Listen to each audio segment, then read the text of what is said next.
Here's the kicker, Jake Elliott, ready to get this one started. And off we go here on Sunday Night Primetime. And a good return as he'll be stopped just shy of the 30-yard line.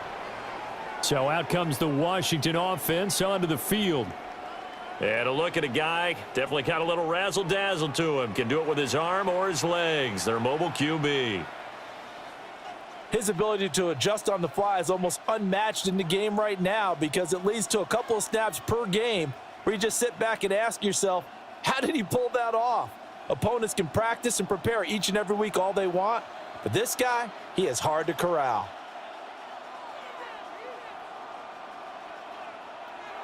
Play action, now it's Daniels. That's complete. Terry McLaurin with it. And they'll get him down after a pickup of 8, 2nd and 2. And their coach told us the other day that they wanted to get him in a nice groove right out of the gate. And one way to do that, give him quick throws where he can get the ball out of his hand in a hurry, as he did there. 2 yards to go, 2nd down. Off the play fake, Daniels. Eagle pressure, too much this time. Down he goes. Buried for the sack by big Jalen Carter.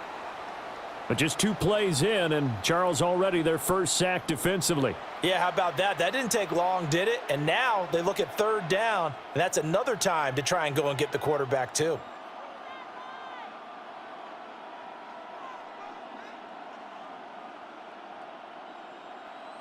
This defense looking for an early stop. This is 3rd down and 6. To throw is Daniels. Pass taken in by his big tight end. And he'll have it past midfield almost to the 40 before being taken down. Excellent play there on 3rd down. Give him 25 yards. Well, a lot of times when you get a manageable 3rd down situation like this, you have to think about your tight end, and he comes through for him, picking up the 1st down. And they'll let the quarterback keep it here on 1st and 10. And he'll slide to a halt here, still a little shy of the 1st down marker. Give him 3 on the keeper there, and it is 2nd down. Anytime you decide to use your quarterback as a runner, most of the time when you design a play, you're expected to break a little bit bigger than this one because when you run him on short gains, your risk-reward and him taking hits, I'm not sure that's the payoff they were looking for. Now Daniels going to keep it. 8 yards that time, able to take off, and the result is a 1st down.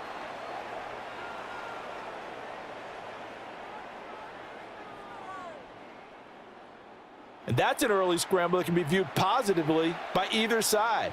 From the offensive point of view, it begins to establish him as a possibility to keep it on certain plays. And defensively, they avoided giving up a huge play in one of their first tests in containing a quarterback on the run. And he's going to get this down near the 20-yard line. The Washington passing game dialed in now. It's a 1st down. And every time you step on a field, coaches are always going to talk about how important tackling is in a ball game. In this one, especially so. You can't allow these guys to break free and get extra yards after contact, but that's exactly what happens here. That can't continue as this game goes on. Throwing quickly, that's caught by Brown out wide. And he is out of bounds, looks like right at the 15. So the completion good for 6 yards, and it's 2nd down.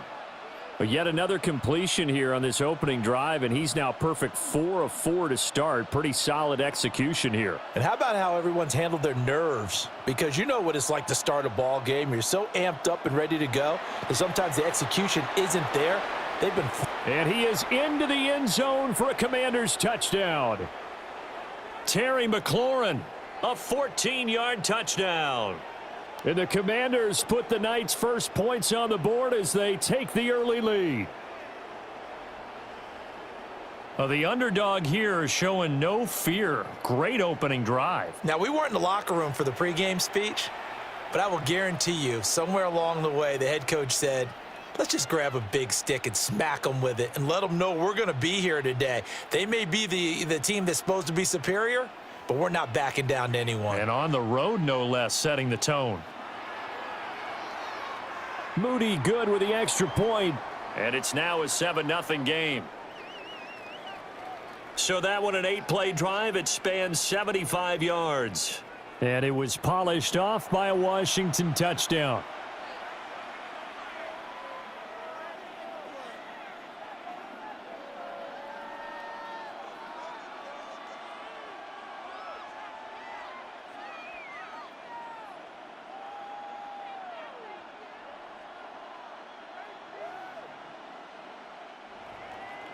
So here's Moody back out there now to send this one away.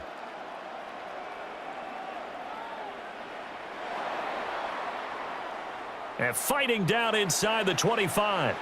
And up to about the 26-yard line, just across the 25.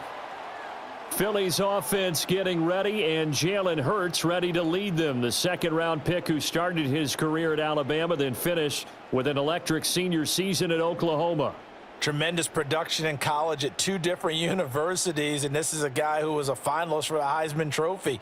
Still much more of a runner than a thrower, but has plenty of arm and is capable of making the big throws downfield. And don't underestimate his ability to think the game. Remember, he's the son of a coach. It's caught on the right side at Smith.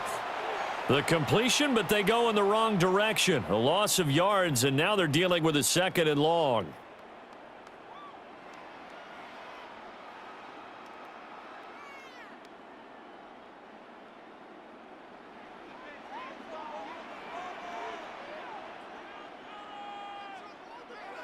They go play action with Hurts. That's caught by the big tight end, Dallas Goedert. And he is out of bounds right around the 34. They get 11 back on that one. It leads to 3rd down. We'll see what kind of mindset they have here offensively after giving up the touchdown on the opening drive.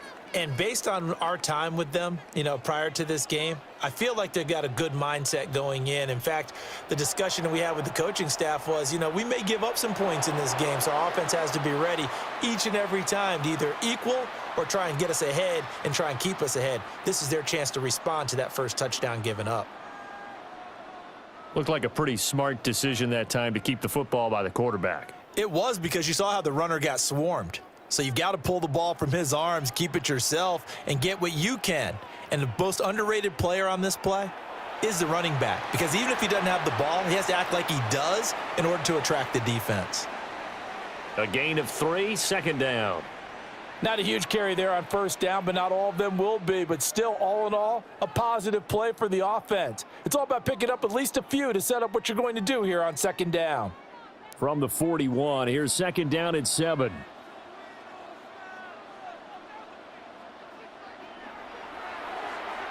Here's a quick throw caught by Smith.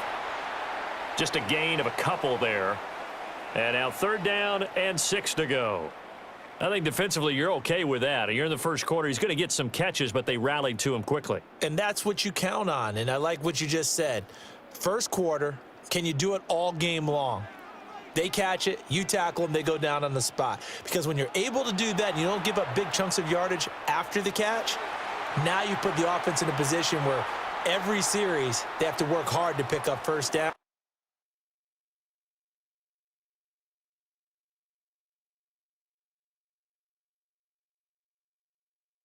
And you tend to stall them out when you do that. It's a gain of 13 and a 1st down for Philadelphia. We got to like what you're seeing from this offense here on the first drive. A nice sustained series to begin the game, and it will continue after picking up another first there. Would you say the word methodical comes to mind? I love the execution. I love what they're doing on this drive. They're controlling the ball, controlling the game, controlling the clock. And he's swallowed up right near the line of scrimmage. Call it no gain on the play, and it'll be 2nd down. And the big fella stuffed that one up in a big way. I think doubling him has to be a priority, because you can't move up to the next level if you don't take care of him first. 2nd and 10.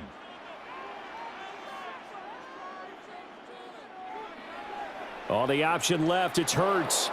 Looking for a cutback lane, but nothing there as he's met at the line of scrimmage. It'll go as a loss of a yard, so now they deal with 3rd and 11. Pretty good job there defensively of stringing that one out. Yeah, you've got a quarterback who's waiting and waiting for something to develop, and it just never materialized, and down he went behind the line of scrimmage. Hurts. And that ball incomplete, nearly intercepted. Took a chance with that one. It'll lead to a 4th down. Well, how about the coverage we just saw him break out on 3rd down? Dime defense, blanketed the field with extra defensive backs and speed, unable to find an open hole to complete that pass. On is the punter man as he boots this one away. And no return here. Where will they spot it? They say just outside the 20-yard line. The Commander's going to retake the field for drive number 2. And they'll be looking to make this a 2-score advantage. Had the touchdown on their first drive, Charles. Hey, they can get up 2 scores here on the road. That's a heck of a start. And not only have they thought about it, I wonder if they visualized it. I remember playing, and they used to turn the lights out in our meeting room and run through a situation like this and say, just think about what it would be like to be up on the road and take the crowd out of it. Maybe they did some of that. Now Daniel's going to keep it. Nice work to get 7 out of that, and it's 2nd down. You know what I like about that play? He didn't try to do too much on 1st down. He took what the defense gave him, put together a solid gain to bring up 2nd and manageable. Now they have a couple of plays to pick up just a few yards and a new set of downs. From the 29, here's 2nd and 3. They'll run here with a rookie. Looking to find a lane, but he can't. Reined in at the line of scrimmage. But not much on that run, Charles. No, that's exactly the way to execute a run blitz there. They guessed correctly that they would move the ball on the ground, honed in on it, and stopped them. Mark that down for a win in the defense's column. Here's Daniels. He'll try to pick it up himself. And he will not make it back to the line of scrimmage as he's going to be taken down. It'll go in the books as a sack and a loss of a yard, but more importantly, it leads to 4th down. Okay, was it a breakdown in protection? Did the running back not pick him up? What does it really matter? Sometimes it's just a great play made by the defense. Big-time sack.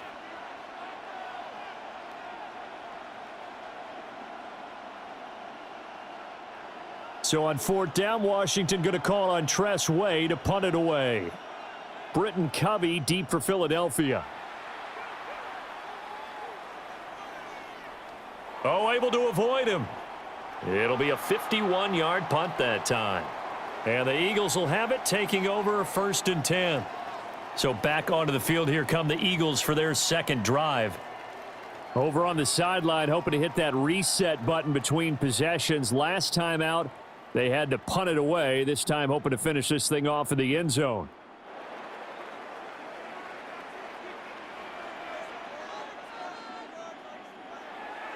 And they'll begin by running the option. And this turns into a nice gain with a slide at the end. This drive starting off on the right foot, 18 yards.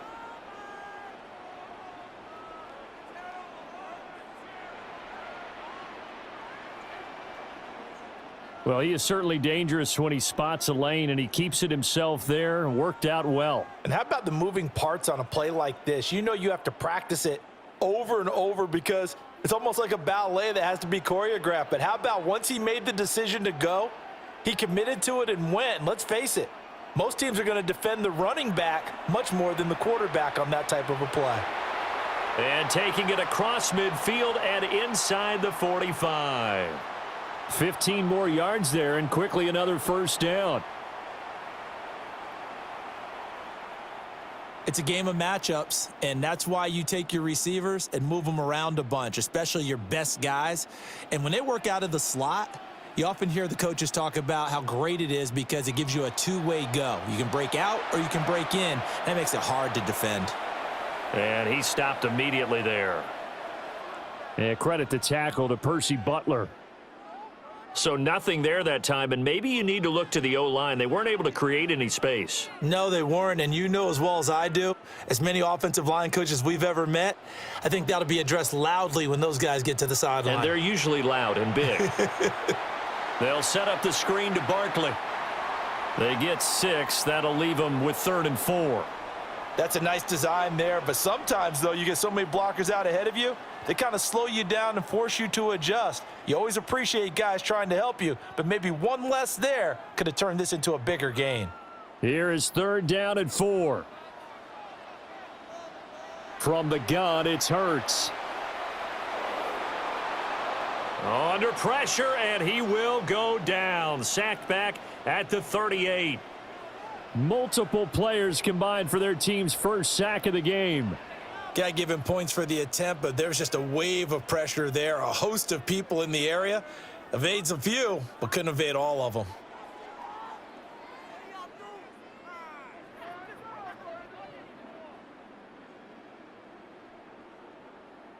Here's Jake Elliott. Career long, by the way, for him, 61 yards. And this one is no good. He missed it. And this will stay at a 7-point game. Yeah, 55 yards is anything but a gimme. You've got to really concentrate on your leg swing and proper technique. This time, though, he's unable to convert. Here comes the Commanders' offense back onto the field. They've got a 7-0 lead in the football as well as they start out 1st and 10.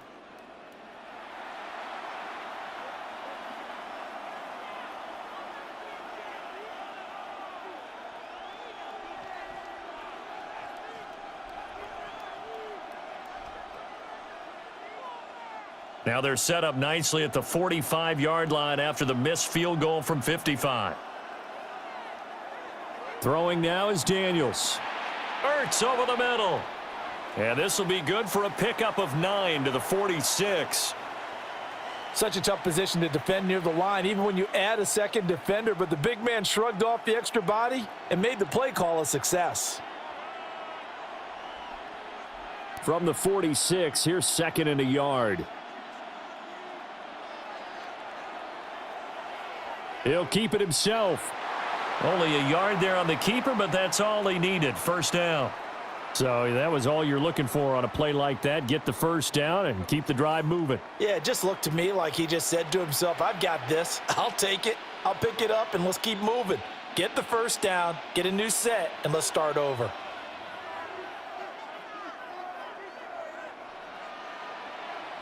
They go play action. Daniels. Pressure comes, and down he goes. The Eagles get there for the sack.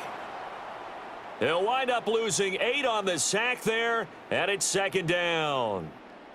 And that is the 3rd sack this offensive line has allowed in this 1st quarter. Yeah, that puts him on pace. Let me do the rudimentary math here. To be sacked 12 times in a game, I know he's not going to go for that. I wonder if it's going to reshape what they decide to do on offense in terms of play calling. Well, I can tell you what, when he popped up, shaking his head, frustrated right now behind center.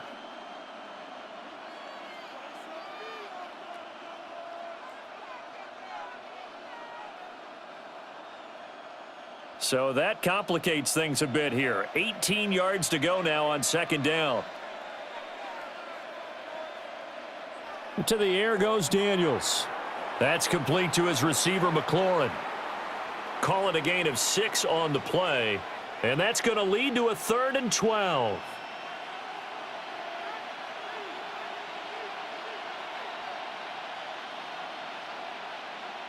We'll see what they have drawn up here. A little bit behind the line. 12 yards needed to gain a 1st down. Now Daniels. And this almost intercepted. Not sure he saw the free safety that time. But lucky, incomplete. That'll bring up 4th down. Coverage was awfully tight there on 3rd down. They actually closed off all the passing lanes, forcing the incompletion and bringing up 4th down. Tress Way on 4th down is sent out to punt.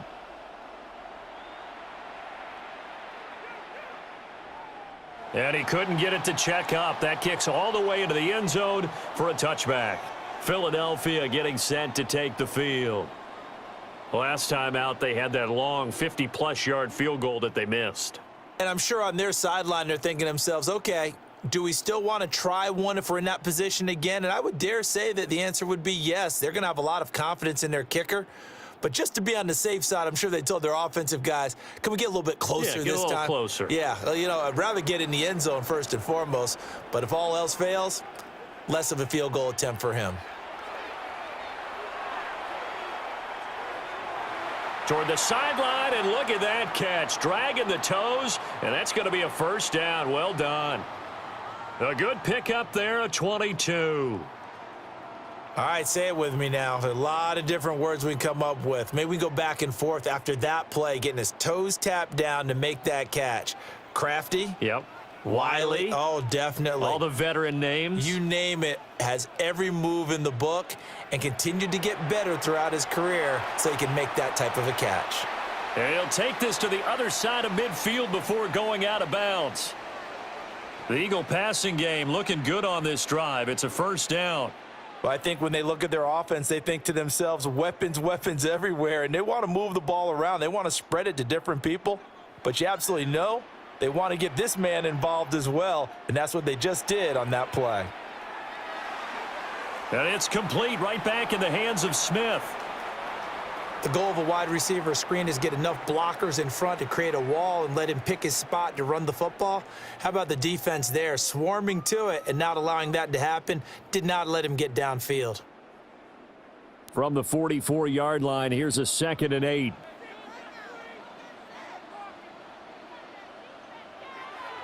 Play action. Here's Hurts.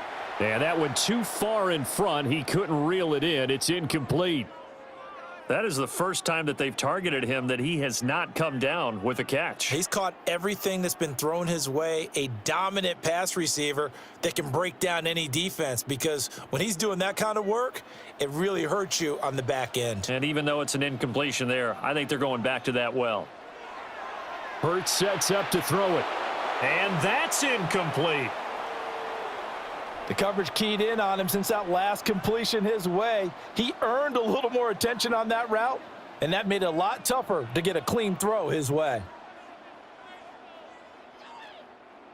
On 4th down, punt coming from Braden Mann.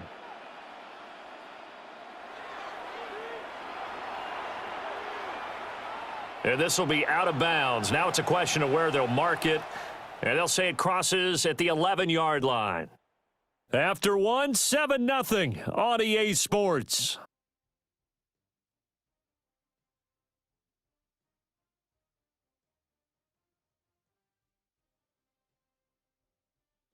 Washington with a football here to begin quarter number 2. As they get set to start their drive with a 1st and 10.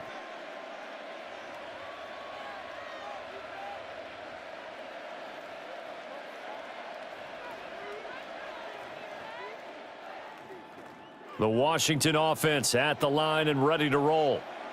Obviously not the intended goal last drive. They had to punt the football, but still they've got the lead here, and now a chance to add on to that lead if they can get points on this drive. 1st and 10 upcoming. Knifes his way forward here, but just 3 yards on the play. 2nd down. The defense thought they had that play covered, but it still got driven backward by those blockers. Those types of plays are a key part of any team's offensive game plan. It all starts up front in the trenches.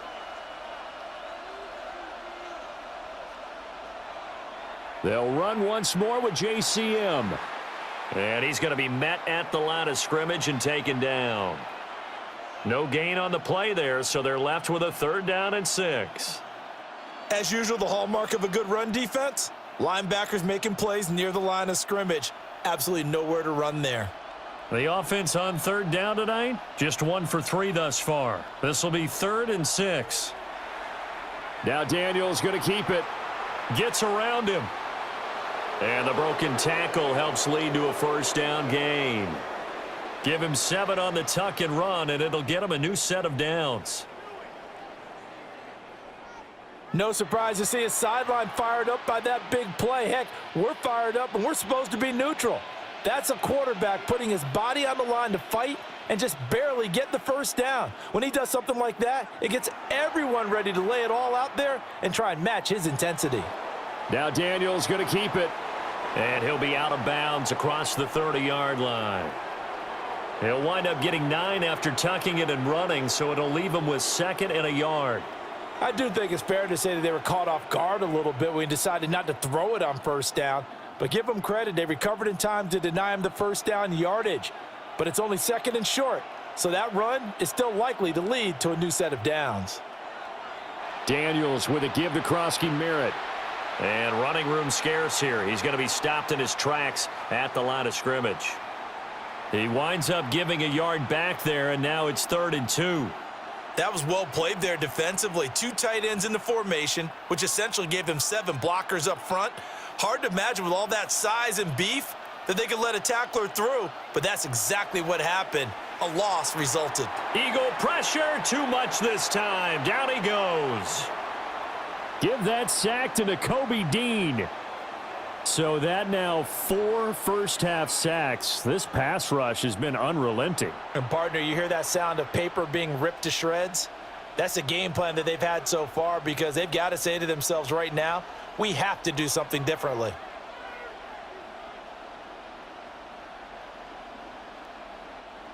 Now the former Oklahoma Sooner Tress Way on to punt the football. He's been a busy man here in this first half as he gets it away. This is taken at the 23. 51 yards on the punt there. And it will be Eagles football, 1st and 10. Here's the Philadelphia offensive unit now as they head out to take over possession. The defense got the better of them last series, forcing a punt. See if they make a few changes in the game plan here and try to get points out of this drive. 1st and 10.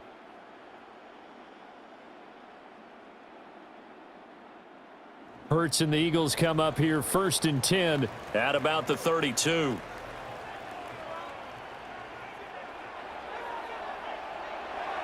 They'll get that one out quickly to Brown. And he went backwards. He'll be down at the 30. That one unable to develop, never got going. A loss of a couple, and it's 2nd down. And we constantly talk about people being on the same page. In this situation, the two of them saw the play with the same eyes. They understood where the open spaces were going to be, and they found a way to get there to pick up a new set of downs. And they're not able to hook up there. Incomplete. Fair to say, hasn't been his best game throwing the football, but also not getting a lot of help out there either. Yeah, you nailed it pretty well, you know. He's got to throw it better, got to get more help. Obviously one that should have been caught.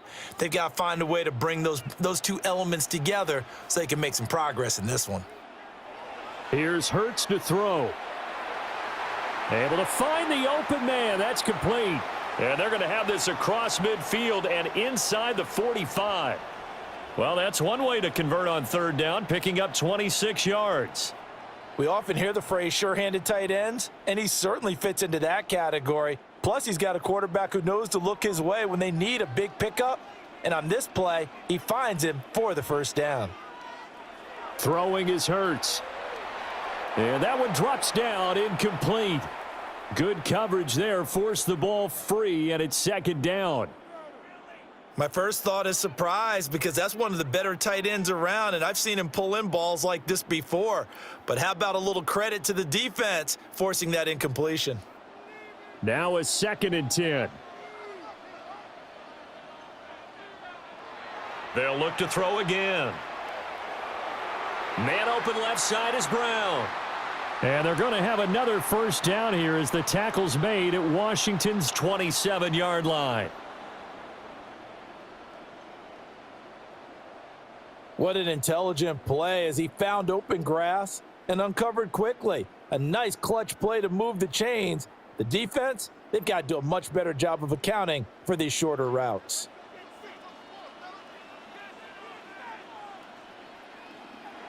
Again, he'll drop to throw. Over the middle, brought in by Dotson. And he'll be tackled at the 23 after a gain of 3. Nothing fancy on 1st down, but a very consistent type of a play. Hit that slant. A lot of people call it an extension of the running game, and it can be if that pass is completed, because you hit a guy on the run like that, he often can go for big yardage. Sets him up nicely for 2nd down, staying ahead of schedule. And Hurts able to show off some of that elusiveness as he slides to the ground there, and in the process picks up the 1st down. That one goes for 8 yards. Certainly not the way they drew it up in the playbook, but that's why they love this guy back there. He sees things breaking down, and he's more than capable of finding an escape route and still getting a decent gain. Hurts with a little pop pass on the jet sweep. Down inside the 10. And he'll score. Touchdown, Eagles. Devontae Smith on the receiving end from Jalen Hurts. And the Eagles are an extra point away now from tying this ball game. Just a great individual effort there to take that pop pass and scamper off into the end zone. And that's why offenses love that play, partner, because that gives them a chance to get the ball in the hands of their playmakers with a full head of steam behind them. It's often like a track relay. Legs 2, 3, and 4. That first guy steaming ahead, and he just hands it to you, and you get a chance to take off and go before you even get the baton. Elliott good on the extra point, and we are tied at 7. So that drive takes him down the field in 8 plays. The result, Philadelphia in the end zone.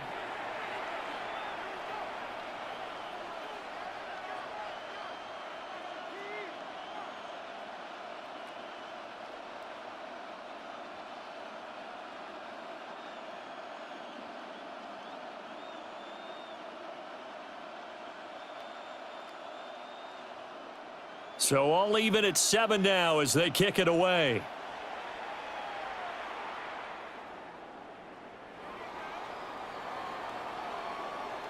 And the tackle going to be made right there at the 25-yard line.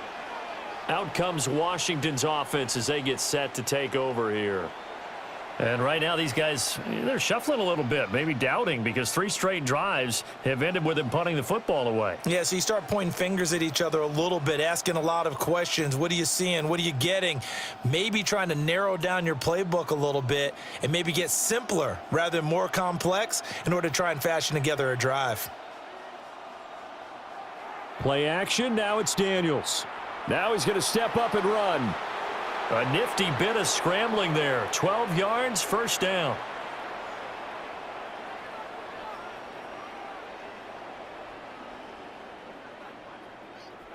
I can't be sure how much of that was planned pre-snap, but it certainly opens up some avenues for their offense. And if he can stay a threat to break off those kind of runs, it'll pull defenders away from coverage and open up some choice throwing lanes for him moving forward. Daniels looking to throw. Pass to Brown. He's got it on the crossing route. And this will be stopped at the 44. That one good for 7 yards.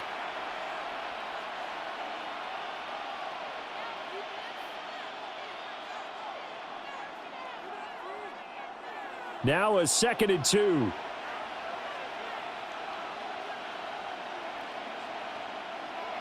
Off the option, he'll try and run with it. And now they're going to get him down right at the line of scrimmage. Only a yard there on the keeper, and that's going to leave him with a 3rd down.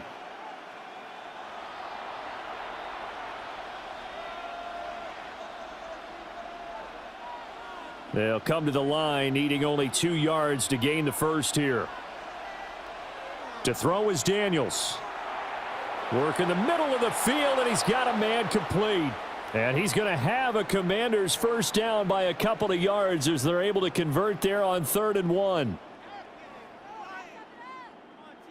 And that one was a lot of fun right there because that was the game within the game. 3rd and short, blitz was on. What's the key for the quarterback? Get out of your hands in a hurry. And that was a quick little completion. Got the job done for a first down. Now Daniels going to keep it. And he'll protect himself at the end here as he winds up getting pretty decent yardage. The improv on the scramble there gets him 6, and it'll be 2nd down. No shortage of impressive moments from him thus far. Now he's halfway to the century mark, and we're still in the first half. There's been no answer for his running ability so far by the defense. I can't wait to see what adjustments they'll have to make during the halftime break.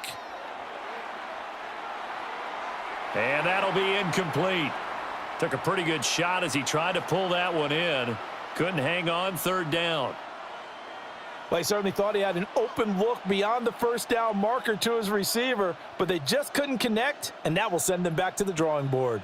Here's the 7th play of this drive. This is 3rd and 4.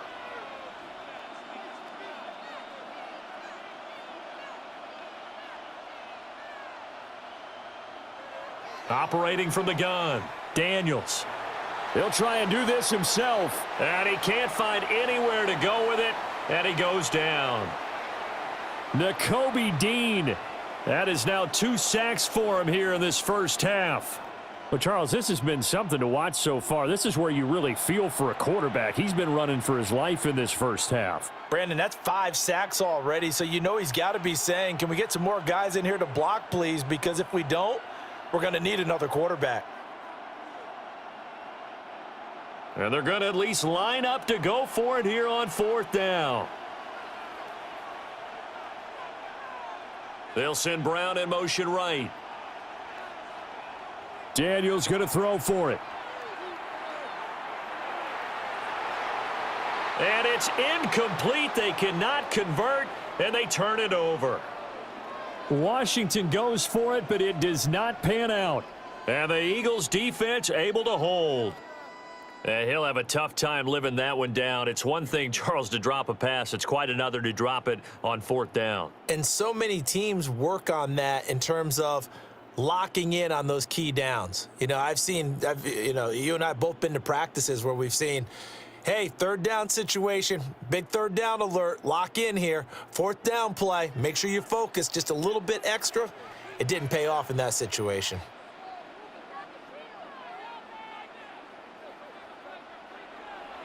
They'll start out on the ground. It's Saquon Barkley. And good job of just fighting through one tackle there to pick up about 3. 2nd down coming up. The passing game's been working quite well so far, but the running game's been a little bit of a struggle, and that's a surprise to me. Typically, when you can throw it, you've opened up lanes for your runners. 2nd and 7.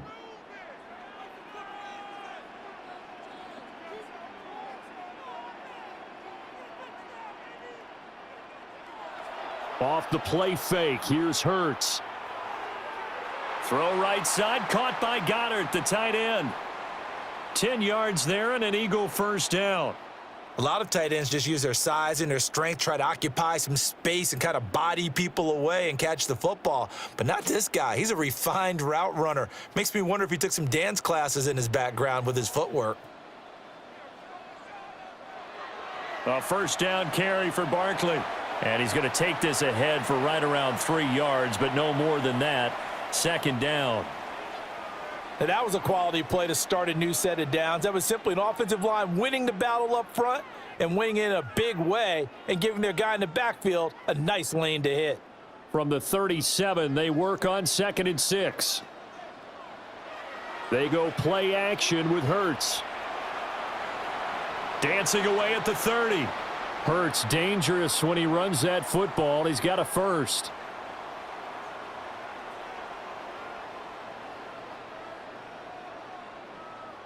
This is where the NFL is headed year by year, partner. A league where just about everyone has someone under center who can get you with their legs as well as their arm. And we've certainly had a nice display of that from both QBs in this game. And that continued with that 1st down run. And this one complete to Smith.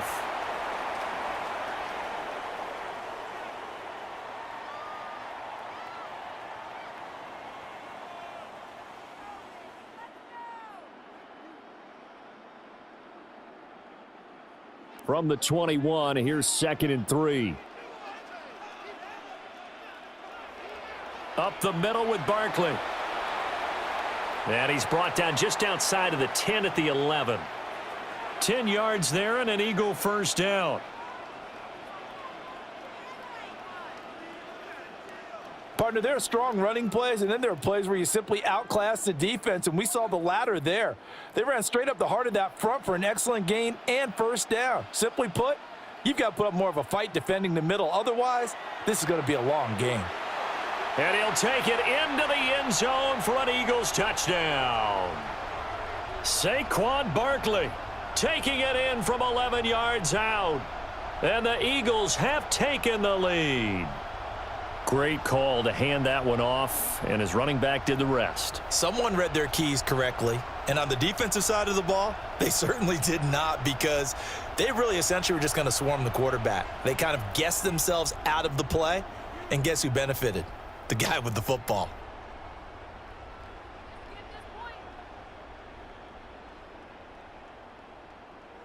Elliott on for the extra point.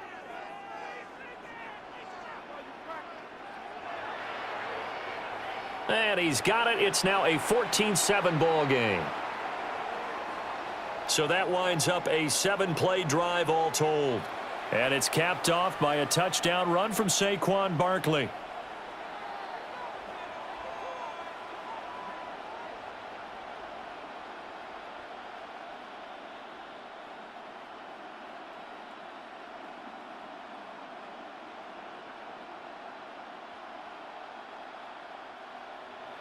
Now after the touchdown, here's Elliott on to kick it away.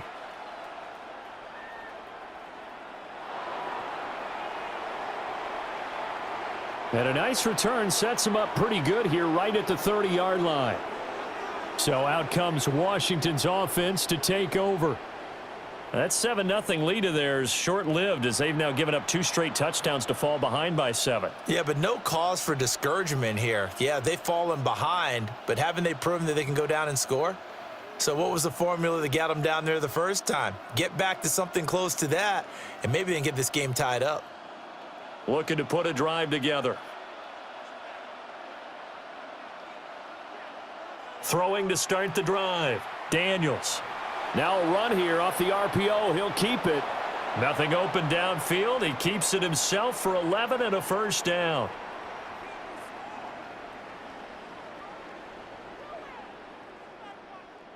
That's multiple times now he's tagged them with a big gain with his legs. Really showing off some nice awareness and the ability to correctly realize when he's got a chance to tuck it and go himself.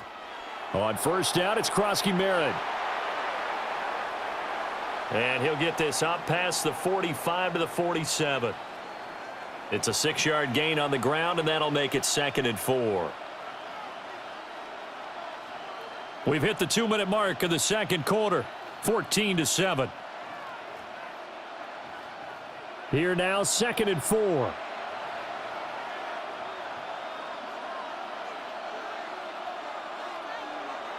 Looking to throw. Daniels. And he'll get it into enemy territory just across midfield at the 49. A gain of 5, good enough for the first down. One of my old teammates called me the other day when he was watching the game. He's like, man, trying to watch an NFL game and trying to account for their passing game, that's difficult. And just when you think you get everything covered, here comes a back out of the backfield. And in this case, he picks up a first down. Now Daniels going to keep it. And he'll take this beyond the line of scrimmage as he slides to a halt. He'll wind up getting right about 4 there on the scramble, and it's 2nd down. His running ability has been an extra dimension of their game plan thus far. For once, though, he doesn't create any magic against a front that's prepared for him to try and take off. 2nd and 6. Throw to the right here, taken in by McLaurin. And he'll go out of bounds right around the 40.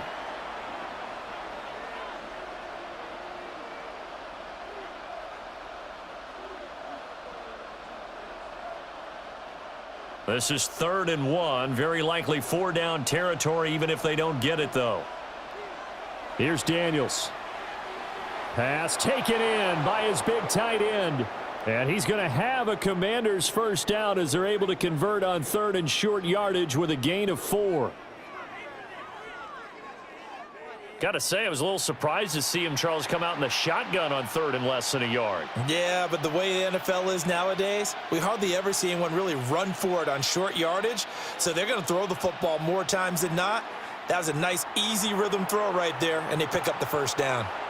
He'll get 5 out of the scramble. It's 2nd down. And Washington now going to use the first of their 3 timeouts, as it'll come with 36 ticks to go in half number 1.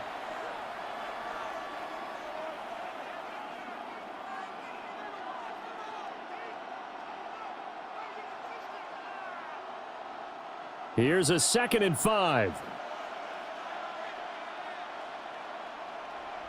Throwing now is Daniels. Now he'll tuck this and run. And he's going to have to eat this one as down he goes. Now Washington going to use the 2nd of their 3 timeouts, as they'll stop it with a little over 30 seconds to go in the first half of play.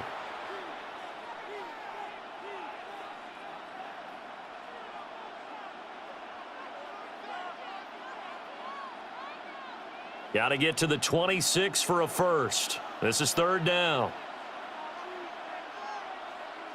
Back to throw. Daniels.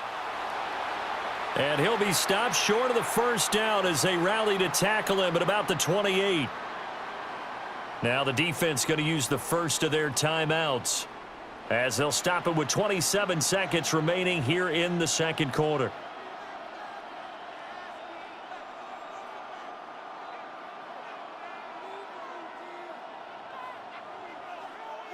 They'll pass up a field goal attempt. It would have been a 45-yarder.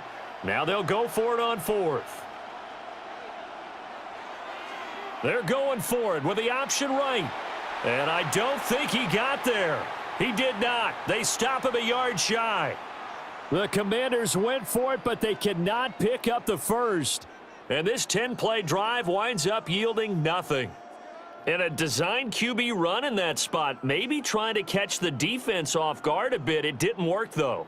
Again, we're seeing that college influence come into the NFL. Quarterback run game on fourth down. We didn't see that very much in the previous years in the NFL. No, seeing it more, saw it there, did not work out. Turnover on downs.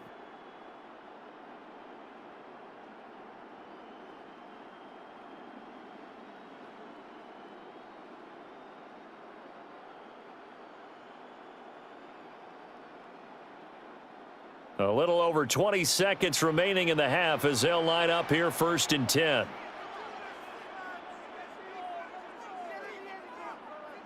Hurts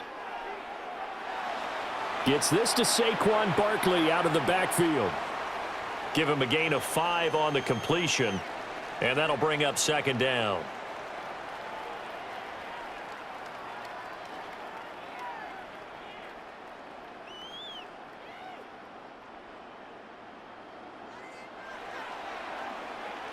So halftime now here on Sunday night primetime. Let's get it to Scott Hansen in Orlando with our halftime report.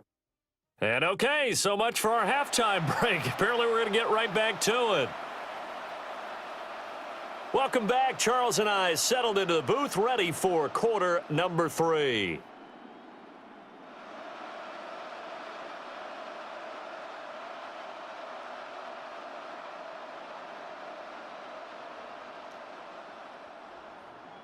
A one-touchdown ball game, 14-7 our scores. We get back at it on EA Sports. And able to get this out to the 25. The Eagles ready to go on offense to begin quarter number 3.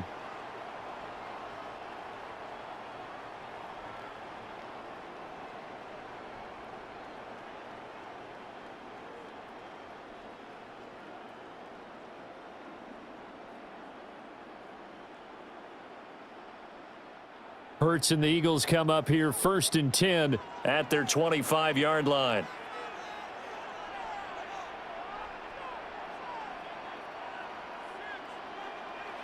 Second half begins with a run from Barkley. He'll be dropped after a gain of about 6 across the 30 to the 31.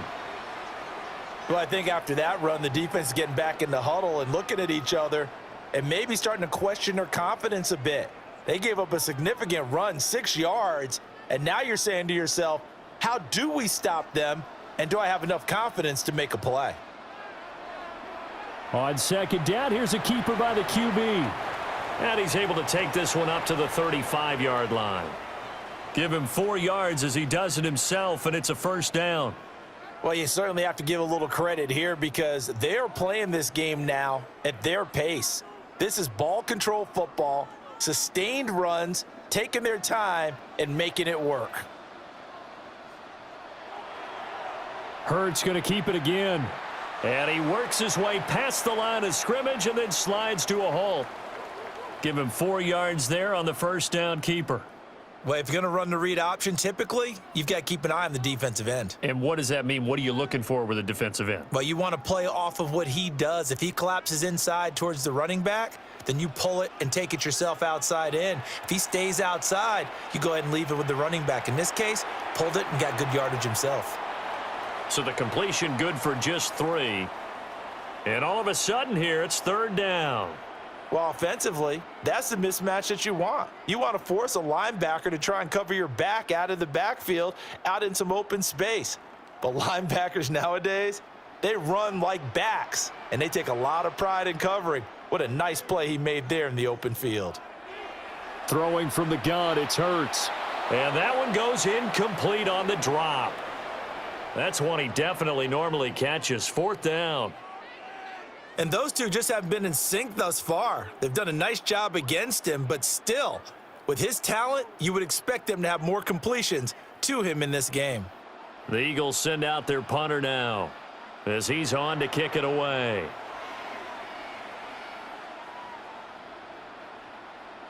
Yeah, he was looking for the checkup bounce, didn't get it. That scoots all the way into the end zone now for a touchback.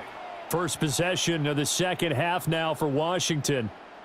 And their defense did its job by forcing the punt to start things out. And now, Charles, can the offense get in gear? I think, partner, you can sense them saying, okay, the first half was theirs, but now let's get the momentum back on our side. We forced a punt. Now let's go downfield and score. If we do that, we'll be set up well for this second half. Looking to put a drive together. Off the play fake, Daniels. He's got the hook up downfield to Samuel. And he'll be taken down, but not before they work it across midfield. A very nice pickup of 33 yards. That's the kind of play this offense desperately needed. They've got to be saying, our defense has kept us in the ball game. We're down, but we're certainly not out. And maybe that was the spark that they've been searching for. They run the option here on 1st and 10. And now look at this. Big gain, but a fumble. And all the way inside the 15 before they drop him. Could have been a costly mistake, but as it turns out, they keep possession. You can't give away these types of opportunities in the red zone. And I'm sure that was flashing through his brain as the ball escaped his hands. Fortunately for him, able to get picked up by his team, fumble recovered. They still have an opportunity deep in the red zone. Trying to run inside, but nothing there. No gain on the play there. 2nd down.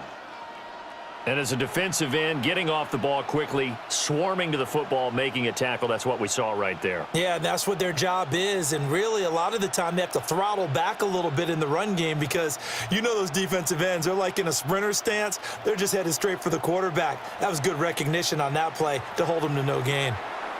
Out route looking for McLaurin, and he's got him.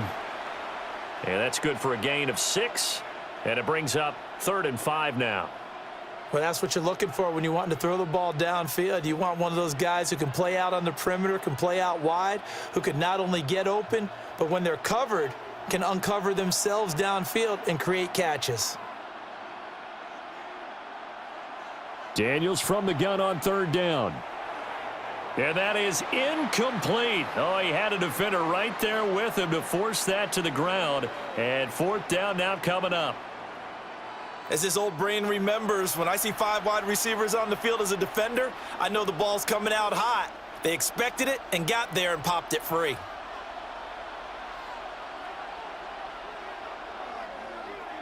And his kick is good. And they'll cut the lead back down to 4 now at 14-10. So no problems at all on that one. And you know, there's virtually no wind. This is a kicker's dream here tonight. It absolutely is, isn't it? So to me, with no wind, it should be a passer's dream as well, right? But in this case, the defense held out. They had to force the field goal.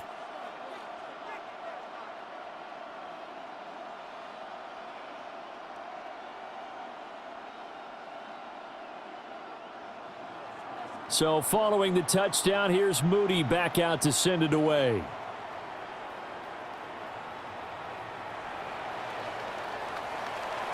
And out a little across the 25 to the 27. Philadelphia getting set to take the field. No points last time out. They were forced to punt, if you remember, but no time to dwell on that. They've still got the lead here and a chance to add to that here. 1st and 10 as this new drive starts.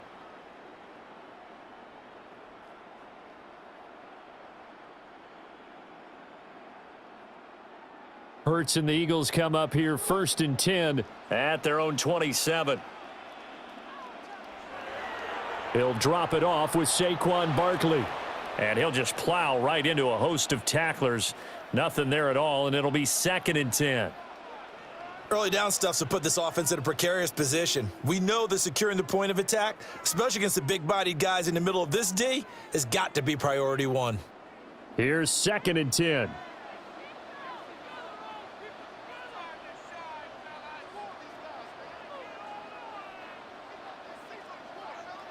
Hurts sets up to throw it.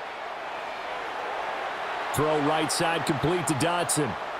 And he'll be out of bounds right at the 40. It's a gain of 13 and a first down for Philadelphia. Even against double coverage, he found enough of an opening for a noticeable gain. 2 guys on him, yet he finds a way to uncover downfield for the completion.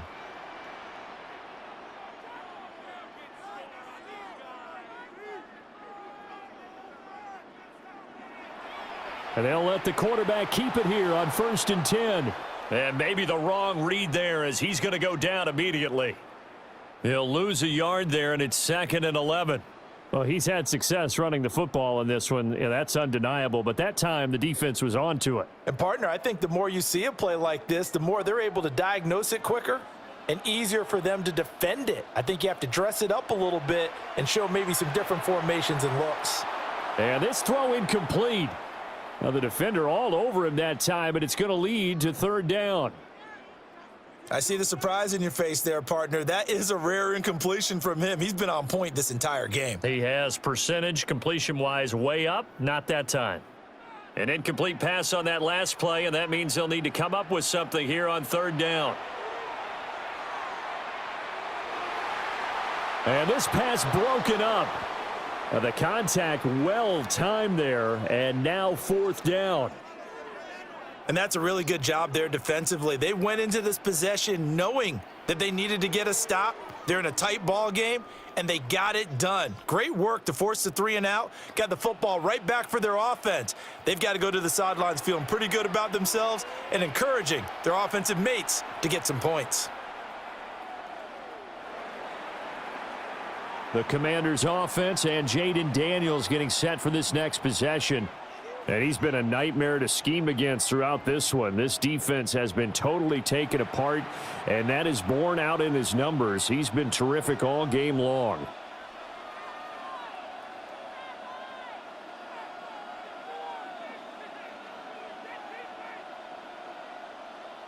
Out there set and ready for this next drive, the Washington offense.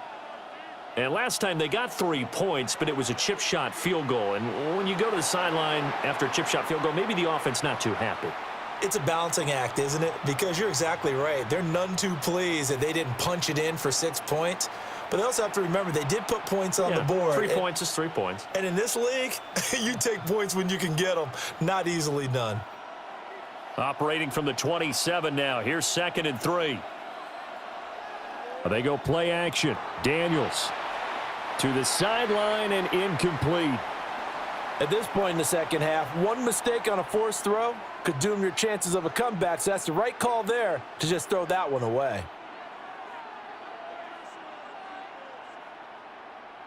So the incomplete pass on the last play, and that leads us to a 3rd and 3. Now Daniels. And they're going to mark him down short, maybe by about a yard, if that. So the completion gets him just a yard, and it'll be 4th down. Caught that look from you there, partner. I think we're on the same page on that one. Just his first catch. I think we both thought he'd be a little more active in the passing game. Let's see if that's the start of them trying to get the ball to him a little bit more here in the second half. Dances by at the 20. Gets by him at the 25. Officially, that'll go as a 52-yard punt. Not too shabby. And out will come the offense as they take over. The Eagles just about set to go to work on offense. And our game's hit a little bit of a lull here. A little bit of a snag. Punts on back-to-back drives. And old school coaches don't necessarily mind that. Didn't turn it over, right? Didn't create a big play for the other team. Right now, what you're looking for is, can you gain an advantage in field position? And that's what both teams are seeking right now. Yeah, they'll be seeking to gain that advantage here on this drive. And just 3 yards on the catch there. He couldn't get away. And it's 2nd down.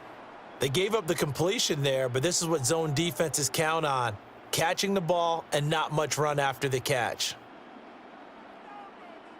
Snap will come from the 31 on 2nd and 7.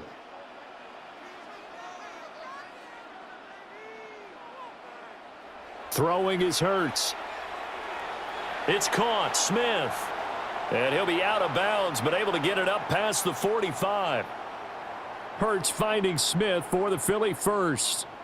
Well, they brought the pressure, and that meant man coverage behind him, so he's still able to complete the pass. Even as he took the hit, and that's what you have to do, because I was just talking with a coach the other day, and he said, look, it's not always going to be pretty back there. You're going to have to give me completions, even when you're taking some hits. Sometimes you have to be your own blitz control, for lack of a better term. Got to make completions, step up, and make those throws, and he did that.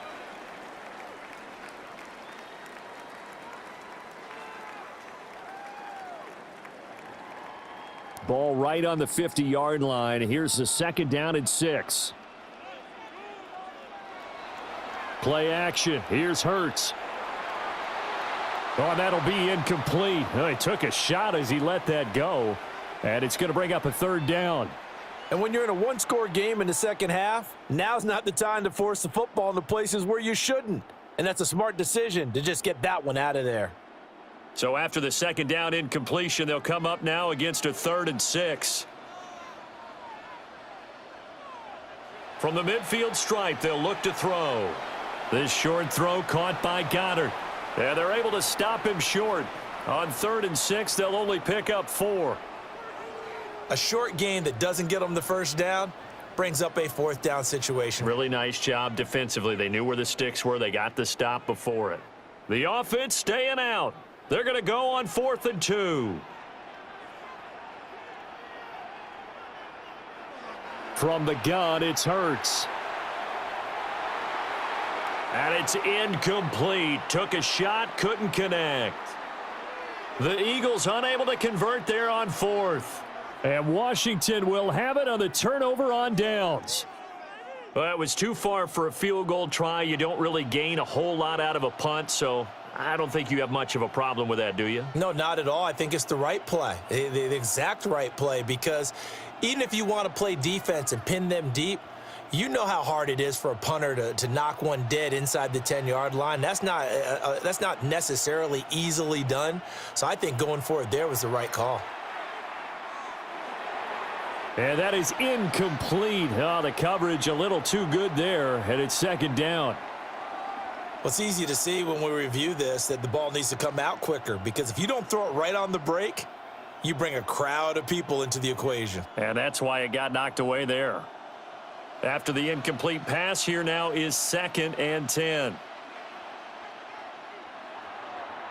Play action. Now it's Daniels. He completes this one to Terry McLaurin. And he'll go down, but not before getting this inside the 30.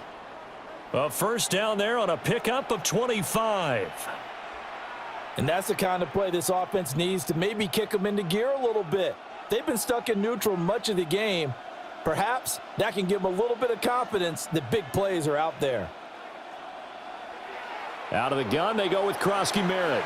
And he'll work this forward for about 3 at 2nd down. But really, that was no surprise there. They've been running it well all game. And I know goals change all the time, but any team will take that type of run each and every time. 2nd down and 6 now from the 26.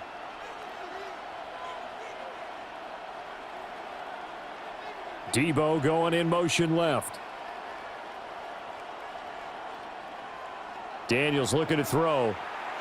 He'll swing this out to Krosky Merritt.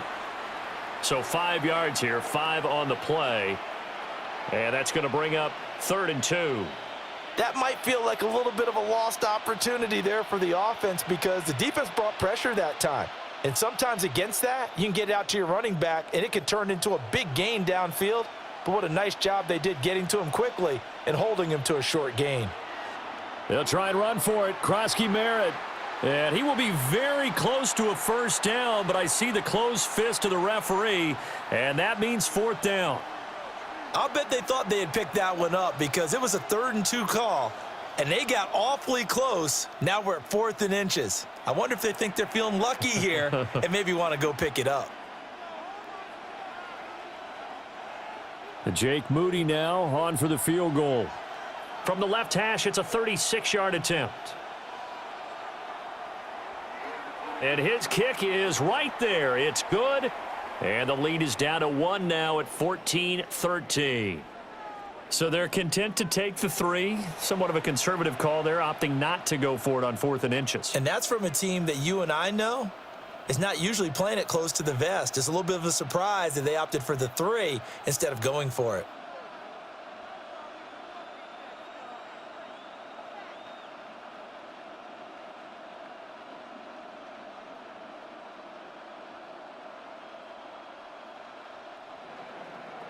So after the made field goal by Moody, he's back out to kick this one away.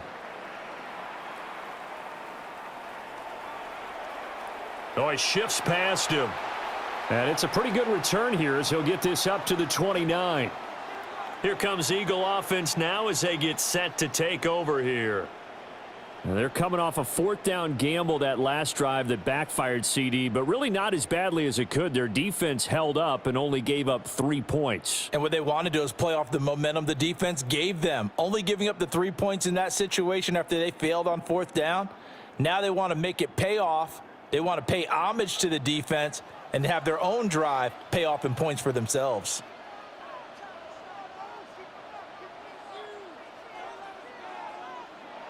Here's Hurts to throw. Oh, there's that man again. It's complete. And he's out of bounds, able to take this one up to the 35. It'll go down as a gain of 6, and that'll make it 2nd down. They like going to him in the slot. He catches another one. I think this comes under the heading of until they stop him, why not go back to him? He has something going really well. Great working relationship with the guy throwing the ball, and they keep making the connection. Barkley, inside handoff. And this won't be enough to pick up the first. A gain of 2, 3rd and 1. You know that old expression, it's not my night? It hasn't been his so far. I don't know if the legs are a little bit heavy. Sometimes having to hang out all day and play doesn't exactly play to your advantage, but it's been a tough go for him. And every time he looks up, somebody's there defensively. That was the same case on that play.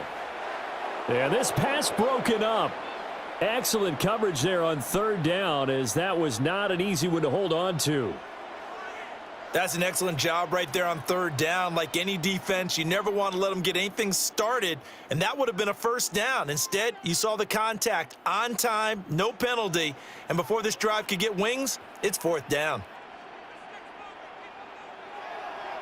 On 4th down, here's the option. And I'm not sure he got there. Did they stop him? They did. So certainly an interesting call there to go for it. And Washington will take control of the football in great field position.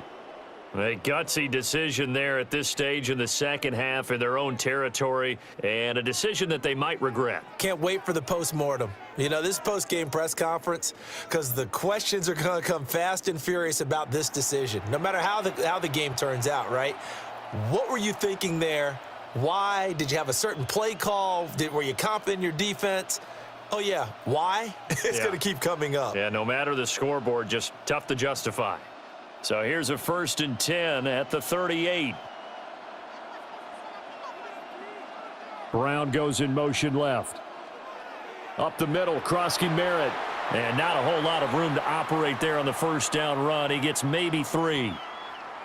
Well, the end of all that hitting and hollering, it was a 4-yard run, so the offense is going to go back to huddle and feel pretty good about themselves. Defensively, you have to feel okay because you didn't let it turn into a bigger run, but the goal, shut it down for 2 yards or less. That's when you start to feel good about yourselves. Again, it's Krosky Merritt. And he works his way free all the way down to the outskirts of the red zone. A gain of 14, 1st down Commanders. Sometimes it's hard to believe, but there are times this game is about patience, isn't it? has had the game he expected, but that run there, that may get him going. I was just going to say, maybe that gives him a little juice, because you're right, he struggled, especially in that first half. Yeah, and I know the great ones always think to themselves, just hang in there. I'm just one big carry away from busting this open. That's a good start for him. Give him 3 on first down. It'll set up a 2nd and 7.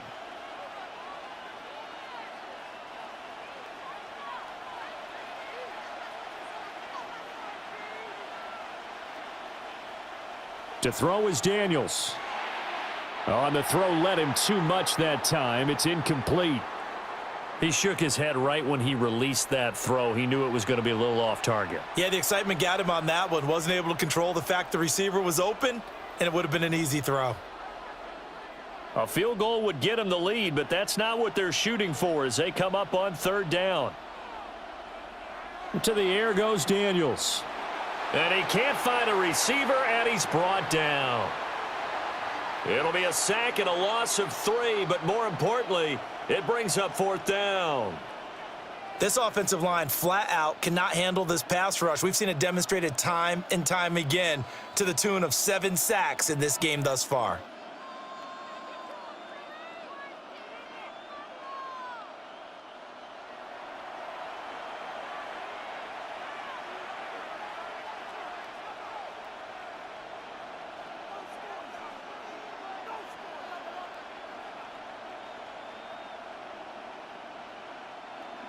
Jake Moody now on for the field goal. On the left hash mark, this a 38-yard attempt. And his kick here is good. And they have regained the lead. So it's his 3rd field goal now with the ball game, and they've needed his leg. This last one gives him the lead. It's been a back-and-forth kind of a game, hasn't it? Now you got to tell your defense, guys, need you to make this stand up because we got the momentum going in the right direction, but we need you to make sure we carry it home.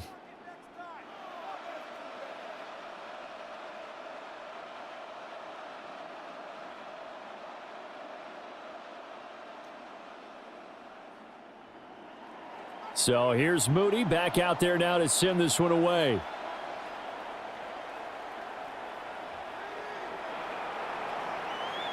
And he's up across the 25 and down at the 28.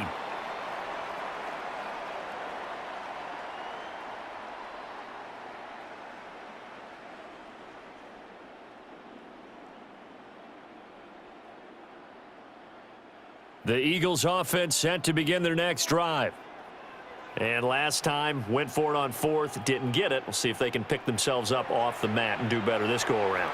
Sometimes I have this vision of coaches writing notes to themselves before a game, and sometimes that note says, be aggressive, stay aggressive. Maybe that's what we saw in the last possession. Yeah, they were very aggressive. This time, will it result in points? We'll find out.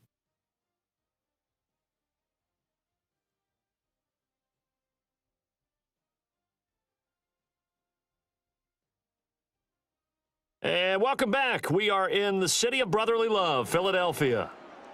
It's been a good one so far, just a 2-point game here as we get set for quarter number 4.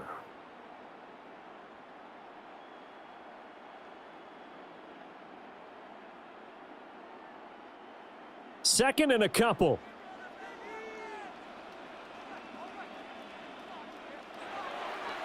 They're going to look to throw. And he will slide to a stop. He does have the first down. 4 yards there as they let him out of the pocket, and he got enough for the first. If they get a game-changing score on this drive, it's going to be because of plays like that. That run was pure heart. Took it himself, found a way to reset the downs, and advance the ball. They'll look to throw now on first down. Target is to Dotson, and he's got him. So give him 5 yards there on the pitch and catch, and it'll be second down. One thing I think that's safe to say defensively, the tackling's been really good. And because of that, it's been very, very hard for them to move the ball because you're not getting the benefits of run after catch. They're tackling them almost on the spot. That means you have to run extra plays, harder to move it. They'll set up the screen to Barkley. And he gets this to the other side of midfield across the 45 before going out. 12 yards is the pickup. Good for an Eagle first down.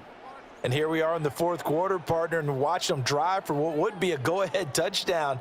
And you and I both know this is where you need a quarterback who can keep his cool back there, not just for himself, but to keep the rest of the team relaxed too. Out of the shotgun, they run with Barkley. 5 yards on the carry. Good pickup on first down. If you're a coach, you'll absolutely take that run every time on first down because it really sets you up to go in a number of directions here on second.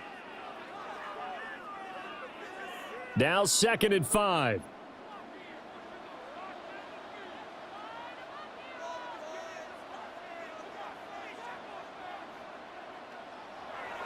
Back to throw here.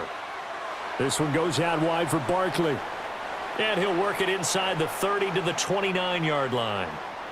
They picked up 5 yards last time. Now they double it and get 10 here.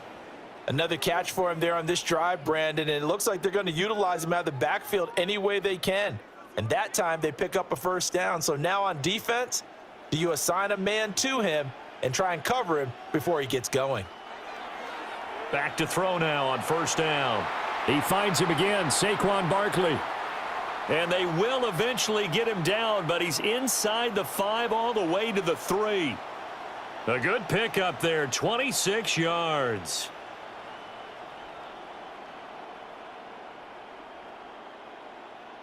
It's all pretty simple sometimes, isn't it? Go where the defenders are not, and he does exactly that. Makes a nice catch to move the chains. Defense, got to find a better way of accounting for the shorter routes that are being run against them. Barkley will struggle to get to the line of scrimmage as he'll be tackled back at the 4-yard line.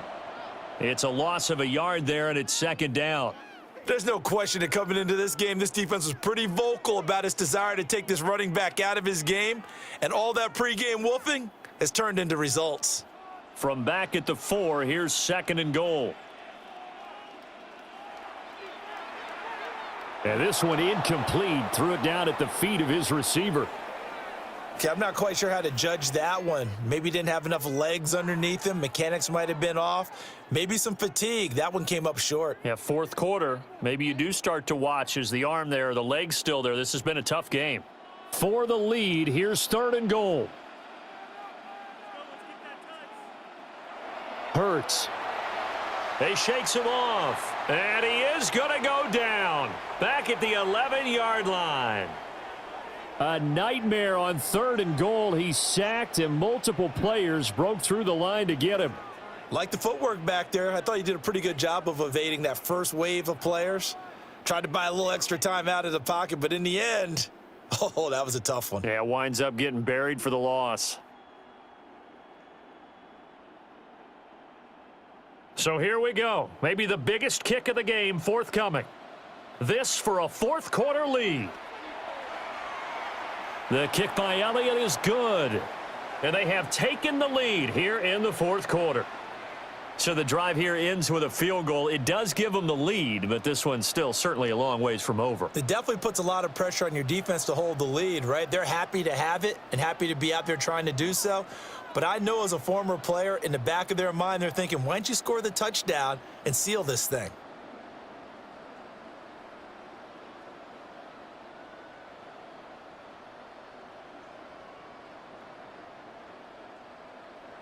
After the field goal, here's Elliott to kick it away.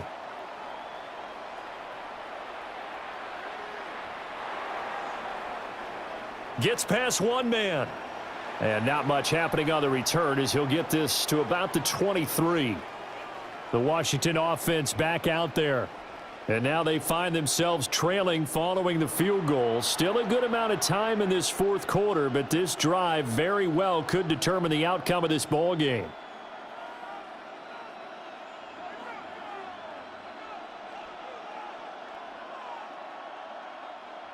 Looking to put a drive together.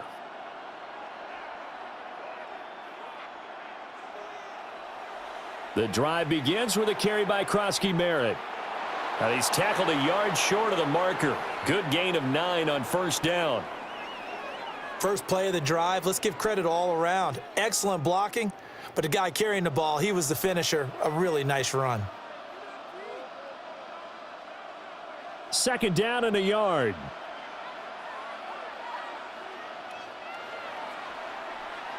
He's going to try and take off with it. And he probably should have given that one off, as he's going to get hit and taken down behind the line. They go backwards there 2 yards, and 2nd and 1 is now 3rd and 3. Well, I would have figured after the 9-yard run on the previous play, getting 1 more yard wouldn't have been much of a problem. But apparently it was, and now it's 3rd down. From the shotgun, it's Daniels.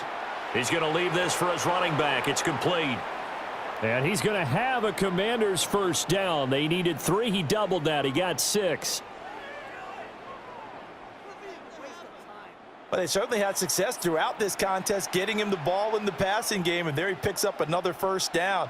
Whatever they saw going into this one, they've been able to capitalize on it, and no adjustment has been made to take it away. And that's going to be incomplete. Too tough to hold on to that one. It's 2nd down. And that's one of those plays where it's hard to keep 2 eyes on the football when you know the contact's coming, let alone getting 2 hands around it, hugging it to your body, and absorbing the hit, even for those big tight ends who you would think could absorb that contact. Throwing now is Daniels. No, he doesn't have it. Maybe some alligator arms there going over the middle. 3rd down. On any passes in the middle of the field, anyone who's going after the football is going to be conscious that it's probably going to be contested, and often physically. Sometimes that leads to drops. So back-to-back incompletions, and that has him staring at a 3rd and 10. Here's Daniels. He's going to flip that out to the flat. It's complete. And he can only manage to take the football to the 40, and that is well shy of the first down marker. We can make this one pretty simple. Locked up all of his progressions downfield, forced to get it to his running back. But how about the way they ran to the football and knocked him down to force a 4th down? Here's Tressway now. He's been terrific so far.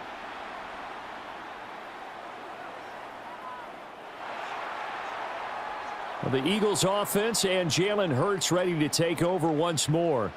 And this defense might be about ready to wave the white flag. Nothing they have tried to throw at him has been that successful.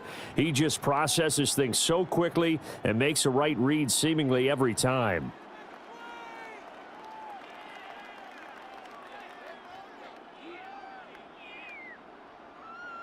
Already at the line, this Philly offense set to go.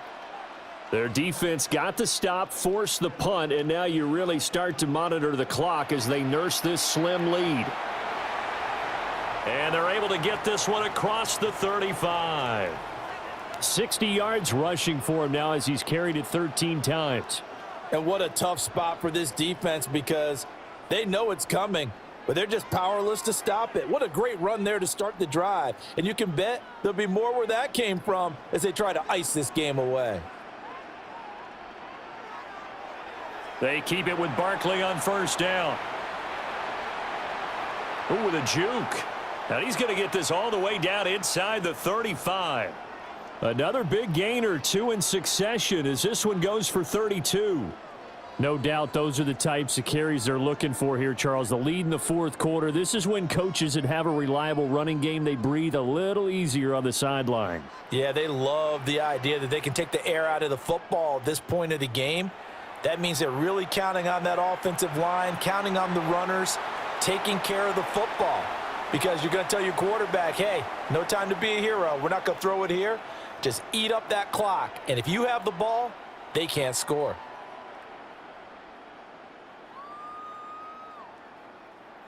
Two yards to go, 2nd down.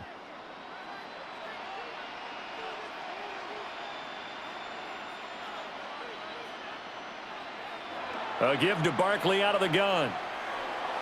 And they take him down, losing yardage back at the 27. 2 yards the loss, and now they go from 2nd and 2 to a tough 3rd and 4. Now, obviously, that's some good work there defensively, being able to stop them and bringing up a key 3rd down. But if you're on the offensive side of the ball, there's an opportunity, because I know what defensive guys are thinking right now. Just stop them, get to the ball. That means they might not be sound defensively. There could be some opportunities. And you said key 3rd down. Highlight that word, put it in bold. Here we go. And he is going to have an Eagles first down by about 3 yards or so as they wind up getting 7 there on 3rd and 4. Well, that's a carry they have to be satisfied with, and throughout this game, they've been satisfied with what he's given them. Whenever they've needed a big run, a first down, he's the guy they've turned to, and it doesn't matter what the defense thinks. They feel like they've got the confidence to keep handing it to him and keep picking up good yardage. This will be stopped about 2 yards shy of the marker. 8-yard gain, 2nd and 2.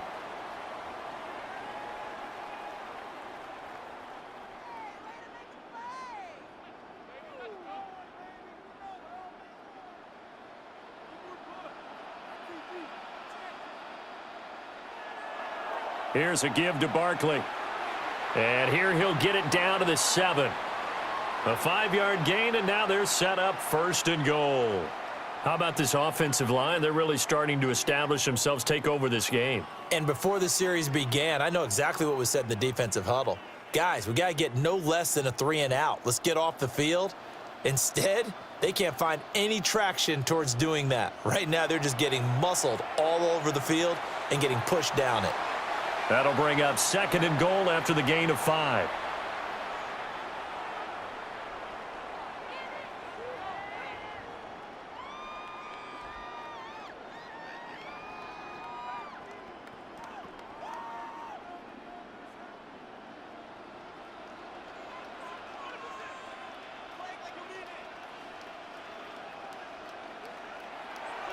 And Barkley will try to punch it in.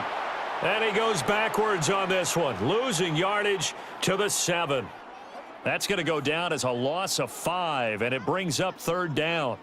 On goal-to-goal runs, when you create lost yardage plays, the only way that happens is either called pressure or what I like to call straight-ahead pursuit, a great read, and they get to the backfield and make the play. And that was a big chunk of yardage lost. And he was able to shed 1 tackle but could not get away from there. Decent gain on the scramble to 6, but now it's 4th.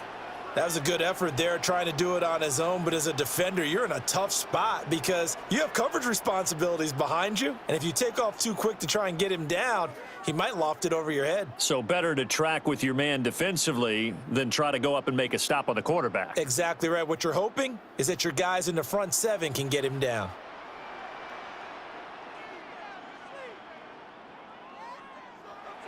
They'll run with Barkley. And he's in. Touchdown, Eagles. Saquon Barkley, his 2nd touchdown of the night. And the Eagles get an important score there to extend their lead here in this 4th quarter. This defense held out as long as they could, but ultimately the running game wears them down from the 1-yard line. And that gets set up throughout the entire drive, doesn't it? And when you put those big bodies and determination into that carry, the end result, touchdown.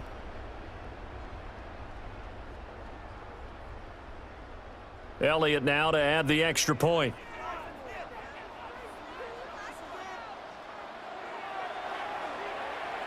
And with that, the lead is up to 8. A pretty long drive that time. 11 plays all told. And it ends with a Saquon Barkley touchdown run.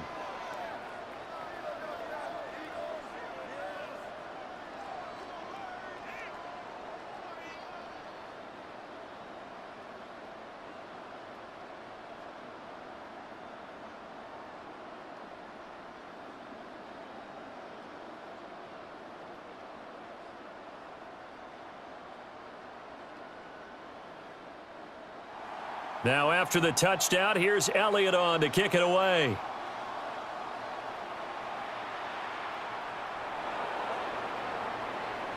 And able to take it past the 25 and up to the 28-yard line.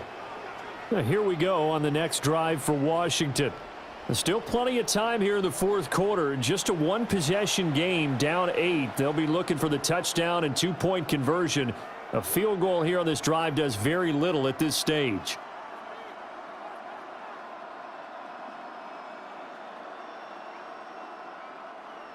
Looking to put a drive together.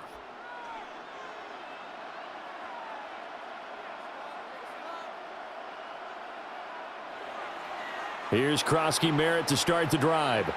And forget about finding a lane. He barely had time to look up before he was planted in the backfield. A nice stick and stop for a loss there from Jalen Phillips. I thought he did a nice job there setting an edge and making sure nothing could get to the outside, but he decided that wasn't enough for him. Worked his way back inside and made the tackle on the ball carrier. 2nd and 14. Throw right side is going to be caught by Samuel. And able to break one tackle, but then quickly brought down, but a nice little gain.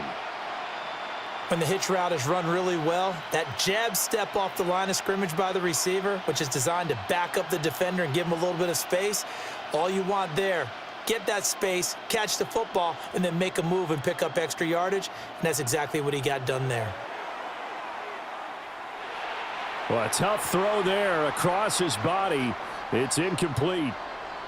Well, the other day they told us when we've got 3rd and 5 or less, we have to be able to convert. And I guess every team would say that, Charles, but an opportunity missed there. What they were trying to tell us is they believe it's a matchup game at that point, and they liked some matchups that they had, thought they could exploit them, unable to do so on that play.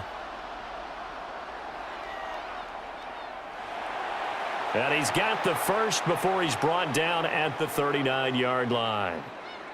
That was 4th and what we would call long in that situation, wasn't it? That wasn't 4th and inches, was it? No, I mean, you get in those situations 4th and 3, 4th and 4. That's a lot to, what would you say, a lot of pizza left in that box. It certainly is. Not everyone dove in on that one. In today's NFL, this is a passing down, all right? This is not a running down. That takes a lot of guts to call that play and even better execution. Plenty of time. All 3 timeouts still remain. Here's 1st and 10 now. Operating from the gun, Daniels.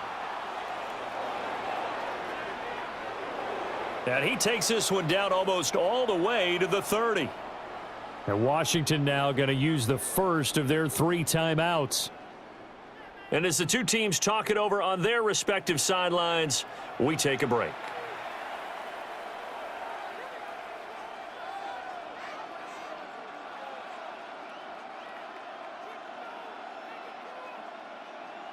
This is 1st and 10.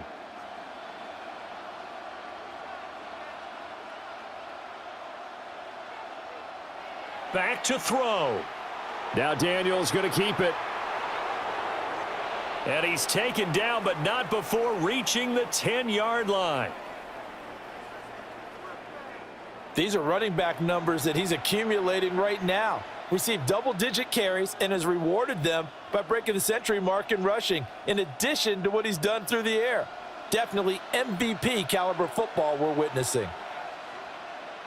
They'll look to throw. Now Daniels going to keep it. And he's able to work it here to the 8-yard line. And this is a rarity in the NFL, a 100-yard game on the ground for a quarterback. Even as those passers get more athletic and mobile, we only see about 5 of these a season. Takes a special set of circumstances for it to happen, and of course, a special player. Here now, 2nd and goal. He's back to throw. To the end zone, but it's incomplete. 3rd and long coming up. Defensively, you pressure the quarterback or drape all over the passing lane? Yes, that's exactly what you do. It's both because they're not mutually exclusive. They may have been at one time in football, but not anymore. You want to have that pressure, and if you have a big-time pass rusher, send him after the quarterback, and then make sure you blanket the field. He'll look to throw. Now Daniels going to keep it. And he'll be brought down this time at the 5-yard line. Nice solid game there, partner, but the clock is starting to become his enemy. Absolutely. Every second right now, more and more precious as it ticks.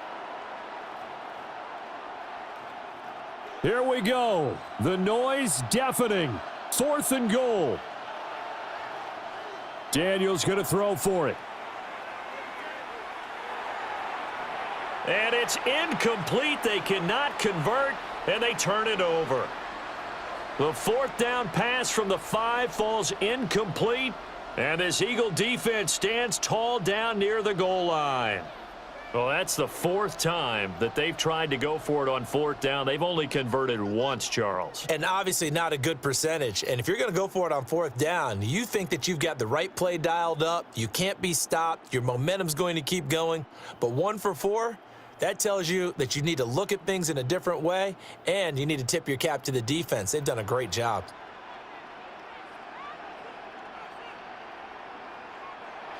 We got to have 2 hands on the football here as they run on first down. And he'll take this one up to about the 13. Now the Commanders going to burn the second of their timeouts, as it'll come with 15 seconds to play in the ball game.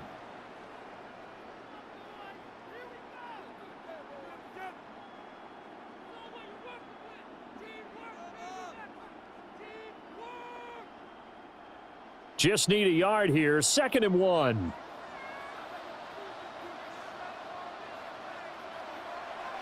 He's going to get it again. Just looking to get forward and protect the ball. And now Washington going to go ahead and use their final timeout. And as the two teams talk it over on their respective sidelines, we take a break.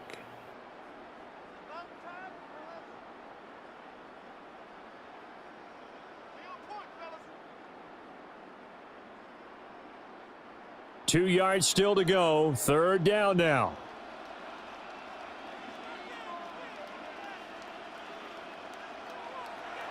Here's a fake on the jet sweep as he'll go instead with Barkley.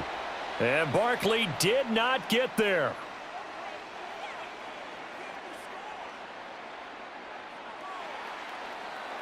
Well, you really can't ask for much more than what we just had here. Not only a close game that went down to the wire, Charles, but a clean one, too. No turnovers in this contest. And I think you're exactly right about that. To me, this is just a pair of offenses trying to find the slightest bit of separation from each other, and they were both hoping that the other side would make the big mistake first.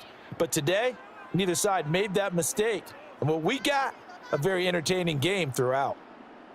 So that'll do it for us. For my partner, Charles Davis, and all the hard-working men and women on our crew, I'm Brandon Gaudin. You've been watching the NFL right here on EA Sports. The Eagles are winners here as we say so long from Philadelphia.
On the banks of the St. Johns River, there's a good look inside Everbank Stadium here in downtown Jacksonville. Tonight, we've got a great Sunday night matchup on tap, as it'll be the LA Chargers taking on the Jacksonville Jaguars.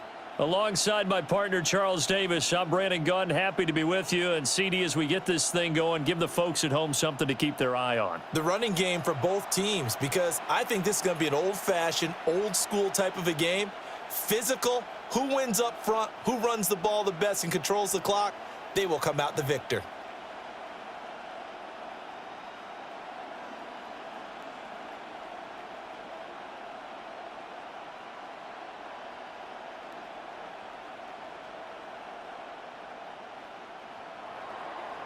Now the kicker, that's Cameron Dicker, set to get us started.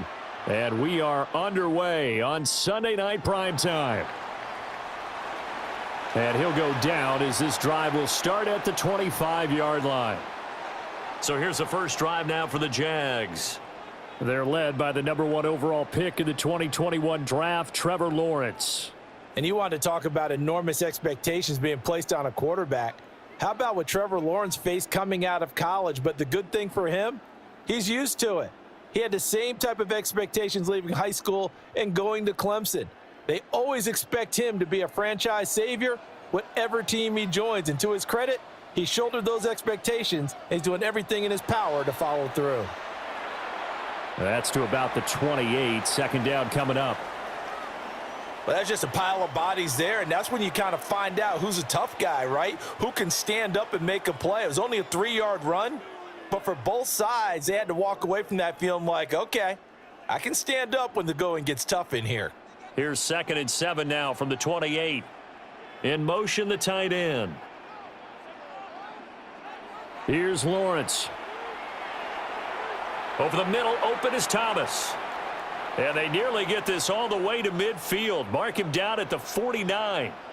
That good for 21 yards on the catch and run.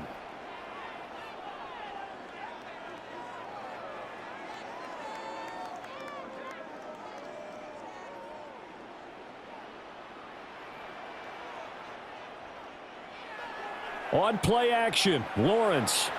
A short throw there to Strange. So the completion good for 7 there. And it'll be 2nd down. Coaches always harp on the quarterback reading the defense and getting it to the open man.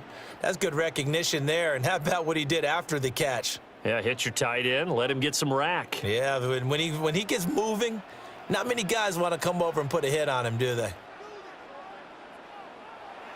ETN up the middle. And the stop here will come at the 38-yard line. 6 yards the pickup, and that's a first down. Yeah, once more, strong running, excellent blocking at the point of attack. They've got a nice little drive brewing right here. So here's a 1st and 10 at the 38.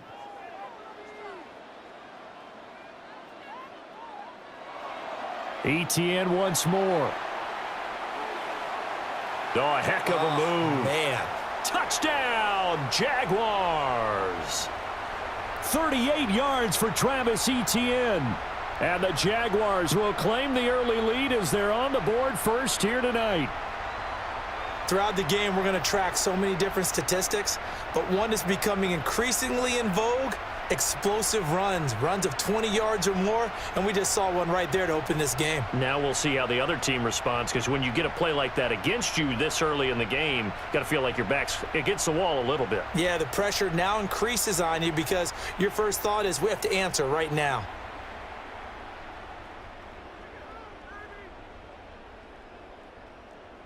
Now for the point after.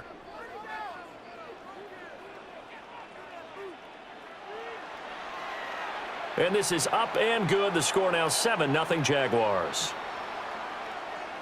That time 75-yard drive, 5 plays. And it was capped off by a Travis Etienne touchdown run.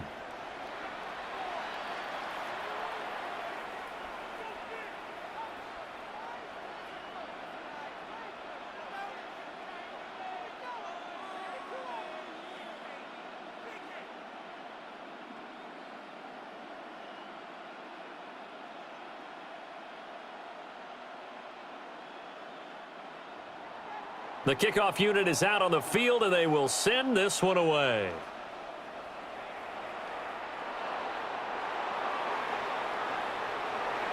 And they'll start this drive just across the 30. Pretty nice work on the return. Here are the Chargers ready to go on offense, led by their first-round pick in 2020, the man out of Oregon, Justin Herbert. It hasn't taken Herbert long to earn this status as one of the league's best and most entertaining passers. He's locked and loaded on every snap, and the second he sees an opening, the ball's soaring downfield. You've got to be on your A game at all times against him. The second you slip up, he's liable to burn you. Now Herbert with it, looking to pass. And the Jags get to him as down he goes. Brought down by Trayvon Walker on the pass rush. And so much for that great field position to start the game. Now they're way behind the sticks. Can't wait to see what their second down call is going to look like now.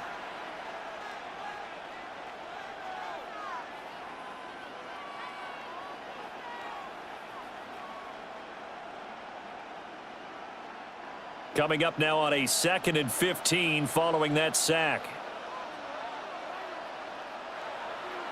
They'll fake the handoff. Now Herbert.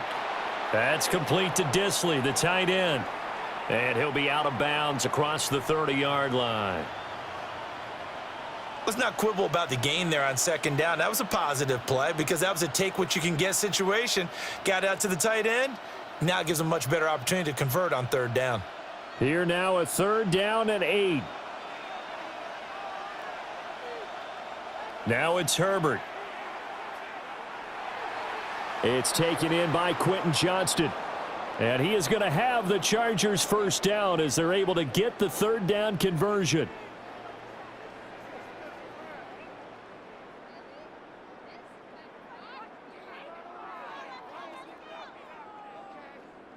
And already down 7-0 after the touchdown a minute ago, so a 3-and-out here would not be ideal for them. Nice job finding his receiver there, and they get the 1st down.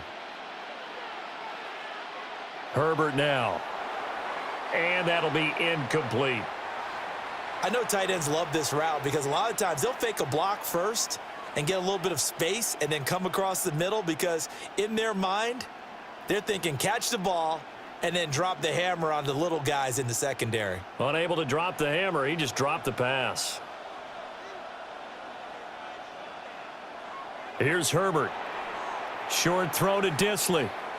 9 yards, not quite enough, and they'll be left now with 3rd and 1. And forget about the run to set up the pass. They're just coming out throwing. Forget trying to set anything up. They feel like they have the advantage. They feel like they have the matchups, and they're just attacking right now. Yep, going to the air on the opening drive. Heavy set out there on 3rd and 1. Herbert going to keep it on the sneak. And he is going to have the Chargers 1st down as they're able to get the 3rd down conversion. Well, they pick it up on 3rd and 1 on the quarterback sneak, and that's not easily done because there are extra bodies in there on the defensive side, and they're moving forward at the snap. Yeah, I was certainly expecting a handoff, weren't you? Yeah, I totally was. I thought they'd go with a back, maybe try and get a lead blocker in front. But as you talk about in different games, those guys with confidence in their offensive line, they just want to move forward and get it. Foyesade Oluwakan made the tackle there from his safety position. You've got to be impressed by that defensive front on reps like those. They were not being moved off the line, kept their shoulders square, and gave their teammates time to fight to the ball and limit that gain. Justin Herbert looking to pass. And this one incomplete. Too much contact to hold on to that one, and it's 3rd down. That's what you're going to need to do against those big receivers. You got to get in there and get physical with them. That time he got in close, got in tight, and knocked the ball away. And the line to gain here is the 37 on 3rd down. From the shotgun, here's Herbert. And this pass broken up. The contact well timed there, and now 4th down. How about that? Red man coverage and decided to test them early, but it proved up to the task and forced the incompletion. On 4th down, J.K. Scott ready to punt it away.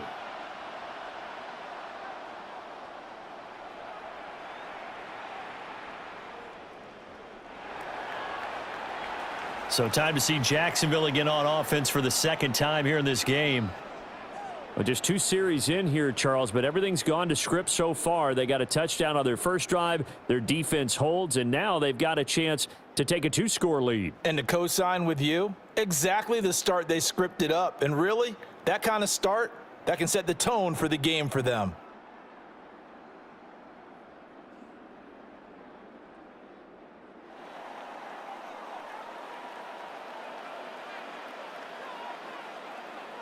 They go play action with Lawrence. That's going to be caught. It's Jacoby Myers. And he gets this one just shy of the 40, down at the 39. First play of the drive, a success, 19 yards. Well, as a coach, you absolutely love seeing your offense find their rhythm early, and that's exactly what we've seen so far. They had a touchdown on their opening drive, and now they connect here for another nice gain for a 1st down. This offense is moving the ball well, exactly as he drew it up in practice. A fake on the jet sweep. Now Lawrence off play action.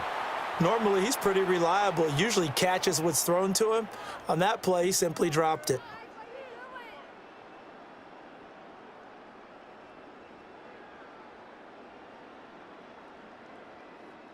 Second and 10.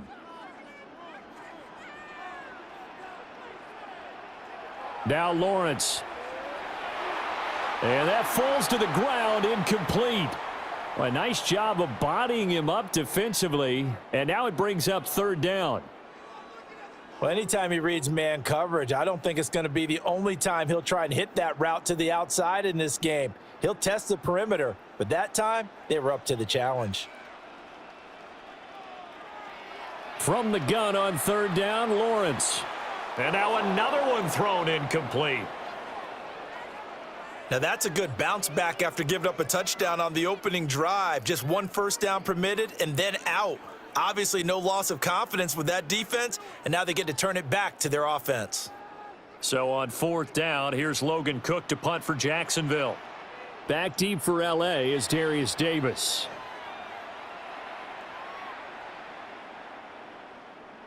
And he didn't quite have the backspin on that one. It hits at the 4 and continues into the end zone. It's a touchback.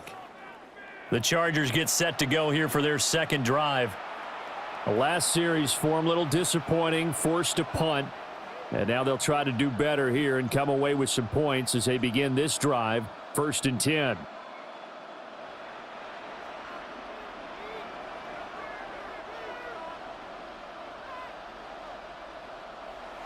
Play action. It's Herbert. And they will not get the connection there. It's incomplete.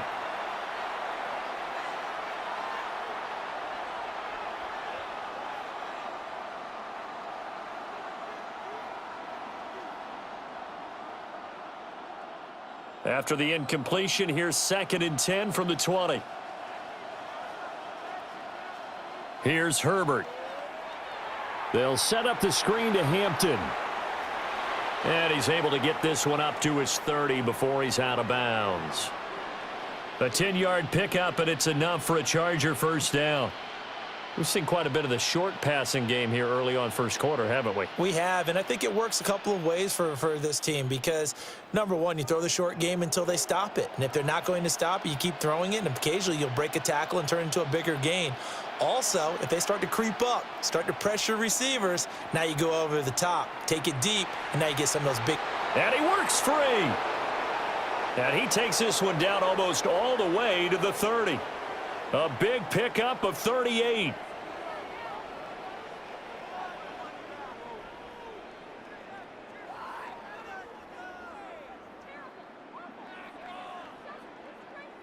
The timing was absolutely true as he caught it working across the field. Plenty of space for him to roam, but notice how he keeps his head on a swivel, looking for defenders who may crop up out of nowhere. That turned into a big play. In motion right goes Allen. On first down, hits Hampton. And he's going to get this one down to the 30. Credit him with a 1-yard gain there to make it 2nd and 9. Well, sometimes you just have to give credit to the defense. Great job there at the point of attack, holding up. They won their battles at the line of scrimmage, left him no space to try and run. A really nice job swarming to the ball carrier. Now Herbert off the bootleg. That's to Omarion Hampton out of the backfield. So just 3 yards on the completion there. And now third down and 6 to go. I know it was a gain, but you have to sense probably a little bit of disappointment there because when it's out there in open space, I think they expect to get more out of a play, don't you? Especially when you're getting it to your guy out of the backfield. You're expecting him to be able to create something, be a little more shifty. Yeah, no doubt about it. Good open field tackling held it to an okay gain. He had a man open, but he missed him, and it's incomplete. It's a tried and true formula, and I don't think it'll change for as long as we play football. If someone's trying to throw the ball and you can put pressure on them and make it tough, that's only going to help your defense. Yeah, he's since being hurried. He got rid of it before taking the hit, but incomplete. And that is not going to get there. Oh, he missed it short. It's no good. And this will stay at a 7-point game.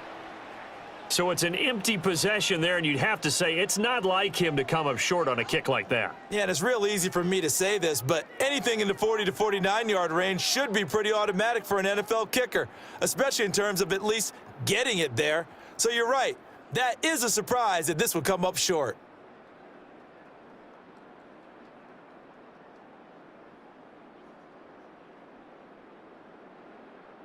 Lawrence bringing the Jaguars up 1st and 10. At the 34. He'll look to ETN to start things out.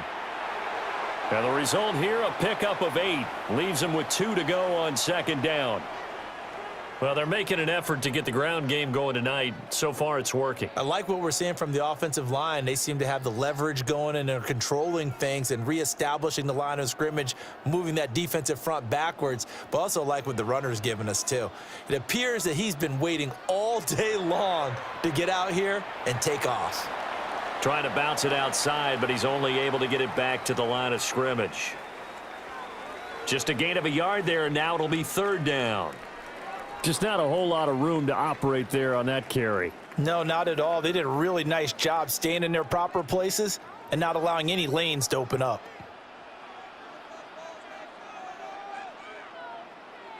Lawrence on the sneak. And I don't think he got there. No, they stop him right where it all started.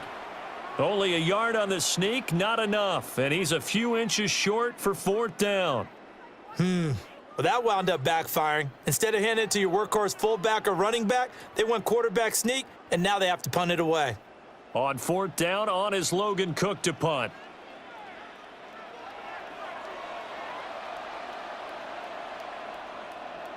And not what he was hoping for there, as this will hit in the end zone for a touchback. And the LA offense ready for this next possession. And they were in field goal range the last time out, but couldn't connect. And it's early in the game, so I don't think that the confidence just goes entirely out of, running your kicker back out there. But let's face it, some coaches have a little bit less patience for that than others. Let's see if they call the game differently now in terms of what they do on drives and not try and settle for field goals. And that one drops down, incomplete. Good coverage there, forced the ball free, and it's 2nd down. A misconnection there. He's hit on just 50% of his passes thus far. That's not where you want to be. Now you see the evolution of the game. You go back to the quarterbacks of old, 50% would be terrific because they threw the ball downfield almost every time they threw it. Now with the short passing game, you should be above 60% just to be in the average range. And able to break one tackle, but then quickly brought down, but a nice little gain. 9 yards, and that leaves him just short, so it'll be 3rd and less than a yard. So from 2nd and long, now we go to 3rd and very manageable. Yeah, they love that phrase, don't they? Because as an offensive coordinator, you can keep people a little bit off balance and guessing because you don't have to throw it. You can come back with a strong run game if you want to. And if you're in 4-down territory, that really opens things up for you. There may have been a little bit of an element of surprise there. 3rd and inches, and they go quarterback sneak. I still feel like this is a play that often is reserved for 4th down. Line of scrimmage, the 31 now on 1st and 10. Herbert going to give to Hampton. And the defense closes quickly there. He'll get maybe a yard to the 33. Oh, that's a real nice job there by the defensive front. They just engaged and held their ground. But how about the guy who made the play? We often talk about whether they take a good first step or not. Many times you just don't take any step. Just get your feet moving, get your body going, and then once he made the read, he was able to make the play. They'll check this one down to Hampton.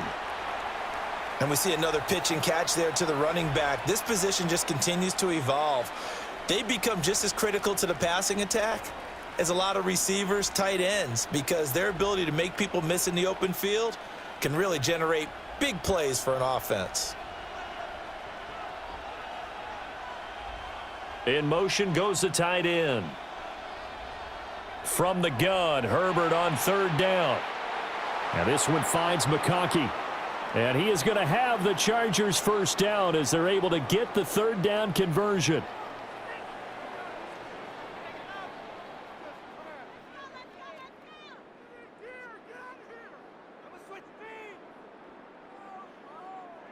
Well, we're used to seeing the guy that you consider the #1 receiver double covered, but how about this guy? He's double covered and finds a way to make the play for a first down. That's how you increase your Madden rating, right? No doubt about that at all. And you know something? I think we'll hear about that from him soon. And good penetration here. He'll get this down only to about the 49-yard line. 2 yards on the carry there. It'll be second down. They suspected it was a power play up the middle coming at them, and boy, were they right. That defense got downhill in a hurry and limited them to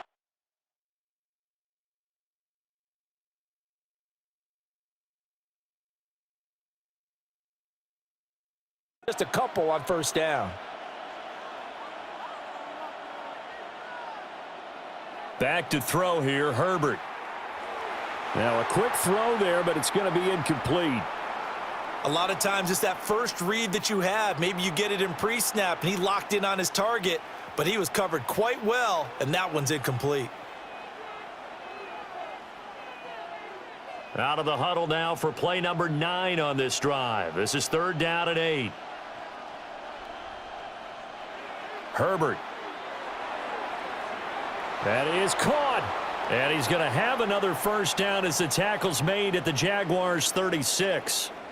The Chargers passing game rolling a bit here. They've got another first. So he turned to a trusted, familiar face in that 3rd down situation. It paid off. Yeah, you go to your veteran receiver in that spot, so you can't underestimate him when he's on the field. Defensively, make sure you know where he is because he understands how to get open in key situations. And that is incomplete. Oh, the coverage a little too good there, and it's second down. Well, they've got man coverage on the outside, and my scouting report on these DBs tells me that they love to take matters in their own hands. They want man coverage, not zone, and there was good coverage there that forced the incompletion. On 2nd and 10, Herbert over the middle, and it's caught. Keenan Allen. He'll be brought down on the 30-yard line after a gain of 6.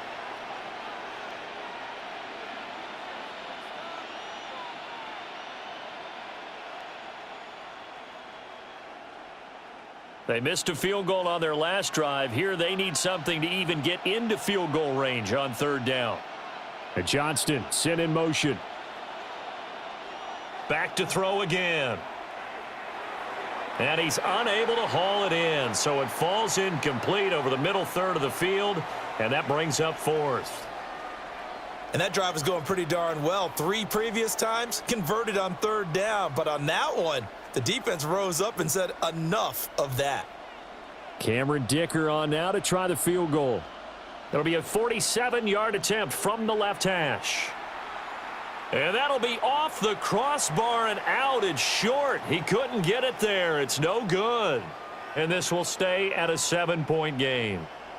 Well, he had that one on target. That's half the battle. The other half of the battle, however, is distance. And he nearly had that too, but it was the crossbar that said otherwise, and that'll deny him a shot at 3. Out comes the Jacksonville offense as they get set to take over here. Charles, a very uninspired effort the last time we saw them out there. It was a quick 3 and out, then they punted the football. Yeah, and you never want to get stopped so soundly during a series, but what would be even worse now is letting it happen again right here. They've got to get going. Lawrence bringing the Jaguars up, 1st and 10. At their own 37. Now ETN to start the drive. And some room to work. Inside the 10. And he will get this into the end zone for a Jaguar touchdown. Travis Etienne with his 2nd touchdown in this opening quarter. And the Jaguars are able to strike quickly to add on to their lead. And a pair of rushing touchdowns now for him in the 1st quarter. And I'm liking what I'm seeing from his big guys up front because they're winning the leverage game. How many times we talk about low man wins, right? Move the defensive front aside, create those gaps and holes. And he's found his way through them for 2 touchdowns. And after both of those touchdowns, he went right up to that O-line and hit each of them on the helmet. He recognizes That's a smart man. You know what else he should do? If this continues, take them all to dinner. Extra point splits the uprights, and it's now 14-0. So they hit pay dirt on just one play. The long run, the scamper, and a very nice scamper into the end zone for the touchdown.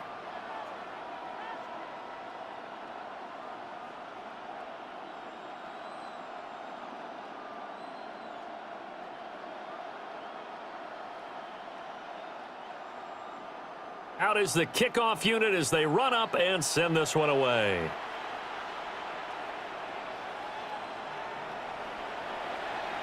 And a decent return out to the 27-yard line. L.A. set to take over again on offense. They've been outplayed early, no question. Down 14-0 already as they come up 1st and 10.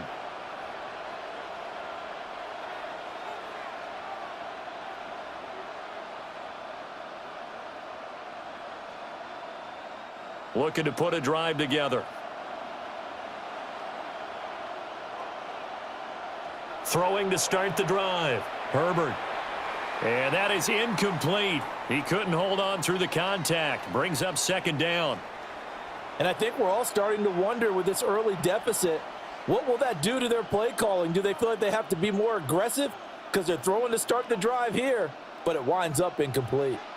Now a 2nd and 10. Looking to throw. Herbert. Now they go screen. It's complete. And he's got this almost to the 40 before going out. Give him 12 yards there. The Chargers have a 1st down. You can almost hear the sigh of relief coming from their sideline and from their point on the field because this has been a tough start for them thus far. A much-needed 1st down there. They needed something good to happen. Plays like that will continue to help them dig out of this hole. And he is going to be stopped cold behind the line of scrimmage. All around great play by Devin Lloyd, using his athleticism to get to the backfield and his strength to stop him for a loss. 14-0 the score. This is the NFL on EA Sports.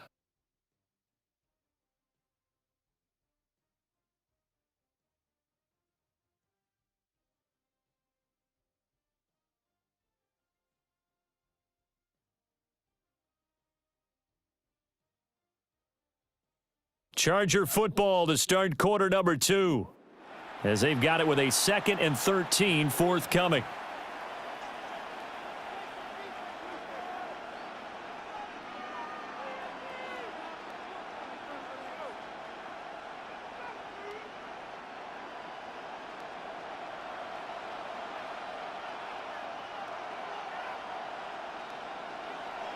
Herbert off of play action.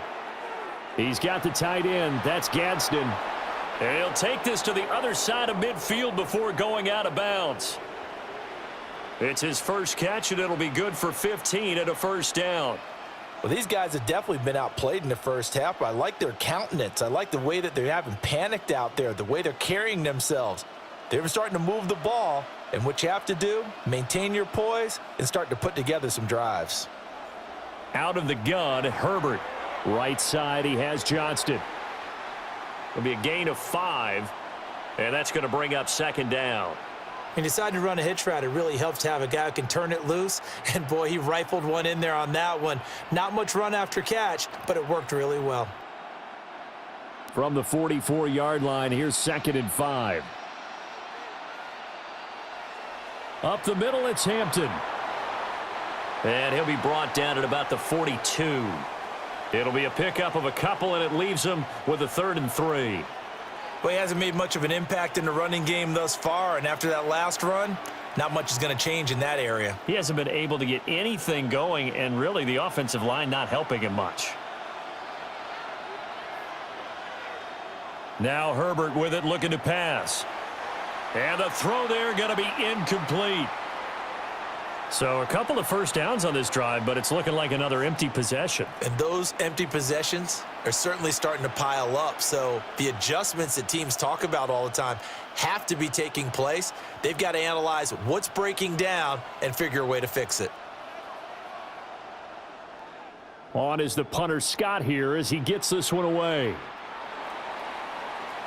The Jaguars offense and Travis Etienne set to take over once again. And as a play caller, when you've got a guy who's running like this, you lean on him and your offensive line. He's had big hole after big hole to run through in this first half.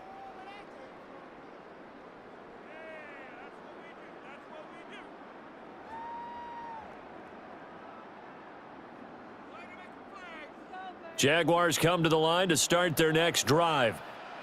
Well, partner, coaches always say that every play is designed to score a touchdown. Sometimes that's not really true, but last drive, that was the case. One play to get into the end zone, and now they'll try to duplicate that success here. And it's rare for those moments to happen. Incredible when they do.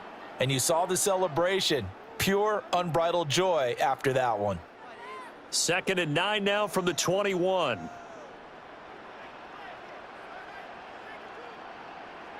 Lawrence. They'll try and set up the screen to ETN. And he will lose yardage on the play, back at his own 19-yard line. They wind up losing a couple there, so they go behind the original line of scrimmage, and now 3rd and 11 coming up. Well, it looked like the defense, they were ready for that one. Really left him almost no room to work after catching the ball. He could throw every move in the book at him. They were there, and they tackle him for a loss. He'll try and do this himself. Lawrence hit and the ball is free. And this is recovered by the Chargers.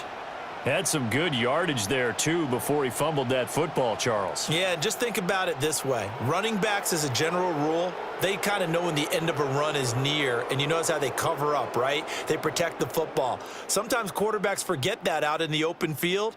After a while, you start to wonder, does the running back coach visit the quarterback coach and say, hey, I can help you with this. We can protect this and make sure we keep the ball. Here comes the Chargers offense now back out onto the field.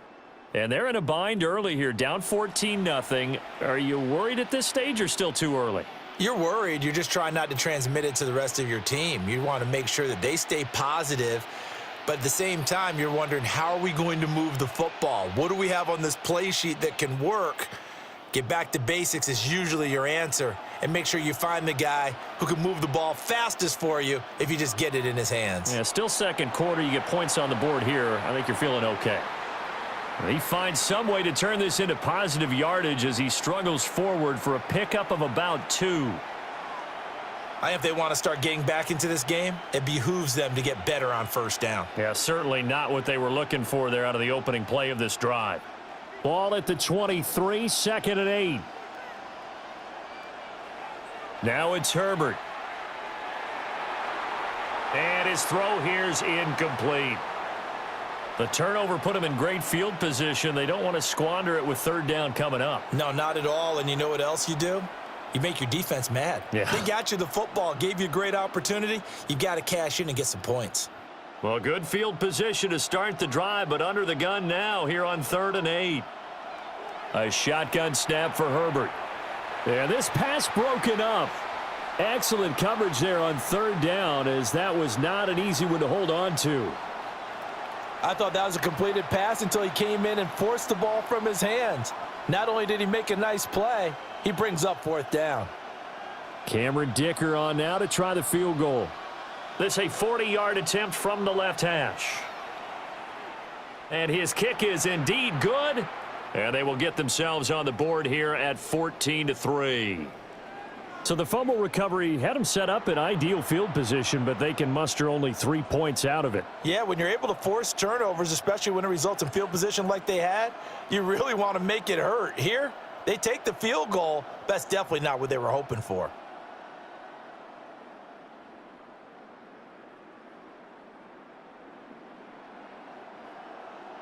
So after the touchdown, here's Dicker out to kick this one off.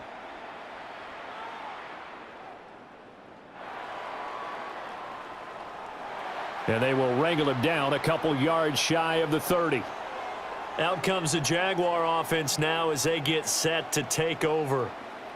And last time they coughed it up, led to a field goal. They're fortunate that it only led to a field goal, but still, they're not happy about it. Could you sense the relief, though? when they only gave up the field goal, and they were able to trot back out on the field and start this drive, a little more pep in their step because they didn't cost their team a touchdown. But they know they've got to do it a lot better than they did on the last possession. The coach will just be relieved, though, if they recoup with a score here, right? I think the coach would be ecstatic to see them pick themselves back up and now take it downfield and punch in the end zone without turning it over. Thomas brings it in. And he'll take this to the other side of midfield before going out of bounds. A good pickup there, 26 yards.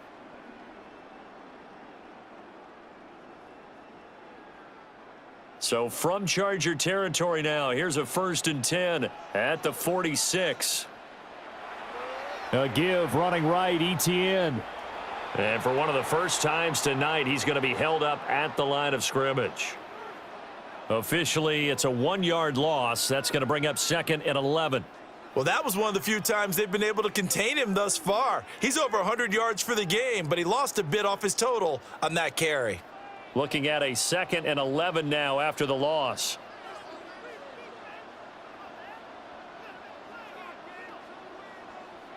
Here's Lawrence. Incomplete. So many offenses want to include their running backs into their passing offense and be able to swing the ball out or check it down to them. But sometimes those guys are just not as comfortable catching the ball as they are running it. The offense on 3rd down tonight, 0 for 3 to this point. They could use a conversion. This is 3rd and 11. And incomplete here to bring up 4th down as the rookie couldn't haul it in. I wonder, Brandon, I just wonder, you think maybe he was worried about where he was on the field? Was he far enough? Was he close enough to the first down sticks? Absolutely. He was right there by him, and I think he was thinking first down before he caught that football. Yeah, got to catch it first, because if you don't catch it, there's no chance of picking up a first down. The Chargers ready to take over. And after the field goal last time, we'll see what they can get here. At least they got points out of the last drive, Charles. I never met an offensive coach that didn't want to drive to end with a kick. Most of them wanted to end with a PAT, right? In this case, a field goal, they'll take it. Way better than the alternative, which is a punt. Yeah, but you've met fan bases that wanted that, that weren't happy with that field goal. I haven't met a fan base yet that wants to drive to end with a kick, other than the extra point. That's it.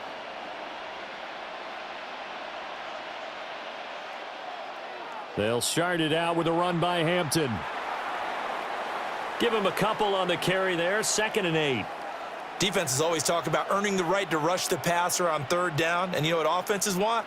Win first down so they can set things up for themselves better. And that wasn't helpful there. Not a big impact on first down. From the 22, here's 2nd and 8. Justin Herbert looking to pass. Open man right side. That's McConkey. And he gets this up just shy of the 30 to the 29 before he's out of bounds. But it appears that they read man defense and went to the out route, and what you have to do on that one is the receiver's got to make sure he works the defender towards the middle of the field to give himself space to cut to the outside and have that ball delivered with good timing, and they got it done. Only a yard there on the keeper, but that's all he needed. First down.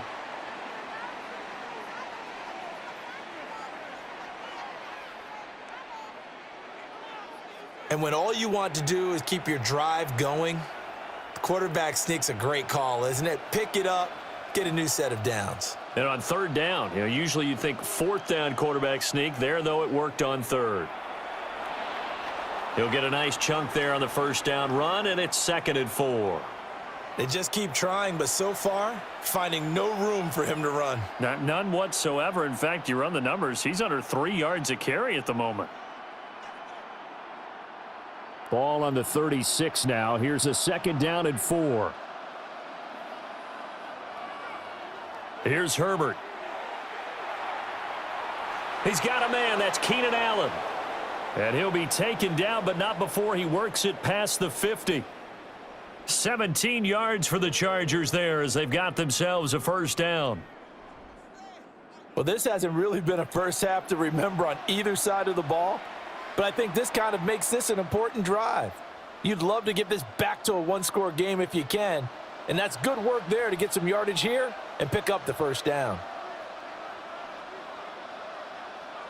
Out of the gun, they'll run with Hampton. And he'll take this ahead for about 4. Second down coming up. Brandon, 5 yards on that run. Let's get back to the huddle and make sure if you're a back, you spend time with your offensive line and give them credit. Hard to move those 300-plus pounders at the line of scrimmage, and they did for a significant chunk of yardage. A play fake, and now Herbert to throw. That's complete to Disley, the tight end. And he's going to have another first down as the tackle's made at the Jaguars' 27-yard line. That's a good-looking play to me. The big tight end on a crossing route coming underneath. Sometimes he can gain some serious momentum going forward, can he? Yeah, he can indeed, and pretty well executed there. Herbert now. Oh, it's a screen pass. That's complete. A minimal gain there on the 8th play of the drive. Good reactions there defensively. That screen was a little slow in developing, and they shut that one down with little gain.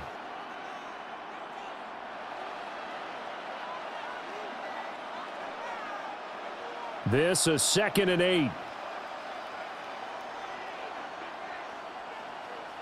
From the shotgun, here's Herbert. Complete to Johnston here. And he's in for a Charger touchdown. Quentin Johnston. 25 yards for the touchdown. And the Chargers have cut it back within a score.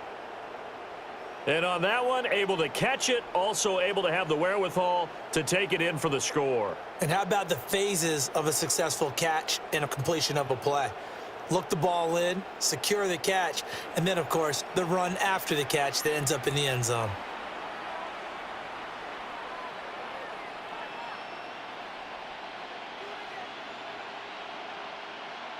And for the extra point, Cameron Dicker.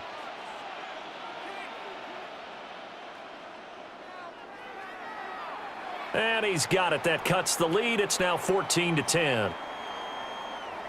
A good drive that time as they go 9 plays in all. And it was Quentin Johnston who finished that drive off with a touchdown grab.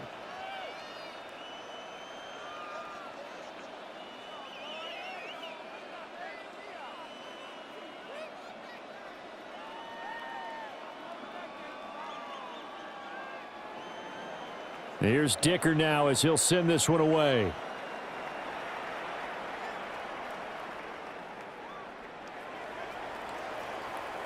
And makes it across the 20 as his guys will set up shop at the 23-yard line. And out now comes Jacksonville as they get ready to go.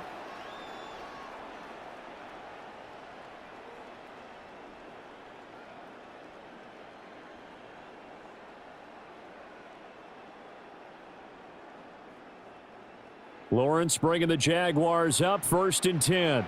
At their own 23. They'll start on the ground. Etienne shifts by him. And this will be a Jaguars first down as the tackle made at the 35-yard line. Now, this is an example of breaking down a defense because on a lot of these runs, he's getting past the point of attack, and guess what he's doing? Forcing the secondary guys to have to make a lot of tackles. Ball up to the 35 now as they come up on 1st and 10. Lawrence with a quick throw outside. That's complete. Only able to gain a couple there, and that will bring up 2nd down.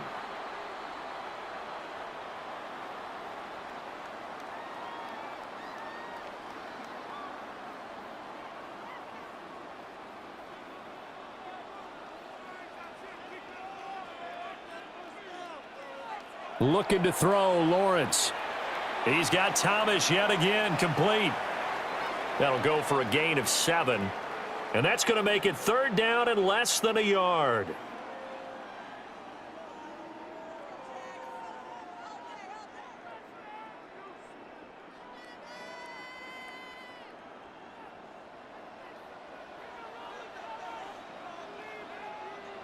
Lawrence on the sneak.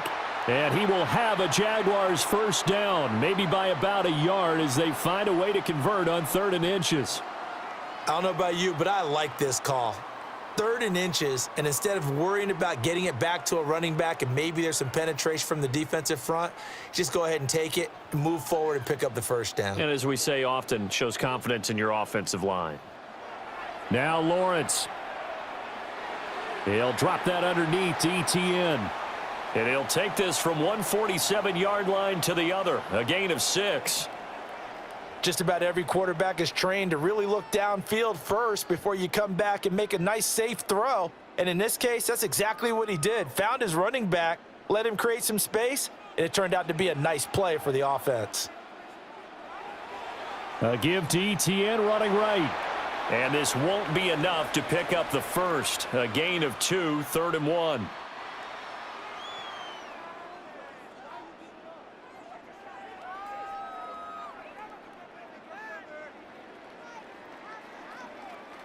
The Jaguars on 3rd down. Just 1 for 5 to this point. They're up against a 3rd and 1 situation. Lawrence will throw. And that's going to be incomplete. The coverage too good there. The contact popped the ball free, and it's 4th down. From a defensive perspective, they had exactly what you want anytime they want to throw the football. There was pressure on the quarterback. They were getting after him, and they tightened down on the receivers and forced the incompletion. And he's going to miss this one. Wide to the left from distance. It's no good, and this will stay a 4-point game. So an empty possession there. What do you think went wrong, Charles? Well, it looked like maybe the plant leg might have given way just a little, and when that happens, guys have a tendency to pull through the ball to compensate, and in doing so, sent this one off target. The Chargers offense and Justin Herbert getting set for this next drive. And he's had things all his way in this first half. The numbers sensational as he'll look to add to them with another drive here.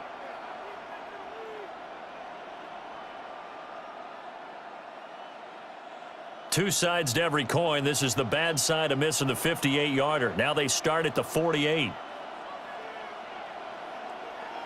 On the give, this is Hampton. And that play will go nowhere. Losing yardage back near midfield at the 49. 2 yards the loss, 2nd and 12. This defense has really flown around in the first half. They've gotten to the ball carrier before they can really get started. Offense got to come up with something else in order to try and get this running game going.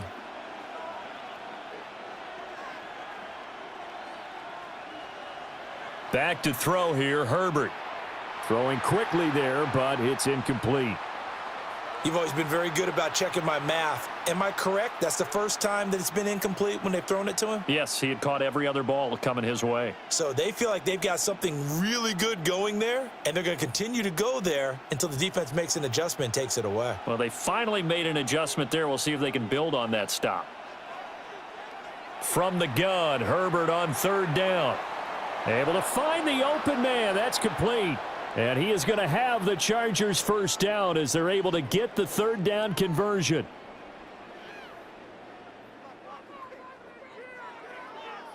Good strong throw and catch right there. And so far in this game, the alleys have been open for them to get completions, and they're taking advantage of it. Line of scrimmage, the 31 now on 1st and 10. Herbert. His throw incomplete.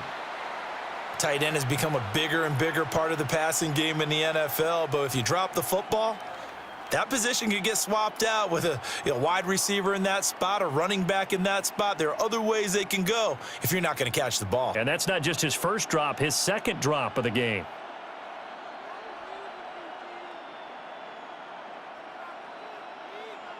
To the air again, Herbert.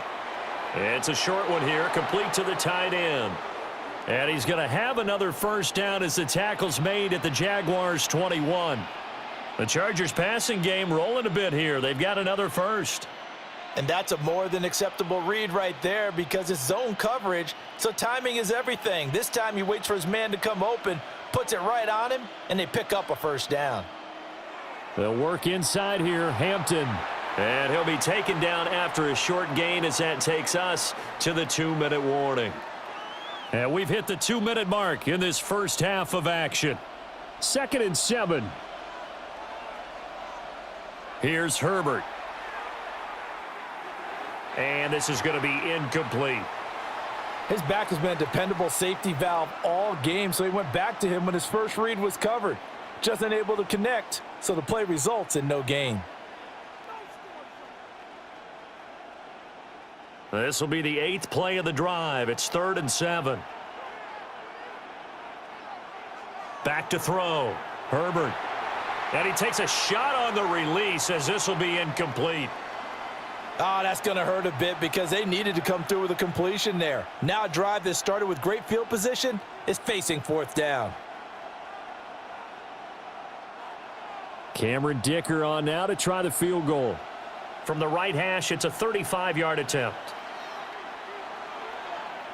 Well, this one's knuckling, and it just does get over the crossbar. He didn't get much of it, but he got it to go. And the lead is down to 1 now at 14-13. So not the most convincing of kicks, but he got it to go. Yeah, from a short distance, you expect a little bit more out of that kick, but the bottom line is what? 3 points. 3 points. Doesn't matter how it looked. It still counts the same.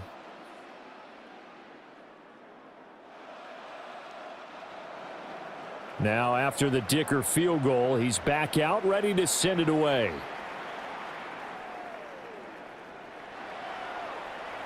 Shreds him with a stiff arm. And he'll be stopped up at the 25. Here comes the Jaguars offense as they get set here. And the way their last drive ended, boy, it was frustrating. They had a pretty good drive going. It was sustained, and then it stalled out, Charles, and they missed the field goal and got nothing out of it. Is that insult to injury? Because they had such a sustained drive, as you noted. So you know for the head coach, it almost felt like a little bit of failure to send out the field goal unit and then to not even see the ball go through the posts. What a bummer on that last drive for them. Got to pick themselves up from that one. And they're able to get this one across the 35. 144 yards for him on the ground so far tonight as he has been terrific in this first half. I'm not sure how much more evidence they need, partner, than to understand that if they don't start to slow him down, it's going to be a long afternoon here at the stadium because he is just shredding them at this point. And let's face it, coming into the game, they knew he would be the focal point of their attack. This is going to take an 11-man unit on the defensive side to start making plays. We've already seen him catch a few passes out of the backfield in the first half, unable to connect on that one. Certainly seems like getting him the ball out of the passing game, though, is part of their game plan. It certainly is because he catches it well, creates a mismatch. You're going to cover him with a linebacker, a corner, a safety. They feel like he can win every battle. Now Lawrence to throw. Screenplay, here's Etienne. And that play is blown up, losing yardage back at the 35. 2 yards the loss, and now 3rd and 12. Well, Brandon, we could see that play developing, and they were hoping that he was going to be able to put a move on the first guy and turn it into a big play. But no such luck. The speed on defense continues to get better and better in the NFL. Pretty nice example there of those guys being able to run from their assignments and finish off that play. And he will not be able to hang on through the contact. It's incomplete. The coverage strong, and now it's 4th down. 1 first down here, and that's all, folks. Good work by this defense to hold things in check and force a punting situation. Here's Logan Cook now to punt this one away. And he gets this away, and look at this. This is a good one.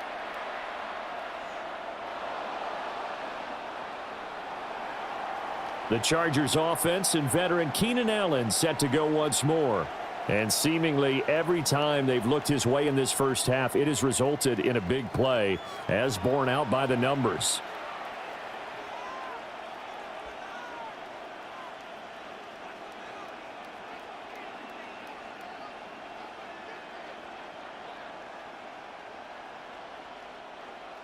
The Charger drive about to get going.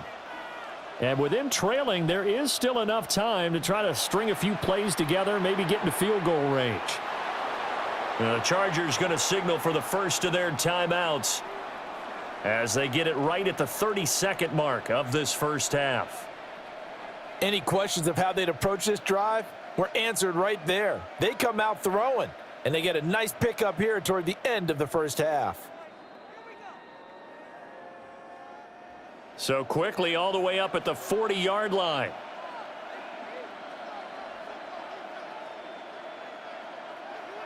Out of the gun, Herbert. It's a short one here, complete to his tight end. Now the Chargers will use the second of their timeouts.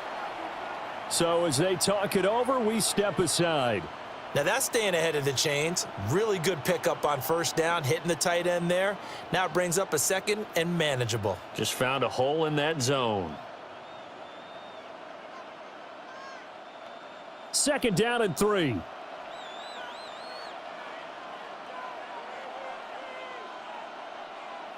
Now Herbert with it, looking to pass. And he'll take it down shy of the 45 at the 46. Chargers going to use their third and final timeout as the clock will stop with 21 seconds to go here in the first half.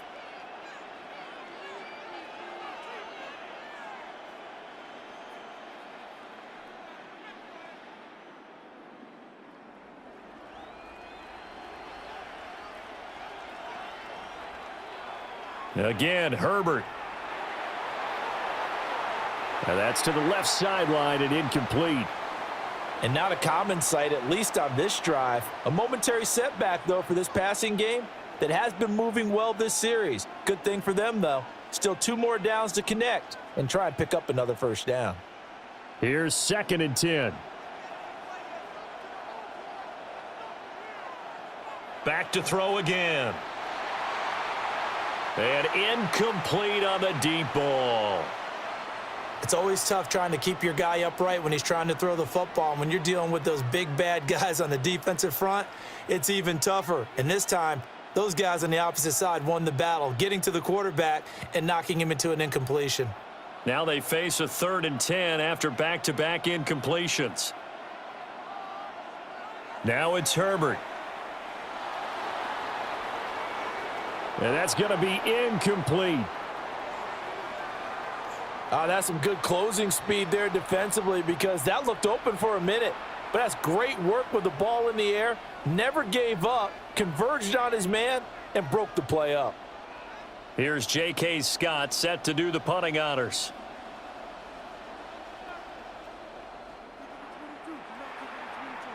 And this is going to be ruled out, I think, just inside the 20. Yes, it will. Side judge calls it at the 19-yard line.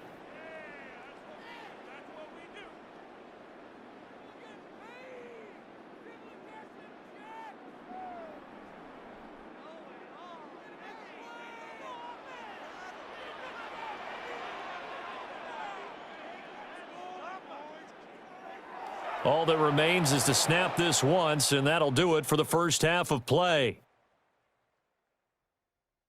All right, Brandon, thanks much. Welcome into the Orlando studios. Scott Hansen with you on an abridged halftime report.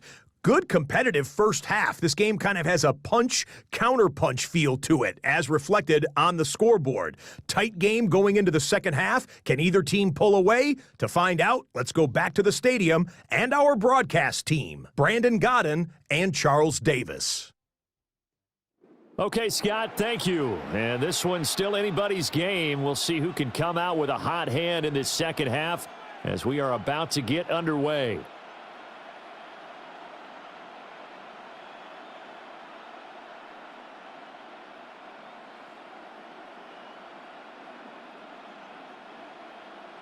The Chargers going to get the football first here in this second half, and they trail as we get back underway. And he'll take it a yard or so past the 20, call it the 21. The Chargers getting ready to go here to start this third quarter. This offense, Charles, had a strong first half throwing the football, at least in terms of yardage, but that hasn't translated so far on the scoreboard as they begin the third quarter here, trailing and looking for a little momentum. Yeah, you're right about that because, let's face it, in the first half, most of their focus was in the passing game. And to their credit, resulted in a healthy amount of yardage. So I would think that at halftime, they're going to anticipate that defense loosening up a little bit to try and cover the passing lanes. They've got to get the running game going, and there should be some gaps to run through now. 40 yards rushing for him now in the ball game. He hasn't had a ton of success here so far, but you get the feeling that he might be on the verge of popping one. Yeah, even on that one, there was a little bit of a hole, but it closed there quickly at the end. Ball on the 28-yard line. Here's 2nd and 3. Again, it's Hampton. And he's got room. And he slips up past the 45 before being tackled. That good for 19 and a first down. That one definitely helps as they try to push the ball down the field here, trailing early in the third quarter. And even though they're trailing, not abandoning the running game. People may call it an adjustment. I think it's just much more sticking to what works for you and continuing to have faith in it. And the running game is starting to pay off. Nifty move. And he gets this inside the 35-yard line. That is now 19-yard gains on back-to-back plays. He finds his way into the secondary again on this drive. They might want to try getting him down a little closer to the line of scrimmage. Yeah, what do they call that? Third level run, first level being the D-line, and linebacker second level in the secondary, the third. When you block it up well and you make the secondary do all the tackling, that will wear on a defense. And a very elusive run as he'll wind up getting about 9 on that one. Now, that was an excellent run. And when you see that happen, that's when you're seeing guys doing their job and then some people doing a little bit more. Offensive linemen and tight ends, they're expected to block. But the wide receivers, all they want to do is catch passes. So when they block on a big-time running play and create extra space, you've kind of hit the jackpot there. And not able to break away this time as they're going to stop him right around the line of scrimmage. That'll be a loss of a yard, and it leads to a third down. Well, they've had success on the ground on this drive, and that makes a defense more likely to overcommit to stop the run as they did on that play. But keep in mind, it makes them susceptible to play-action passes as well. Herbert going to keep it on the sneak. And he's going to run into a brick wall right in the middle of the field, and I don't think he got there. Only a few inches needed on the sneak. He didn't get it, and now it's fourth down. No gain? Quarterback sneak? No gain? Aren't you supposed to get something out of that? Yeah, needed a full yard there. The offense here not budging. They're going to fight for it on 4th and inches. They will run for it with Hampton. And I'm not sure he got there. Did they stop him? They did. The fourth down play doesn't work for the Chargers. And that will force a turnover on downs. And you wonder, Charles, could that decision come back to haunt them later? And it really could, because in this situation, you kick the field goal in a tight game like this, that's a good play. Yeah. But maybe what he's saying to himself is, I'm just not a big proponent of the old idea that any possession that ends in a kick I'm happy with. He wanted to be really aggressive. A little twist here in the third quarter.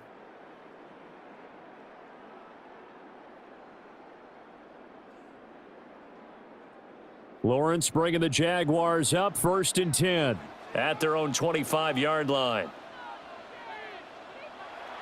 They'll start this drive out on the ground. He'll work his way up the middle for a gain of about 4, 2nd down. Nice chunk of yards on first down. It really opens up your options for what you want to do on second. You go right back to him and hope he explodes, or sucker the defense in before throwing over the top. 2nd and 6, just inside the 30. Lawrence. That's complete to the rookie from Colorado. And he'll be taken down, but not before they work it across midfield. A gain there of 21 yards. Charles, to move the chains that time, they had to complete it into double coverage, and they got it done. And it's never easy overcoming multiple defenders, but he sure made it look simple. Found the right spot to exploit and won his 1-on-2 matchup. This ball caught by Strange. And he'll get this one down near the 20-yard line, just shy of the 20. That's good for 28 yards.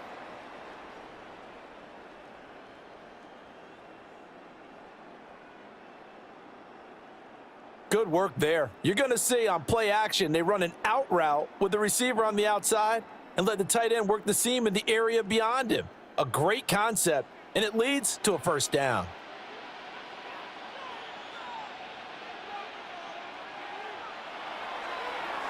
Now a quick throw out wide to Myers. And he'll be out of bounds, taking it just shy of the 10 at the 11 or the 12. They get 10 more there, and I believe that'll be enough for another first down. It will.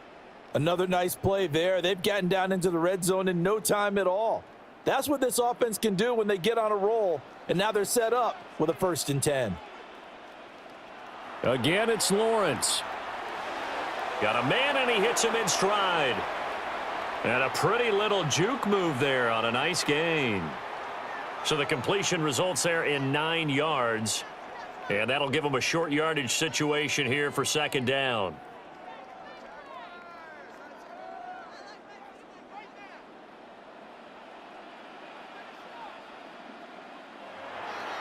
On the counter, ETN.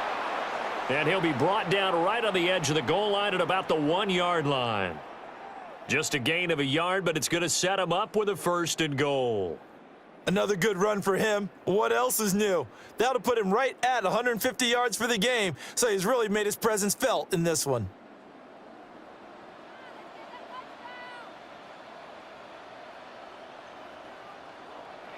ETN will get it into the end zone for a Jaguar touchdown.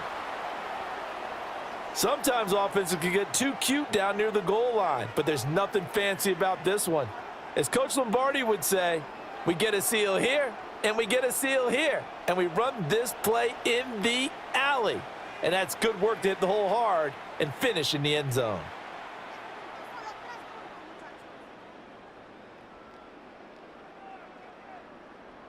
Now the try here for the extra point.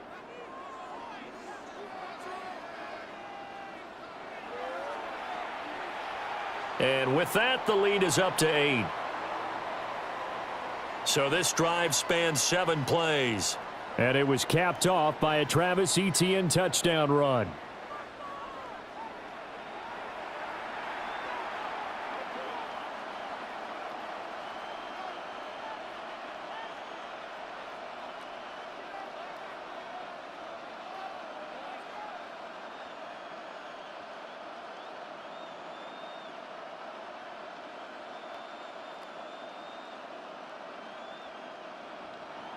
Here's the Jaguar kick team now as they run up and send this one away.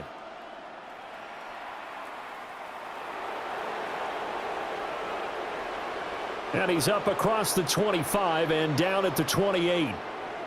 Here's the Los Angeles offense as they get set to take possession. They've got some stuff to build on from that last drive because they moved the football, CD, and then they tried to go for it on 4th down, didn't convert, probably left a bitter taste in their mouths. I would say so, and I think that they go out in this series determined for that not to happen again. In fact, they don't even want to get to a 4th down opportunity. They just want to make sure they get it done within the parameters that they've set for themselves. Run their offense, get it into the end zone. Yeah, I think a little bit of determination and a dash of anger. They'll send a receiver in motion to the right. Here's Herbert. Over the middle and caught by McConkey.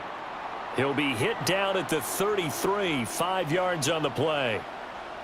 Well, it's time for them to be good teammates right here, and what I mean by that is possess the ball for a little while. Get at least 2 first downs. Give their defense a chance to settle down a little bit after they give up a touchdown.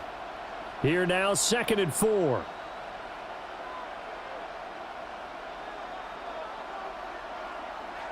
On the handoff, it's Hampton. And he'll get about 2 there to the 36. But that's all about doing the dirty work right there defensively. 2nd and short yardage, that's all about plugging those gaps, not giving a running back a crease to run through, and has a nice job to hold him just a couple and force a 3rd down.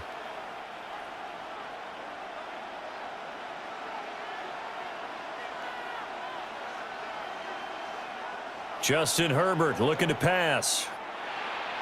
He's got his target. That's complete. And he is going to have the Chargers 1st down as they're able to get the 3rd down conversion.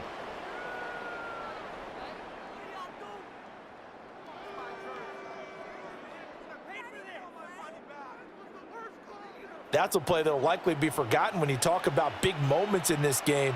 But plays like this are critical to keep drives going. And if points result, we'll call this play significant. Herbert off of play action. And he's got his man in stride, complete. Call it a gain of 3 on the play. And it'll be 2nd down. Now, that's often a surprise for the defensive guys when they see the big fella slide out of the backfield and catch the ball. Not something they usually go over in practice very often. From the 47 now, they'll work with a 2nd and 7. Herbert now. Now this one finds McConkey. So give him 2 yards there on the completion, and it brings up 3rd and 5 now.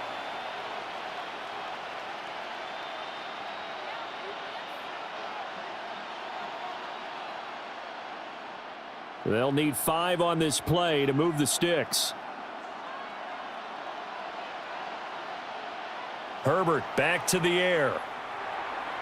Work in the middle of the field, and he's got a man complete. And he's going to have another first down as the tackle's made at the Jaguars' 34-yard line. And with that last play, he's now up over that 300-yard mark. And in today's NFL, it almost feels routine. And I hate that when you talk about a 300-yard passing game. To me, 300 yards still signifies excellence, and he's achieved that in this performance. Taken down at the 30. I feel like I could see what he was thinking on that carry. Wanted to follow that big tackle through the hole. Ended up only getting 4 yards on the carry. I think he had designs on that one being bigger. Ball on the 30 now. Here's 2nd and 6.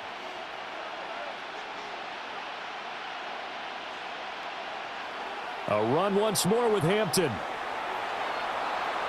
Oh, and fine work there as he gets this thing down to the 11-yard line. 111 yards for him on the ground now. He has been a tough man to bring down all night.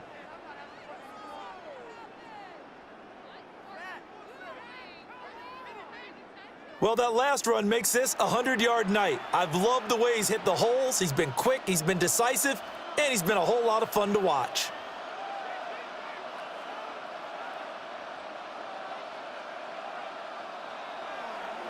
Give here to Hampton. And he's able to break out of 1 tackle, but then quickly brought down. Just a yard on the first down carry, so it's 2nd and 9. But that call makes sense because they've been throwing it well on this drive, and once again they show passing formation, showing the shotgun. Then they ran out of it. That's a nice play by them defensively, though, to hold it to a short gain. They'll run here with Hampton. The tally there, minus 2 yards, brings up 3rd down. Make it now 3 tackles for a loss in this game, 1 for each quarter. And for a guy who played defense in college, I can just tell you that he's feeling very satisfied right now by what he's doing, but he's elated because he knows what he's doing is helping his team win the game right now, making some big-time plays, getting into the offense's backfield and spilling everything. Able to get away toward the end zone, but that's going to wind up incomplete. They converted twice on 3rd down that drive already, but couldn't make it a 3rd. We always talk about in-game adjustments. How about what the defense did there, able to shut them down on that attempt? Cameron Dicker on now to try the field goal. From the right hash, and this one just a chippy. And his kick is good. And that'll get the lead down to 5. So the response to that touchdown on the other side to begin the 3rd quarter. Look, just 3 points, but still a response nonetheless. You're exactly right about that because I think you needed to answer back with something, even though it's not 6. Just enough to send the message that says, hey, we're not going away.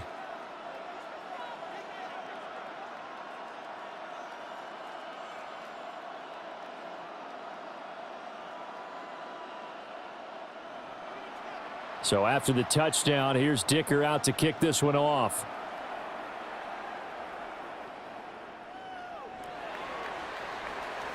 And able to get this across the 20, but not much further as he's dropped it to 23-yard line.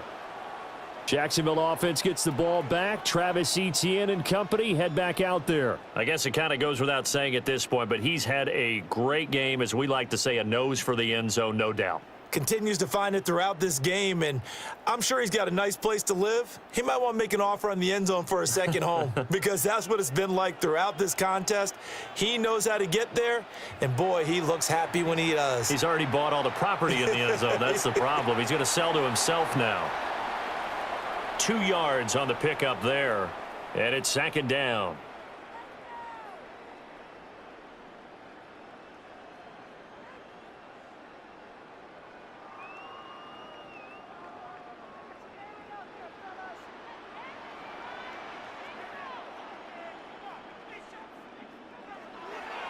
straight ahead, ETN. And from the 25, they work this to the 29, a gain of 4. I think we all suspected that they were going back to him after he found the end zone on his last carry, and they kept the positive momentum going there. Another nice run by him. 3rd and 3.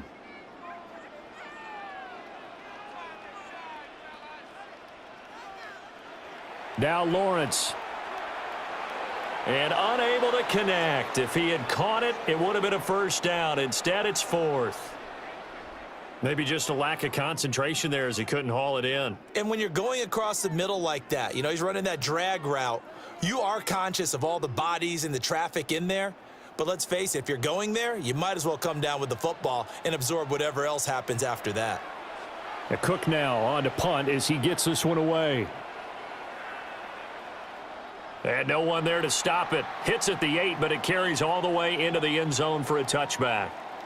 The Chargers offense and their quarterback set to take the field once more. And he had it going in the first half, that's for sure. He's really had his way with his secondary. They've been powerless to stop him, and he'll look to keep it rolling right here.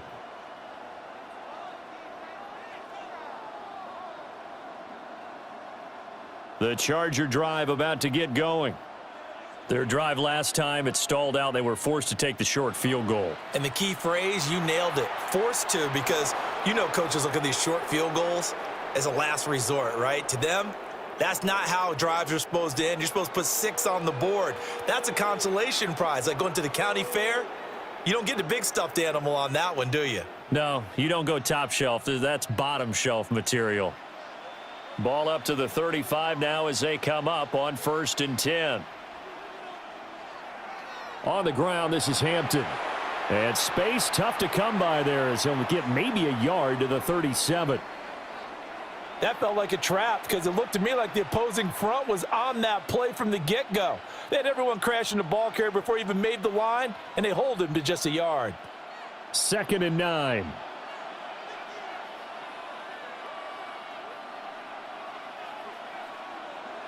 Play action. It's Herbert. He's going to loft one deep left side here. It's caught inside the 25.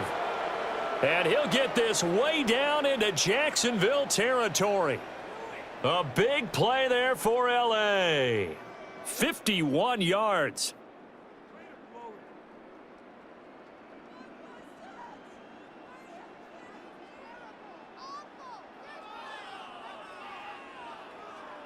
And normally when you think about huge field flipping plays like this, it's that shifty slot receiver or that burner on the outside. Not here. That's a tight end doing work down the field. Where's the oxygen mask? He's going to need it after that one. A big, big play. And the Chargers are going to have a 1st and goal as some good running there gets them down to about the 2-yard line. Knock it on the door. They're making it look easy out there. Another first down. So far on this drive, let me do this little bit of math here. 4 plays, 3 first downs. That's a pretty good recipe for success. From the shotgun, here's Herbert. To the goal line, but it's incomplete. Down this close to the goal line, first down. Surprised that wasn't a run? I am, and you know I'm old school. I want to run the ball on first down in this situation because 2nd down, that gives me that option of running play action and maybe throwing it. 2nd and goal, and they will try again from the 2-yard line. Operating from the gun, Herbert. And that's going to be knocked away in the end zone. It's incomplete.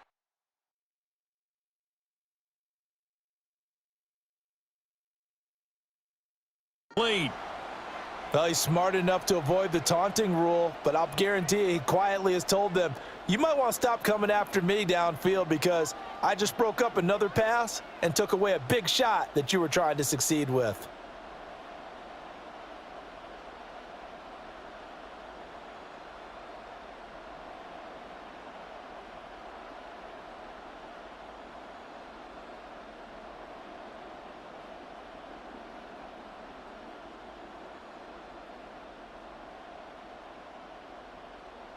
Right now, no questioning the toughness of this Jaguar defense. This is 3rd and goal. A shotgun snap for Herbert. Toward the end zone, but that's going to wind up incomplete. Boy, such a good drive. You'd hate to have it end in 3. Do you think about going for it? Absolutely. I mean, the fact that they've moved the ball so well should lead you to the decision that maybe we should go for it right here. Also, as a head coach, show some confidence in your team. Let them know you think they can go get it. Hampton going to try to punch it in. And he is into the end zone. Touchdown, Los Angeles. Omari and Hampton taking it in from a yard out. And the Chargers have taken the lead here in the final seconds of the third quarter. So 4th and goal. Their head coach gave that offensive line one more chance to punch it in, and this time they were successful. They certainly paid off the coach's confidence, didn't they? And how about the fact that they stayed with the ground game? Because a lot of times in that situation, partner, we see teams try and roll the quarterback out, give him a little run-pass option, and treat it like a 2-point conversion play. In this case, they went with a little bit more power and got it done.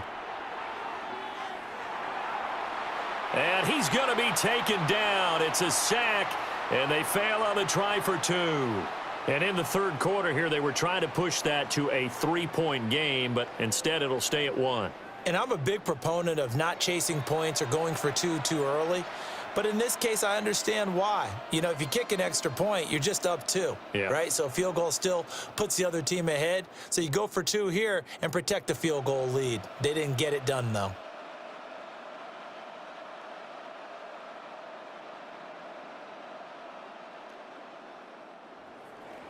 Here's Dicker now as he'll send this one away.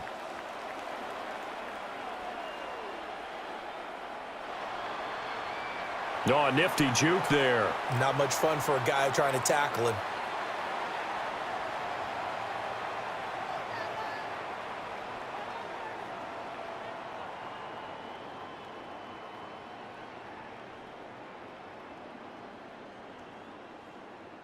The Jacksonville offense set to begin their next drive. See if they can put this drive in the end zone, Charles, because it's been a little bit of a rough go at times. They've had to punt the football a ton in this ball game because of stalled-out drives. So are you saying that you're kind of tired of seeing the punter run out there and do his thing during this game? Is that what you're trying to say? Well, I mean, I'm okay with it. I have a feeling that this offense, they don't want to see the punter again. And frankly, the punter doesn't want to run out there anymore himself. He would love to see his offense put together a drive and give his leg a rest.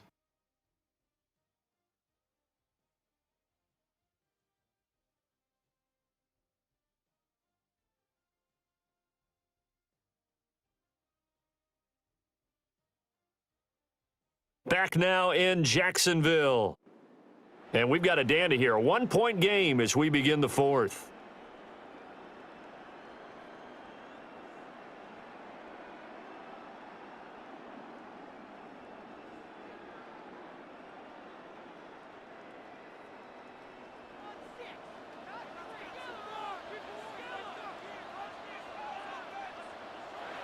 Well, they'll run it here on the jet sweep. And he'll push this forward only to about the 42-yard line. Just a yard on the pickup there, and it'll bring up a 2nd and 9. Defensively, they had that one pretty well figured out. Yeah, and one of the things about this play, it can be even more effective when you run a lot of motion, and there's plenty of times you don't hand it off. And they'll send the tight end in motion here. Now Lawrence. Oh, he dropped it. They were looking for him in the middle third. He couldn't catch it. Now 3rd down. It looked like they had something there, but I think that he was thinking about running with the football before he actually hauled it in, and that led to a big drop. The offense on 3rd down tonight, just 1 conversion in 8 tries. Not good. This is 3rd and 9. Lawrence will throw. And that will be incomplete. In the early days of the NFL, you could easily blame these drops on maybe some uneven or uncertain lighting in a stadium. Not anymore. The lights are pretty good. Yeah, they're great here at night, but his 2nd drop, indeed, not a good look. Here's Logan Cook now, as he'll come on to kick for a 6th time tonight.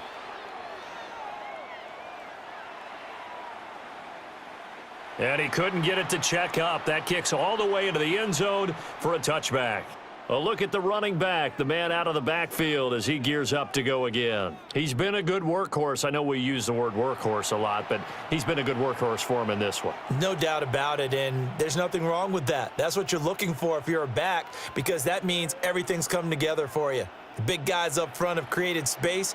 You've run through it. And you've probably gotten some help even from the wide receivers who want to catch passes as opposed to block, but they're helping out too. Yeah, everyone's pitching in. He's had a good game. He's got a man. It's his fullback. It'll go as a gain of 4, and that'll bring up second down. I wouldn't be surprised to see the next step in utilizing this position is to actually utilize more of a scat back in this spot, because we saw the catch there, right? He made it, but he's a bigger, stronger guy, maybe not quite as elusive as maybe someone else you would put there. Yeah, didn't get the big yardage there you might out of a smaller back. Caught by Allen. And they're able to get this one across the 35. Herbert with a connection to Allen for a Charger first down.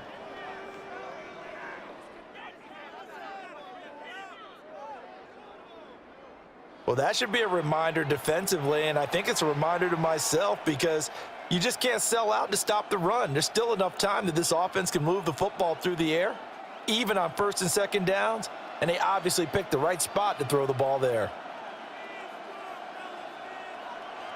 On first down, it's Hampton. And for one of the first times tonight, he's going to be held up at the line of scrimmage.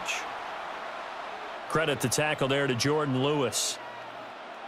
That's it. That's what you want. Straight ahead positive gain. Just keep that clock ticking. Here now, 2nd and 9 from the 39-yard line.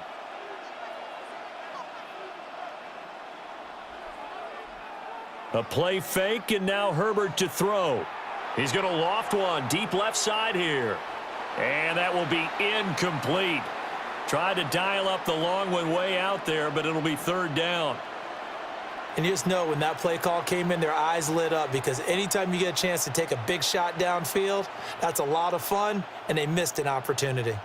After an incomplete pass on 2nd down, that'll leave him trying to convert on 3rd and 9. Herbert. And that is incomplete. Nice back-to-back plays defensively. They're stacking momentum now. 1 incompletion, 2 incompletion. They're going for more. Here's J.K. Scott now, as he's on to punt for the 4th time tonight.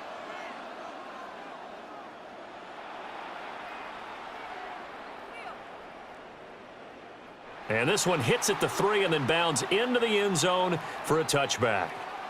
The Jaguars getting set to go. Their defense accomplished step 1 of the mission. They forced the punt. Now they'll look to erase that deficit and take a 4th quarter lead.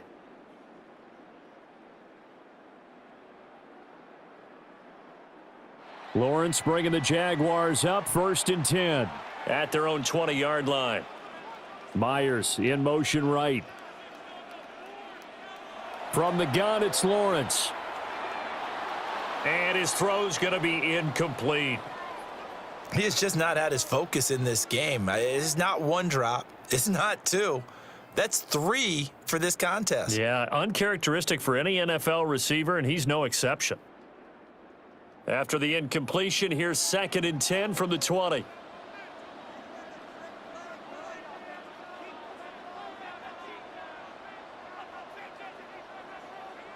Here's Lawrence to throw. Got a man, that's Hunter. 9 yards, and that leaves him just short, so it'll be 3rd and less than a yard.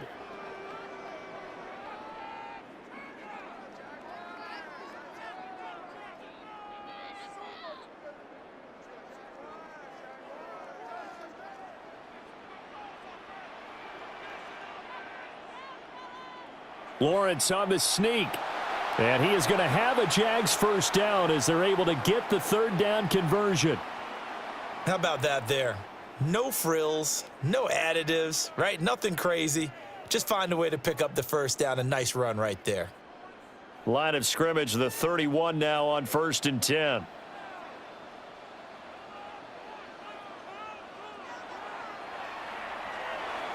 Open man right side, Myers. They showed off a nice juke of the defender before the next wave could bring him down. That's good. The completion there for 7 yards, and it's second down.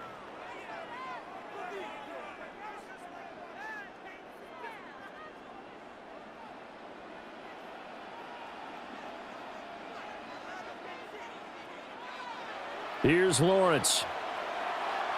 And he still doesn't have a catch. We're into the second half. I think it's a little bit of a surprise to me, but that was one he should have caught. Absolutely. That was his best opportunity right there. He dropped it.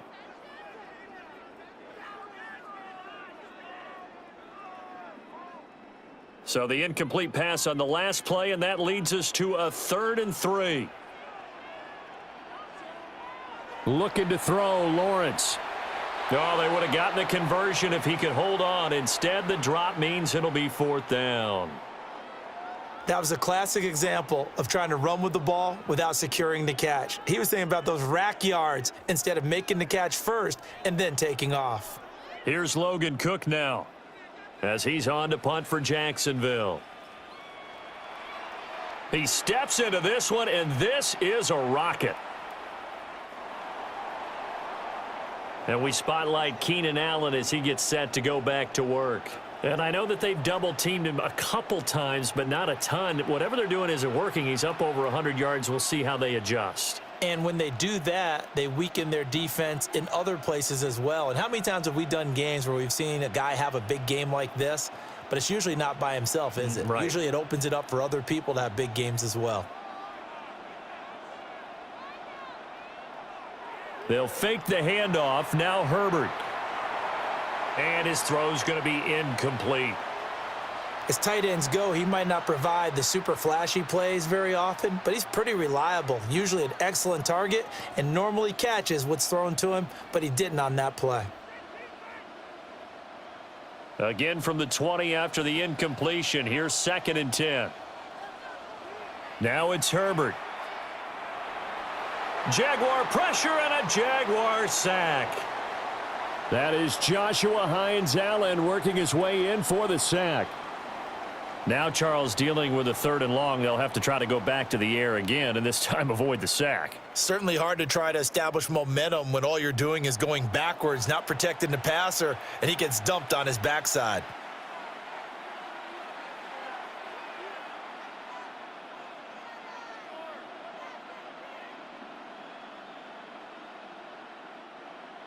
They need 18 yards here on 3rd down.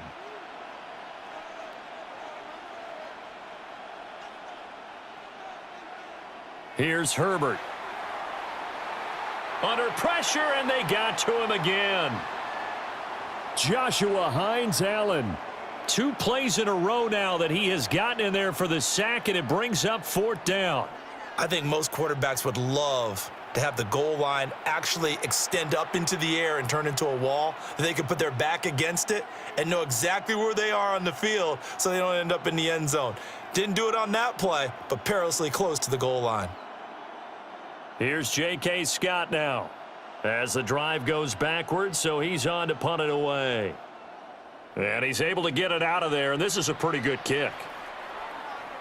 And taken right at the 35.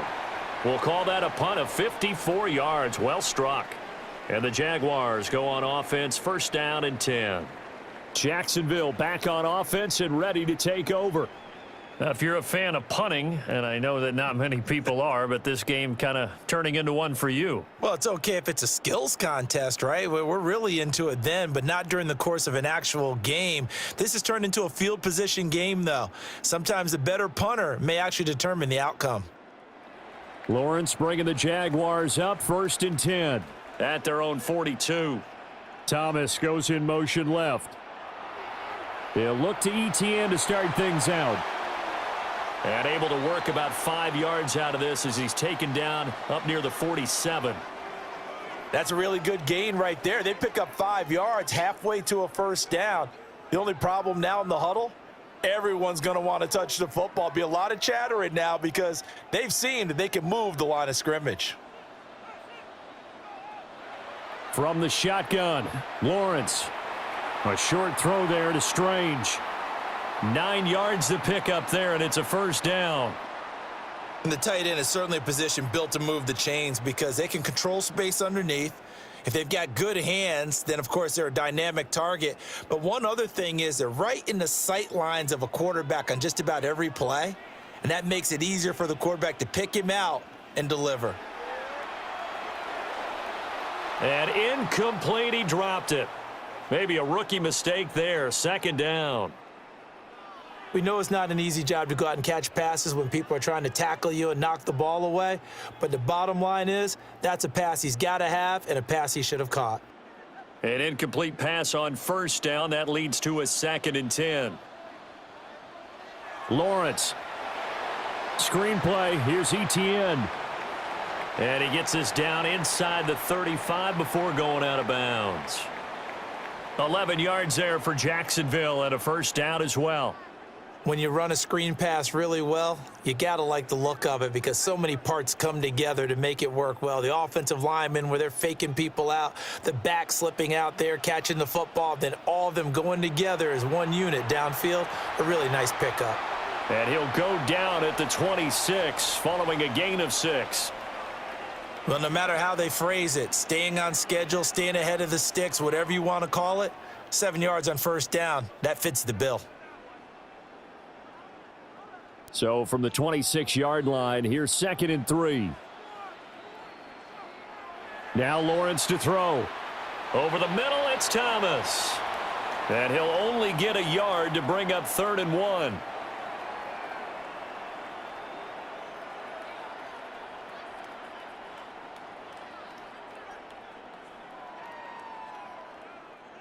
This will be play number 7 on the drive. 3rd and a yard. They'll run with Etienne. And that one going nowhere from the start as he's met in the backfield and goes backwards. A 3-yard loss. 4th down now. Got stopped, would have liked the touchdown, but hey, field goal gives you the lead, then let your defense do the work. The one thing to keep in mind, though, the field goal is not automatic. You've got to make sure you protect your kicker here so you don't have a block, which turns into a big play. But you're exactly right. Kick it, rely on your defense. This is the proper play here in this situation.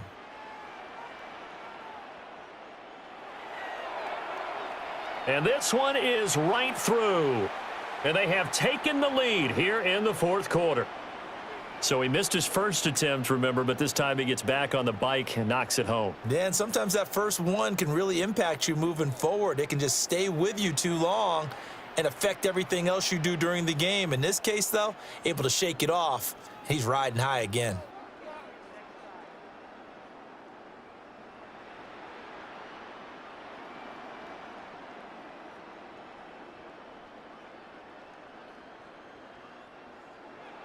Here's the Jaguar kick team now as they run up and send this one away.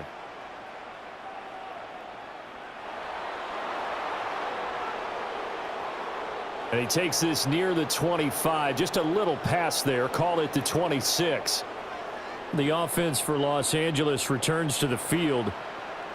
These guys definitely hoping for a better showing than their last appearance. They couldn't really even move the football much beyond the shadows of their own goalpost, Charles. We'll see if they can get a better, more sustained drive going here. Yeah, and every team that we ever talk to says the exact same thing. When you start a drive from that deep in your own territory, the goal is a minimum of at least 2 first downs, because even if you have to punt then, you change the field position, right? You flip the field a little bit. They didn't get that done. This time they want to string together a nice drive and help themselves out.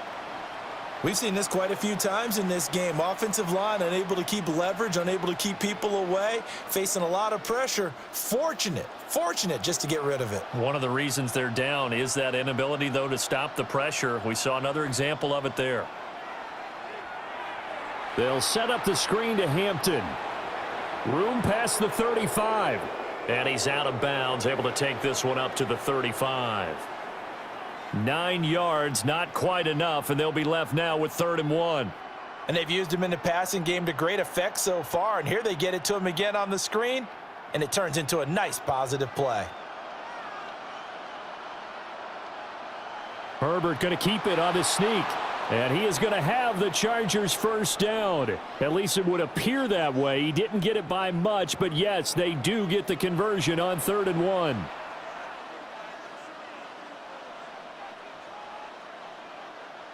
Line of scrimmage, the 37 on 1st and 10.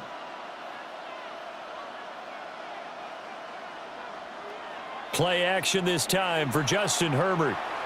He finds his target, Allen. And he takes this one down almost all the way to the 30. It'll go as an impressive 31-yard gain.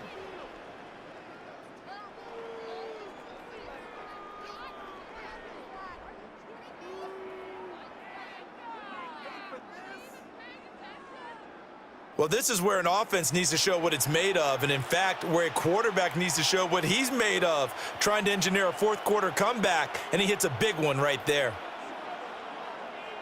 Herbert going to give to Hampton.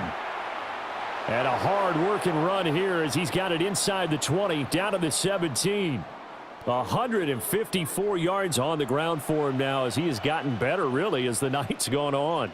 Another carry for their leader, and a good one. It's crunch time. They'll need him to continue to be productive in both the run and passing game in order for them to try and snatch a victory. Back to Hampton on 1st down. And maybe a measure of revenge there. He's had his way in this one, but this time they get him behind the line. It was Eric Armstead coming up quickly and dropping him for a loss. I know they've got to be careful not to go to the well too often, but it's a fine line, isn't it? Because sometimes if you've got success, you want to just keep pounding away. But no success there. They rallied quickly on the defensive end. Over the middle, and it's caught. Keenan Allen. And he's only going to get a yard from the 20 to the 19.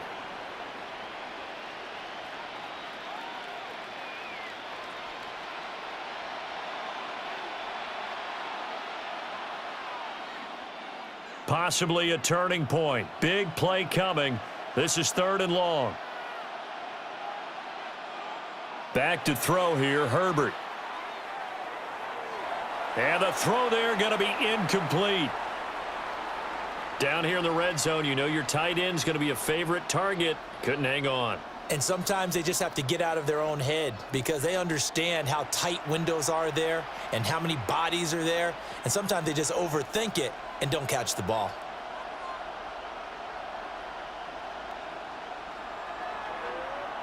And his kick is good. And they have taken the lead here in the 4th quarter. So they put together a good little drive there, but ultimately stalling out in the red zone. Yeah, and I know a lot of people look at it as a little bit of a negative. They didn't get 6 points out of it, right? Didn't get the touchdown. But that's actually okay. They got 3 points, able to give their defense a little bit of rest, let them settle down over there. So all in all, to me, that's a good drive.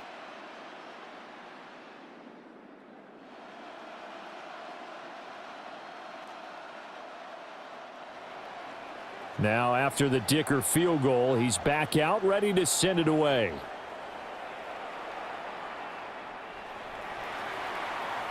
Breaks through the contact. And a good return as he'll be stopped just shy of the 30-yard line. Out comes the Jacksonville offense as they get set to take over here. And last time able to get 3. It's not what they wanted. They wanted 6, but they got at least something. They mustered something out of the drive. They'll take it. I like the way you've described it. Not ideal, but they'll take it. Anything to put some points on the board. But this time on offense, they don't even want to see the field goal kicker trot on the field. They want that ball in the end zone. Yeah, they'll be going for 6. Out of the gun, it's Lawrence. And this will be incomplete. Physical play on the football there, and it's 2nd down. Well, that one was all about the defender making life difficult for the receiver. Very tough for a guy to hold on to the football through all that contact. He ends up forcing the incompletion. Here's 2nd and 10 now from the 29. Looking to throw. Lawrence to the right side and complete to Thomas. And he's out of bounds, able to take this one up to the 35. 5 yards, now it's 3rd and 5.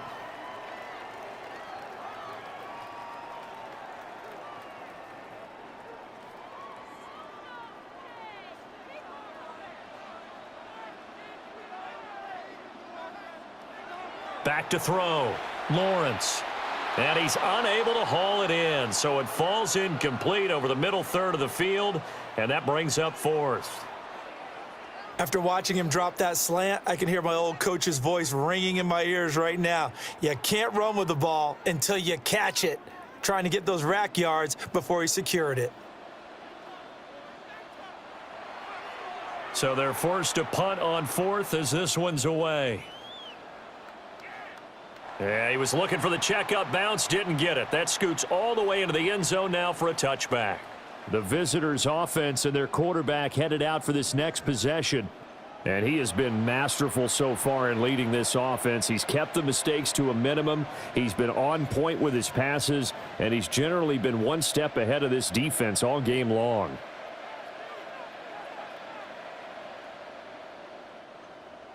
The Charger drive about to get going.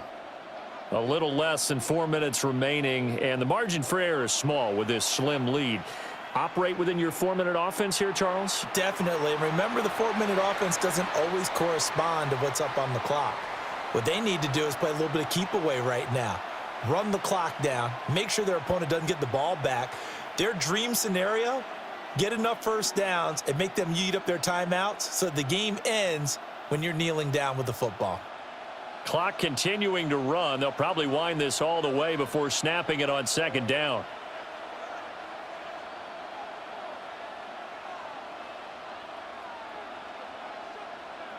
Here's Herbert.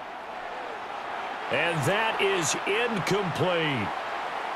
This a very important drive, and that incompletion leads to a very important 3rd down here if they're going to try and get the football back. Yeah, getting it back, absolutely crucial to their chances to try and win this game. I would expect a lot of pressure here. They can't afford to let them continue to get first downs and eat away at the clock. Now Herbert with it, looking to pass. Work in the middle of the field, and he's got a man complete. And now defensively they're going to burn their first time out. Remember, they get an extra time built in coming up here shortly at the 2-minute warning.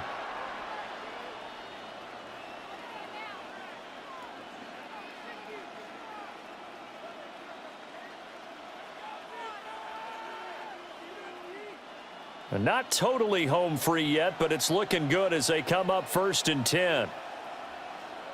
Justin Herbert looking to pass. A quick throw there is incomplete. Had an open man that time, but ended up putting a little too much heat on it, don't you think, partner? Absolutely. Just needed a touch more air under it. Instead, he fired an absolute bullet. So after the incompletion on 1st, now 2nd and 10. Herbert throwing again. And that is incomplete. A lot of force bearing down on him there. He could not hang on. It's 3rd down. He did an okay job of absorbing the hit, just couldn't secure the football through the catch. And he was right there on the spot and forced the incompletion. That's something defenders work on all the time. If you're there, make the contact, but continue to work your way through the receiver so that you can't possess the football and turn it into a catch. Oh, he stays up, but he can't get away forever, and down he goes. Now a timeout coming in here defensively as they stop it before the 2-minute warning with 2.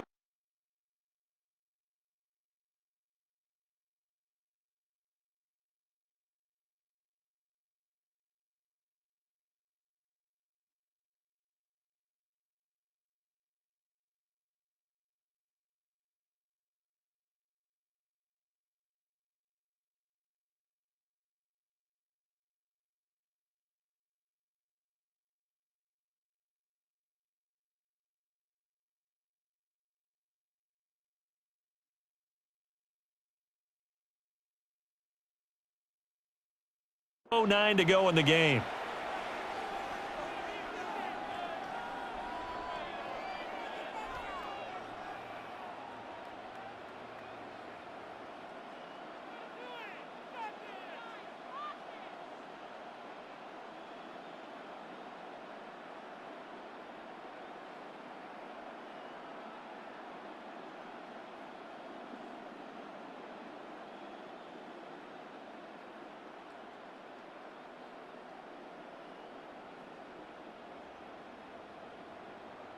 Here's J.K. Scott now as he's on to punt for L.A.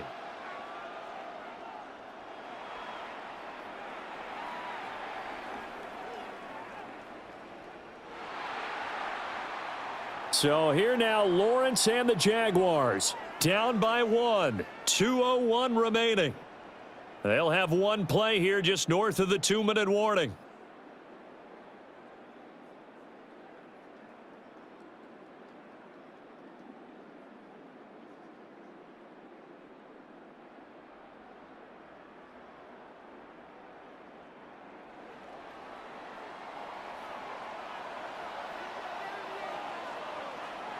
Now Lawrence. A short throw there to Strange. Less than 2 minutes to play. Down to the wire we go in a one-point game. Second down, 8 yards to go. Back to throw. Lawrence. They'll try and set up the screen to ETN. And he got blown up on that play. Back at the 20. I thought that wasn't a bad time to call the screen. I've thought late game, down on the scoreboard, had to figure they were expecting a pass downfield. Yeah, so the edge rushers, they're coming. That could have hit big. You're right. Good recognition defensively to snuff that one out. Lawrence. And that will be incomplete. Partner, they've got one chance left to keep this one going, and I think for you and me, let's think along with their offensive coordinator now. Has to think back, cycle through every play of this contest, and remember what's worked and what hasn't.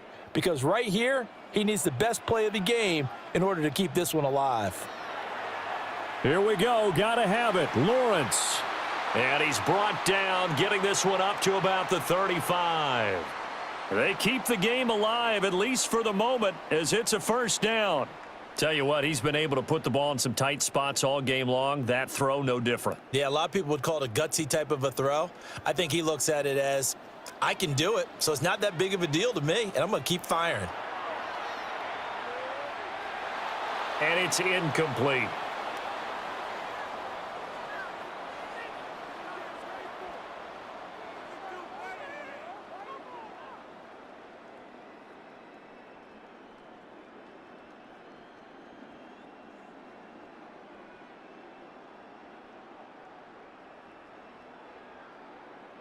Final minute of play. Here's 2nd and 10.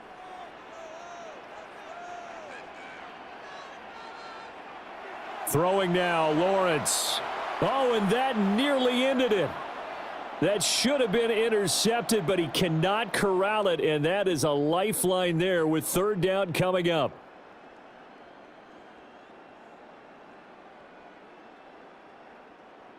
Now, right where this set of downs started, they need a full 10 here to pick up the first down and move the chains.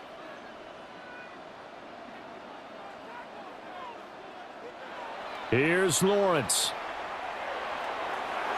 Able to find the open man. That's complete. And he's brought to the ground with another first down at the Chargers' 42.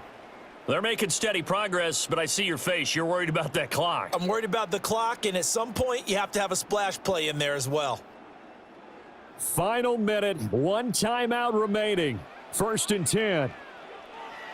They'll look to throw. And his throw is incomplete. There have been quite a few plays they might look back on and say, we really have hurt ourselves, and that was another example. And this is late game execution. Everything on the line, so it all has to come together properly. The throw's made. Where's the catch? Got to catch in that spot.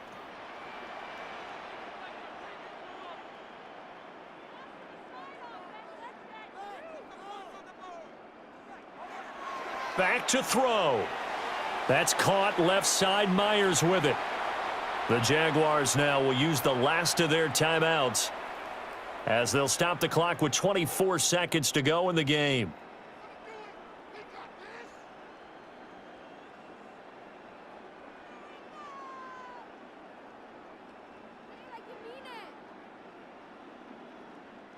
An important one here, no doubt. 3rd and 4. He's back to throw. Open man, it's Hunter. Partner, I think that completion takes the definition of dink and dunk to a different level, doesn't it? It does, and the defense was right there, kind of played into their hands.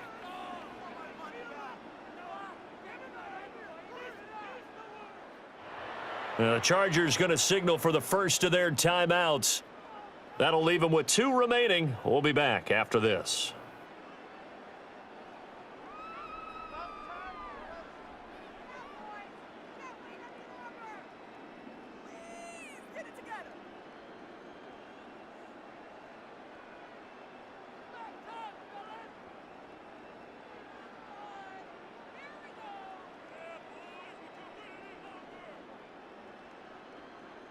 So now one of the biggest kicks of the night is forthcoming. This to take the lead here in the final minute. And this kick is not gonna get there. It's short and no good. And that'll keep this a 1-point game. Yeah, Brandon, that's a tough distance with the game on the line because you'd like to give your kicker better odds than that. Anything 50-plus, we know it's going to be difficult. And that one proved to be just a little too difficult. And now it appears it's going to cost them the football game. And now out on the field, here comes Los Angeles. And they've got this one in hand. No timeouts remaining defensively, so this one should just be one kneel and then handshakes.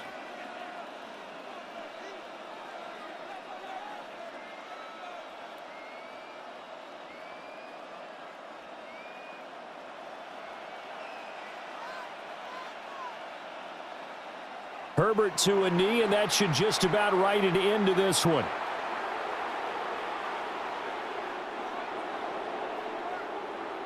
What a finish in this one, Charles. You know, this group, they come in, they have to fight a hostile atmosphere every snap.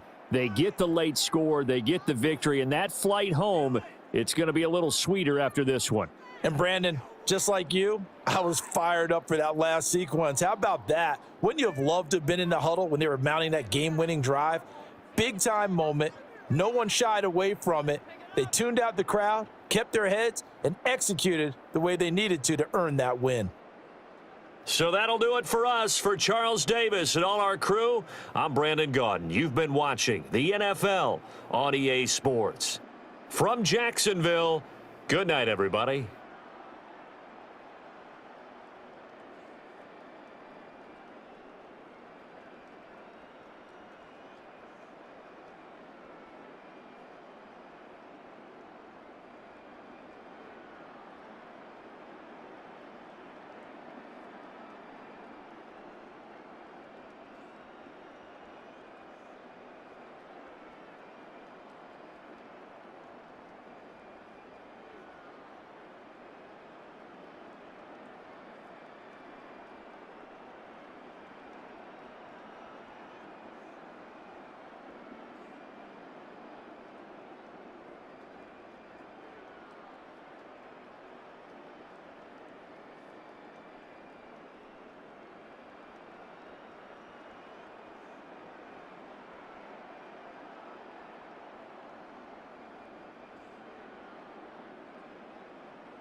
And off we go from Denver.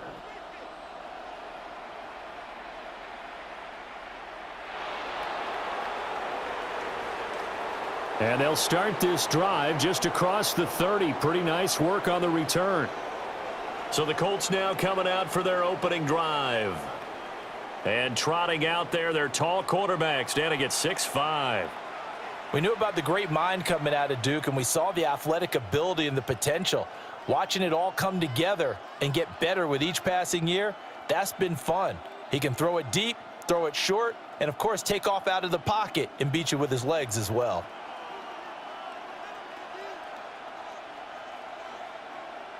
Jones looking to throw it on the first play. That's to his tight end, Tyler Warren. And they get him down, but not before he takes it across the 40-yard line. Just like that, it's a gain of 12 and a first down on their first play.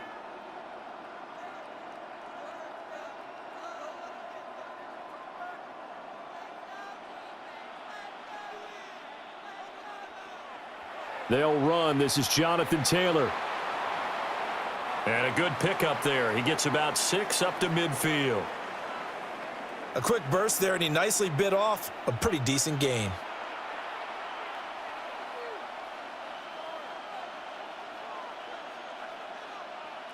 Second down and 4.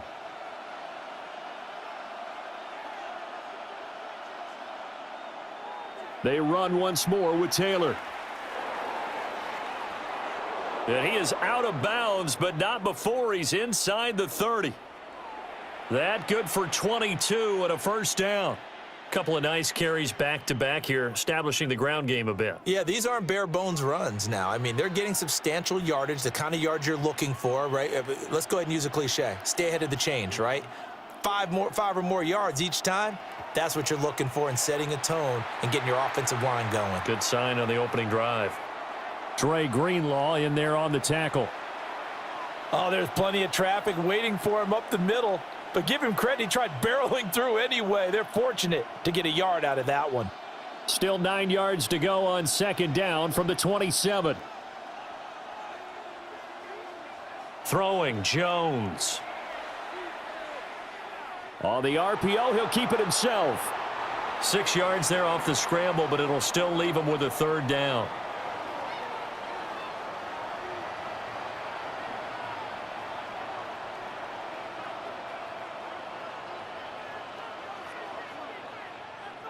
Coming up here looking for 3 yards to pick up the first. Now Jones. He'll try to pick it up himself. And he will slide to a stop. He does have the first down. A nice pickup of 17 yards.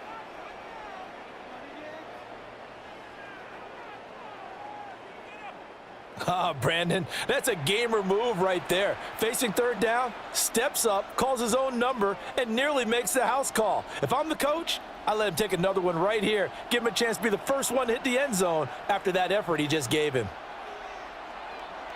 They'll run here with Taylor. And he takes this one in for a Colts touchdown. Jonathan Taylor taking it in from 4 yards out. And the Colts put the night's first points on the board as they take the early lead. Well, first quarter, maybe too early to talk about statement drives, Charles, but that sure seemed like a statement drive right there. Well, if we're going to talk about statement drives, I think what they're saying is we're going to establish the run. They gave it to him early and often on this drive, and he wound up taking it into the end zone. Point after here coming up.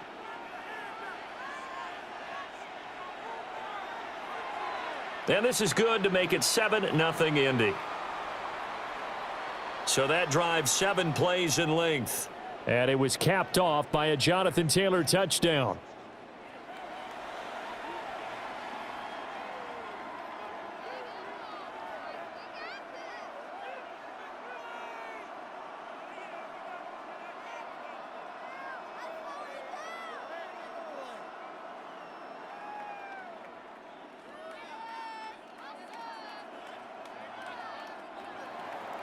The Colts kicking team is out there now, and they will send this one away.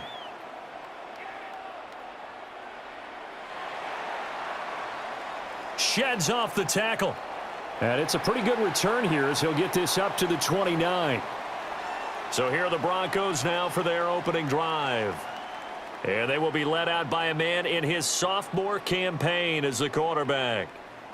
I tell you what, when he is on schedule for that week, secondaries take notice because you've got to stay alert back there on every snap. A truly powerful arm, one that's capable of challenging any level of the defense on any given play. That's why so many scouts preach arm talent when preparing for the NFL draft. A quarterback with arm strength to make every throw in the book, he's an asset to have in any offense.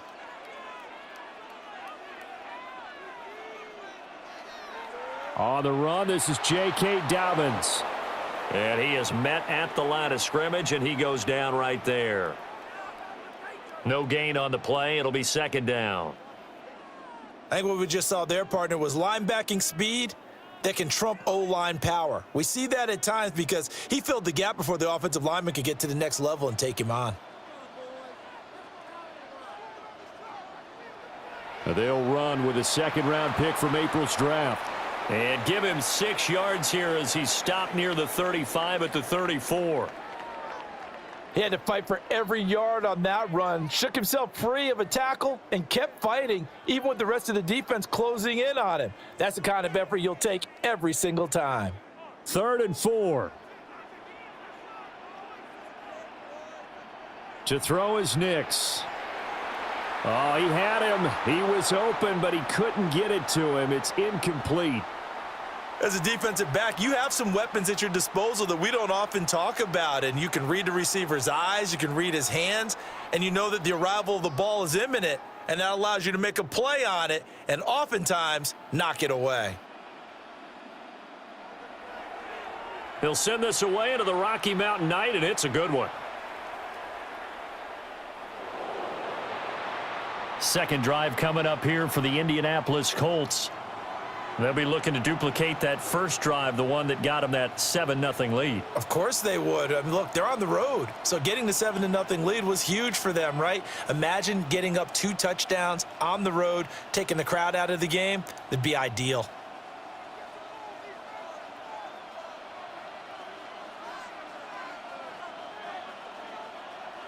A carry by Taylor to start the drive.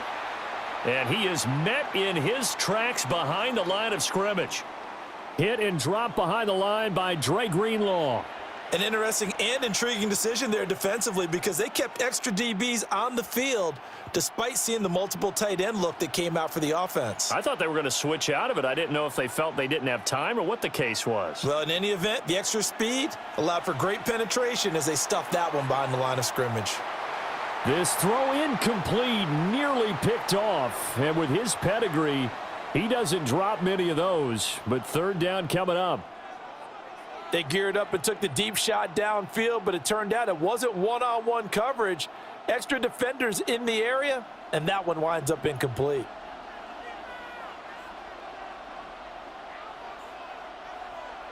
Now on 3rd and long, they'll look to throw. And that's going to be incomplete. The contact there enough to jar that ball free, and it brings up 4th down. And that is how you respond after taking one on the chin to begin this game. Give up a first drive touchdown, go back out on defense, and completely shut them down to force a 3-and-out. Sanchez on to punt here as he sends this one away. A little juke. So possession goes over here on the punt. And the Broncos take over. 1st down and 10. So now the second drive offensively coming up for the Denver Broncos. And the last drive, the first drive for them, not very good. 3-and-out. What do they go to here? Well, you don't look down at your play sheet and say, this is what the problem is. Let's find out who my playmakers are. Get the ball in their hands, and maybe the offense will move a little bit better. Sometimes it's more important to get it to the right people rather than dialing up the right number. Exactly. Or the right play, yeah. That too. Oh, and that is incomplete. They decided the opportunity was there and launched a deep ball, but he was unable to get away from the defender. Couldn't create space, couldn't uncover at the end of the route, and that one winds up incomplete. Now a 2nd and 10.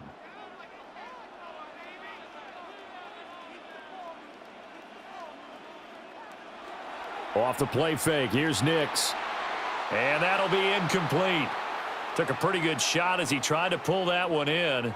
Couldn't hang on, 3rd down.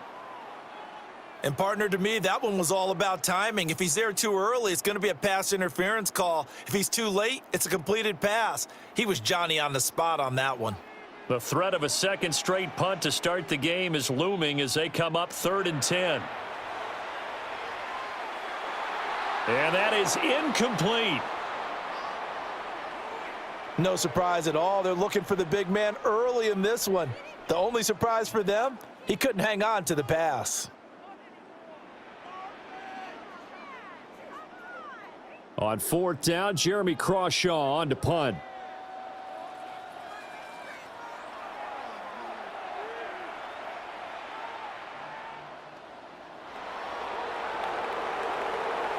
A big kick that time, 52 yards. And the Colts will go on offense here, 1st and 10. And now Indianapolis set to take the field. They've got a 7-0 lead in the football as well as they start out 1st and 10.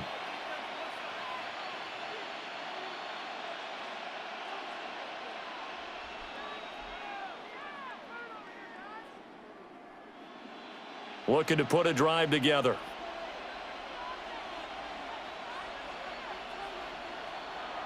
He'll start with a give to Taylor. Up to the 20. Well, on every play call, you realize it's not going to go for a touchdown, so a lot of your calls are setting things up for maybe later in the game, trying to establish the inside run with toughness now, hopefully get to the perimeter later, and let's face it, you could do worse than a 4-yard run on 1st down.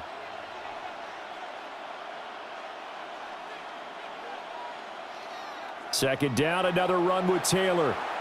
And he'll take this to about the 24, a gain of 3. Some of the most unselfish players on any football team, defensive tackles, because we ask them to just eat up blocks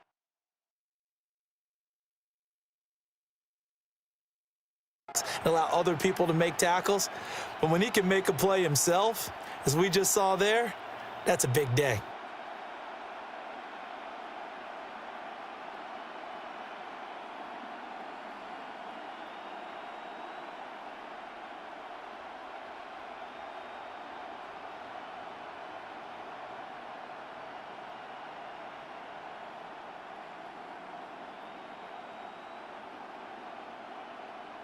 The Broncos going dime. 2 extra defensive backs for 3rd down. Playing pass all the way.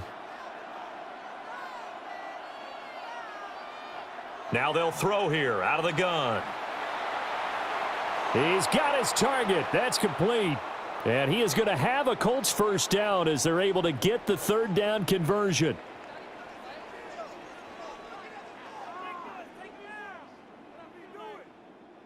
Well, we always hear about the connections some quarterbacks have with certain receivers. I think this guy has a connection with just about everyone. Didn't mind throwing it in there against double coverage to him. Shows some confidence, supreme confidence. Big-time confidence that he would make the play for him, and he did. And he'll get this one up to about the 39 here. Give him 5 on the carry there, and it'll be 2nd down. Not a huge play, but I think they're more than happy with how it turned out. Don't be surprised to see them revisit that call because there was a lane there for more than just 5 yards. Put it in your back pocket and break it out when you need it later. 2nd down, another run with Taylor. And he'll be brought down just shy of the 45. But, partner, if the defense isn't going to adjust and they keep giving them those 5, 6, 7-yard runs over and over, they're likely to run it the whole way to the end zone. They'll be more than happy to take the yardage available and save some of their other plays in the playbook for another time. Jones keeping it on the sneak. And he is going to have a Colts 1st down, maybe by about a yard as they find a way to convert on 3rd and inches. It's been a good drive so far. They just wanted to keep it going, so they call low-risk, low-reward play. No one's worried about picking up big yardage here. Quarterback sneak, keep the chains moving, and pick up another 1st down. Now they'll switch it up here and look to throw. Now a run here off the RPO. He'll keep it. And he'll take this beyond the line of scrimmage as he slides to a halt. It's a gain of 5, and it'll bring up a second down. I certainly like what he did right there because he smartly wanted to avoid forcing anything downfield because nothing appeared to be open. Nice harmless slide there to avoid the big hit, and he gets a small gain on the play. And he'll get it down here to the 43. 54 yards rushing for him now as he has gotten the night off to a hot start. I think they like this drive a little bit better there, partner. Running game helping out, picking up some of the slack. Because remember the last drive, they went 3 and out.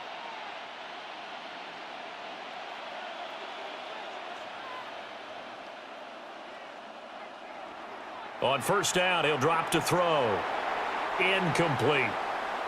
It sort of looks like they still have some fight in them on this series because it seemed like things were headed for the red zone. But if this defense gets 2 more stops, they can keep them out of that area. Second and 10.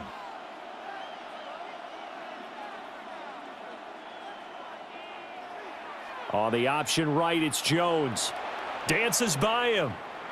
Busting through contact. Just wasn't a huge hole there for him to operate. Stopped just inside the 35-yard line. He'll get 9 yards on the keeper there, but it's still going to leave him with a 3rd and 1. So they just need 1 yard here to pick up the first down. On third down, here's Taylor. And he'll be taken down, but he does have first down yardage. 4 yards on the pickup, good enough to extend the drive. Just about every coach we talk to says the crowd shouldn't affect us. That shouldn't be an issue. And then the next breath they talk about taking the crowd and taking them out of the game by picking up first downs and keeping them at bay. I think we just saw an example of that there, didn't we? Important to do, especially early in the game like they have. And some determined running there as he'll pick his way down to the 12-yard line. Good yardage there for the Colts. 18 and a first down.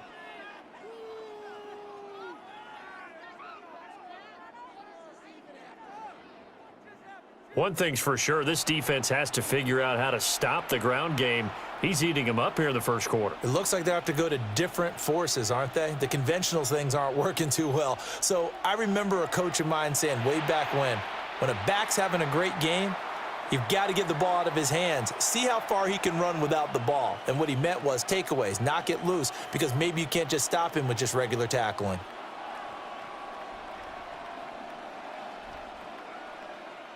So now 2nd and 10 after the incompletion on first down.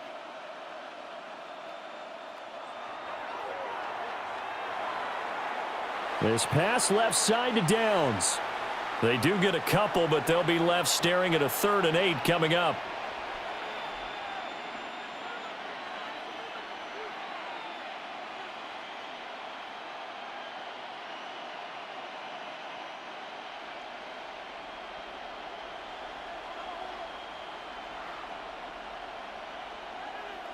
Operating from the gun, Jones.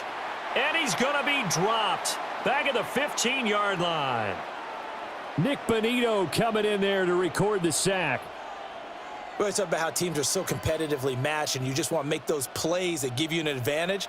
How about right here? The difference between letting them score a touchdown versus holding them to a field goal, that's absolutely huge with the play he just made. And you know he hated taking the loss there on 3rd down. So on 4th down, Spencer Schrader on here for the Colts field goal. This just 32 yards officially from the right hash. And this is not even going to get there. It's no good. And this will remain a 1-touchdown game. They had a chance there to really build a nice early lead, go up a couple of scores. But he doesn't hit that one quite right, and it winds up an empty possession. And Denver getting set to take the field. They're still in search of an initial first down as they come up here 1st and 10.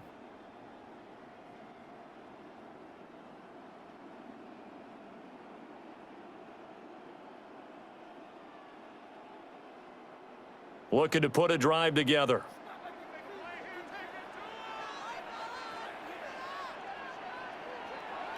On play action, here's Nix. That's caught by his tight end, Evan Ingram. And they're going to get this beyond the 40 before he's taken down. A good pickup there, 21 yards. For a tight end, he's got good straight line speed, and on that route, he's often the guy that gets overlooked. Nice job there finding him in stride for really good yardage. On 1st and 10, it's Dobbins. And good vision there as he's across midfield and down to the 45-yard line. Another strong gain on the last 2 plays. They've moved it a combined 33 yards. They had 3 tight ends in on that set, and they were really good at blocking for their running back. And give them a lot of credit because in football nowadays, tight ends coming out of college often don't block very often. These guys have really developed into superior blockers, and that's why they use them in this formation so often. And incomplete, a drop there in the middle third of the field. That'll bring up 2nd down. So much of this game is focus and concentration. And whenever I see guys running the in route, I know that in the back of their mind, they're always wondering who's lurking inside that might put a big hit on them as they try and catch the ball. Nix going to give to Harvey. And nothing doing. He's immediately taken down at the line of scrimmage. No gain on that one as it brings up a 3rd and 10. I know that speed is the hallmark of today's NFL game, but the key to good rushing defense is still having your linebackers set the edge. 3rd down and 10.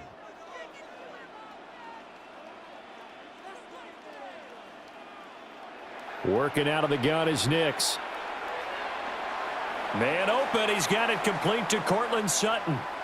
And he will have a Broncos 1st down as they're able to get the 3rd down conversion.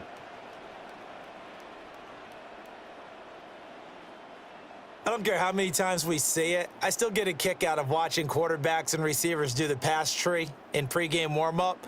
But I always remember that when we go to practices, we see that after practices as well. They really tune it up, don't they? They tune it up. They know why they do it for these situations. 1st down. And they build that trust, and that's why they're able to find him in this type of a situation. And he's got this down almost to the 20 before he's dropped. Trying to defend the out route there, got the PI call. And you know what's difficult about that one is sometimes you want to make the undercut move and go for the football, and other times just want to hang on the upfield shoulder and make the tackle. I think he got caught in between and created a foul. And this one is going to be off the mark, too far out in front. They had their backs up against the wall a little bit, and they come through by forcing an incompletion. Now they've got to continue to ratchet up the intensity a couple of more times and get off the field before giving up any more yardage. After the incomplete pass, here now is 2nd and 10. Now it's Nix. Out to the flat. That's complete to his running back. And he'll go down here at the 12-yard line. After one, 7-0 on EA Sports. Second quarter about to begin from Denver. It's the Broncos in possession of the football. The Broncos on 3rd down, just 1 for 3 thus far. They're looking at 3rd in the nose of the football. And he's going to be touched down right at the line of scrimmage.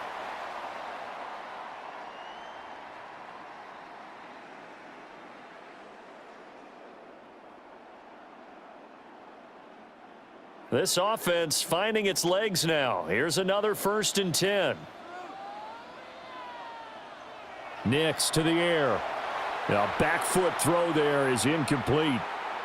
All right, help me out here a little bit, partner, because what I'm seeing is a passing game that's just struggled to complete anything. No rhythm, no timing. Seems like every pass is also contested well, so give some credit to the defense. So they'll come up after the incompletion for 2nd down. Here's Nix. To the goal line, but it's incomplete. I know we're just in the second quarter and there's a ways to go in this game, but that's his 2nd drop. I'm wondering if that's a little bit of an alarm bell for them when they start calling plays on the offensive side of the ball. His eyes already looking upfield on that last one before he brought it in. Well, this drive, they're a perfect 2 of 2 on third down conversions, but they need a full 10 yards here. To throw, here's Nix. And he's got it. And he takes this down to about the 2 before going out of bounds. So the completion results there in 9 yards. And that's going to bring up a 4th down. Now, that's going to be a tough one to explain when they get together and watch the game film, isn't it? I mean, they had the right call, had the out route. He's got to know where the first down sticks are, yet he steps out of bounds that close. Not their best play. J.K. Dobbins punching it in from a yard away. And the Broncos take a chance, but they find pay dirt on 4th and goal. So they only needed a couple of feet there on 4th down, but they got more than that and then some as he takes this into the end zone. And I love your description right there, right? 4th and short. They got that. No problem. Let's go ahead and get the rest of it. Finish it off in the end zone. Touchdown. Everyone goes away happy on that one. Will Lutz on for the point after.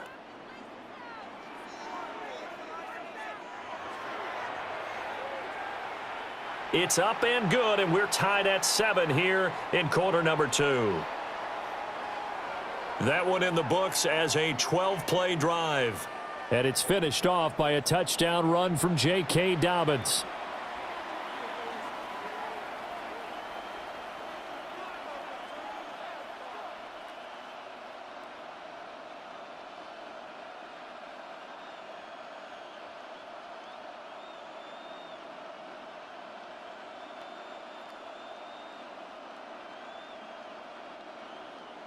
So all even at 7 now as they kick it away.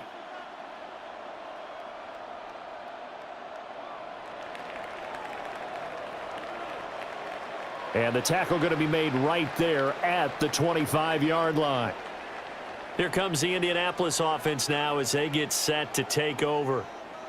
And they have to feel like they missed on an opportunity for points last time when they couldn't connect on that short field goal try. And no doubt about it, because they were counting on those points. In today's NFL, let's face it, that's really a chip shot, right? That's anything inside 40. Yeah, they're counting on that going through the post. But we've seen it happen to teams before. Some of the best kickers in the world can miss kicks like that. Can they come back now and redeem themselves? Now that's into the hands of Mo Alley-Cox, the tight end. And from the 25, they work this to the 29, a gain of 4. They'd love to just strike back with a touchdown right here, and if it's a long play, so be it. But the main goal, get a couple of first downs, run some plays, run some clock, allow their defense to get a chance to catch their breath, settle down, and relax a little bit after they just gave up a score. To throw again on 2nd down, Jones. He'll be brought down by the Broncos. It's a sack. That time, multiple defenders getting pressure, and it's a loss of 6. And this is a quarterback who's already had success on the ground in this first half, but this time they're able to hem him in. And it's always different when you rush a mobile quarterback as opposed to a guy you know will be right back in the pocket. In this case, you got to make sure the inside pressure and the outside pressure match, and maybe even a second wave to make sure if he squirts free, you've got someone to tackle him.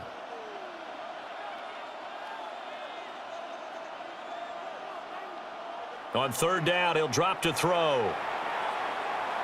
And this pass broken up. The contact well timed there, and now 4th down. It's another zone defense. It looks like it's open for possibilities, but they did a nice job patrolling the middle of the field and forcing an incompletion. Out is Rigoberto Sanchez on 4th down to punt this thing.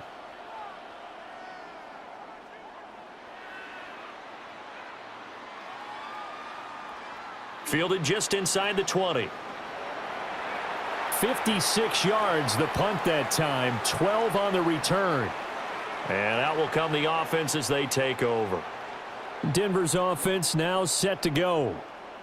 This drive here beginning probably with a pair of motivated groups. Remember, the offense scored a touchdown on their last time out, looking to repeat that in Charles's defense. They were very frustrated after giving up 6 the last time on the field. And frankly, it's just a battle of wills in a lot of ways because you know they're both motivated. They both game planned for this drive. and they both have specific outcomes in mind. To me, it just comes down to who can execute better and which side can step up and assert its will over the other. So they saw the contact before the ball arrived. Penalty flag for pass interference. And trying to avoid pass interference is so difficult. You're trying to slow down these skilled receivers, and somehow, some way, they make plays on the football, and sometimes you're there too soon. After the penalty, a fresh set of downs. It's 1st and 10. A give up the middle to Dobbins. And some solid footwork there as he'll take this down to about the 38. Give him 14 yards there and a Denver first down. That was good, tough running right up the middle, and if the defense can't penetrate and make him slow his pace or change direction, that's often the end result. Harvey now on 1st and 10. And he stopped immediately there. He'll lose a yard there, and it's 2nd and 11. Sometimes being a linebacker in the middle of the field is kind of like being a doctor on the field. You got to make the right diagnosis. Here he correctly sends his run and shoots through to make the play in the backfield. So after the loss of a yard, they'll look to push forward here on 2nd down and 11. Nix from the shotgun. That's caught. It's Marvin Mims. And they'll get him to the ground. He has another first down at the Colts' 25-yard line.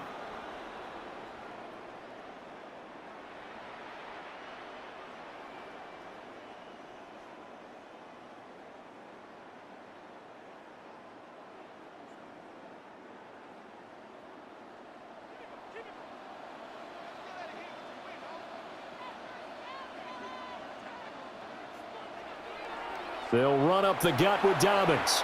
And they'll get him down after a pickup of 8, 2nd and 2. This drive is turning into an extended one, and the guy carrying the ball, he's becoming more like a body blows guy. Every carry is putting some damage on the defense. So after a while, I'm not too sure how many guys are going to want to run up and tackle him. 2 yards to go, 2nd down. Another run here with Dobbins. Oh, look at the juke. And he can't quite get there. Tackled down at the 1. 52 yards rushing for him now on just 6 carries to this point. Well, if they continue to run the football this strong, right up the middle, I don't know if they can wait till halftime to make adjustments. They better find a way to get it done series to series. I don't know if they need to sub some guys out, bring in extra people, maybe change what they're doing on the defensive side of the ball. But right now, and he is into the end zone for a Denver touchdown. J.K. Dobbins with his 2nd touchdown here in this first half. And the Broncos have taken the lead. So he had the nice run to get him down there, was stopped just short of the goal line, but they go right back to him, CD, and he delivers to finish the drive off. a little extra determination there, don't you think, partner? You notice he didn't tap on his helmet and say, get me out after the run down to the end zone.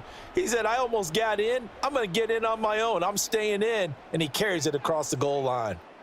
Lutz will look to add the extra point.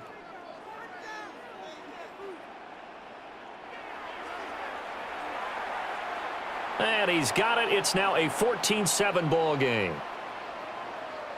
So the drive there took 6 plays. And it's finished off by a touchdown run from J.K. Dobbins.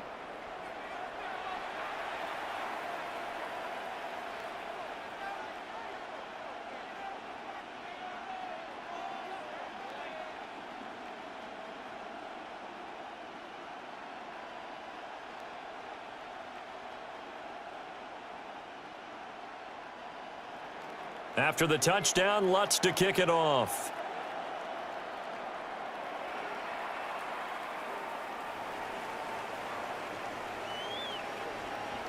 And they'll start this drive just across the 30. Pretty nice work on the return. Here comes Jonathan Taylor and his teammates. Now, the ground game's been good, but they're losing here in the second quarter. Can they use that ground game maybe to work the air attack a little bit more? I think so, because now you can throw play action off of being able to run the ball effectively. And oftentimes you might want to just swing your back out of the backfield and get the ball in his hands in open space. And just don't get totally away from running it, because some of these runs now, they may pop bigger as the game goes along. Yeah, they've been good with a run so far. They'll set up the screen to Taylor.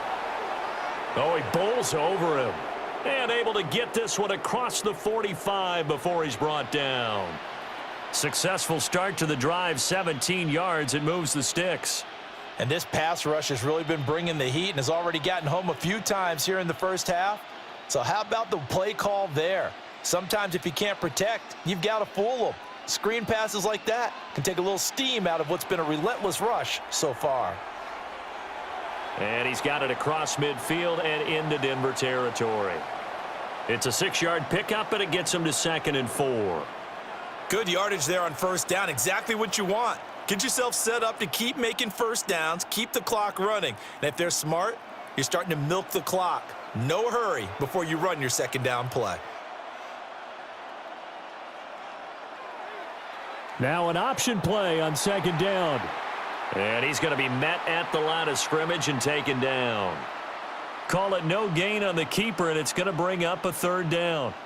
Well, for that being an option play, there really weren't too many options available for him, were there? No, there weren't, and at least he was able to get back to the line of scrimmage, so they didn't lose anything, but you're exactly right. Nowhere to go. And the throw there going to be incomplete. So another incompletion there. He's hitting on fewer than half his pass attempts in this one, and that is not a winning formula. Yeah, so let's make sure we give a little bit of credit to the defense here. They've given him a lot to think about, a lot of different looks, and he seems a little bit confused trying to complete passes. On 4th down, Jones. And this is incomplete. Oh, he looked like he had a pretty good line on that one. That would have been a big play, but he could not pull it in. J.K. Dobbins leading the way as the offense returns to the field. So he'll be looking to get in the end zone again. Had the touchdown, as you see, last drive on 4 carries. And during the break, we were looking at some of the replays from the previous drive. Really good holes created, great space. Yeah, I like the observation you had, though, during that break about, okay, they've got to do something to slow down their runners. So is it bringing in more defensive linemen? Is it dropping in extra linebackers? What are you going to do? Personally, I'm going to take my safety and drop him into the box. I'm going to have at least 7 in there until he shows that he can beat me through the air. Yeah. I've got to slow down the running game. I was just going to say, you'll take the exposure in the passing game over the top until you can prove that you can stop the running game. Sometimes you go cold because you haven't thrown it in a while. Let's see if he can heat up again.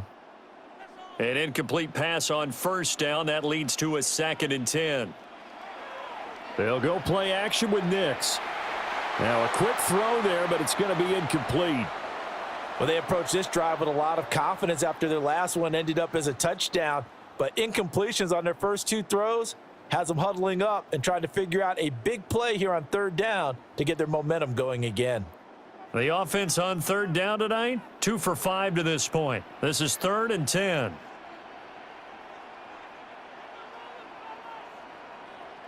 Throwing Nix. It's incomplete. Took a shot, couldn't connect. That could be the stop this defense needed to get them back on track. They've been pretty well dissected by the offense here in the first half. After that possession, now they know that they can compete with this offense. Here's Jeremy Crawshaw now. As he's on to punt for Denver. He's been a busy man here in this first half as he gets it away. Indianapolis offense ready to go again. And a drive that stalled out last time. Went for it on 4th, didn't get it. How does that translate here? I would imagine momentum's with the defense.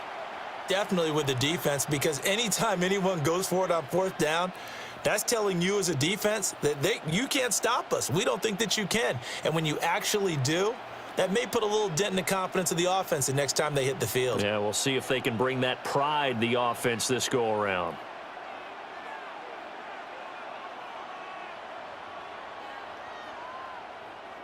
They go play action here on 1st down. On the RPO, he'll keep it himself. Yeah, he'll work free from 1 tackle, but that's about all as he's taken down. He'll wind up getting right about 4 there on the scramble, and it's 2nd down.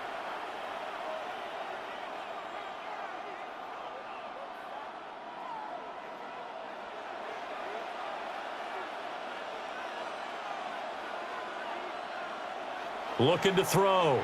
Jones. Throwing quickly there, but it's incomplete.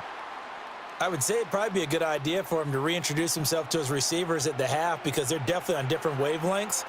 But I also don't advocate waiting that long. Next series before you get out there. Hey, let's get together, guys. Let's get this thing moving. So after the second down incompletion, they'll come up now against a 3rd and 6.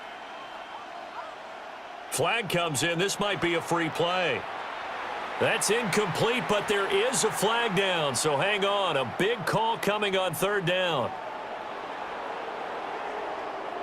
And that one was relatively easy to see. I noticed that from up here. Yeah, it doesn't take a whole lot, does it? Sometimes you get multiples. What I always love on these offsides is when each side points at the other. Hey, you did it. No, you did it. They deciphered that one correctly. They'll try and run for the first with Taylor. And he's able to get out to the 32, brought down there. He needed a yard. That's exactly what he got. Earns him a new set of downs. Well, someone's been having a good game so far, and you know something? A lot of it's been power running. They decided to turn him loose again on 3rd down, didn't they? They did indeed. He delivered the tough yards. They'll look to throw now on 1st down. And that's going to be incomplete. Too tough to hold on to that one. It's 2nd down. Have to give some credit to the defender on that when he read all of his keys perfectly and got a great break on the ball and able to force that incompletion. Here's 2nd and 10 now from about the 32.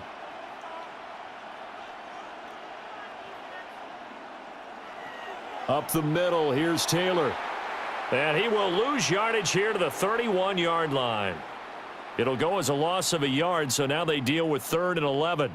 Defensively, he has been a presence in their backfield in the first half. Had a sack earlier, and now he comes up with a big tackle for a loss.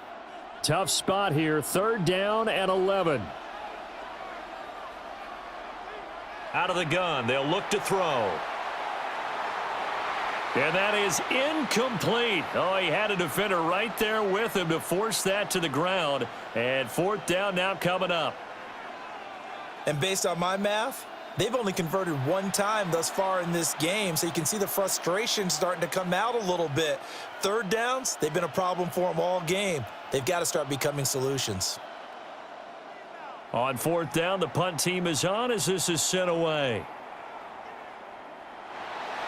And that's going to go in the books as a 55-yard punt. Well done. And it will be 1st and 10 as they take over. Here's the Denver offense now as they get set to take over here. Obviously not the intended goal last drive. They had to punt the football, but still they've got the lead here and now a chance to add on to that lead if they can get points on this drive. 1st and 10 upcoming. Looking to put a drive together.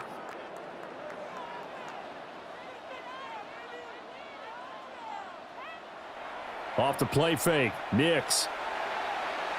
Oh, he was hit as he threw it there, and that one winds up incomplete. Partner, what we're seeing so far is a defense is certainly coordinated.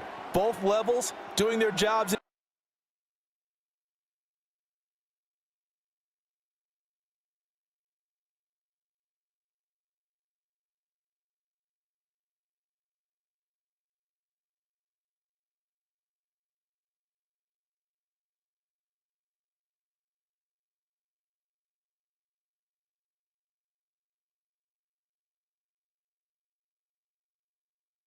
Tandem, the back helping the front helping the back.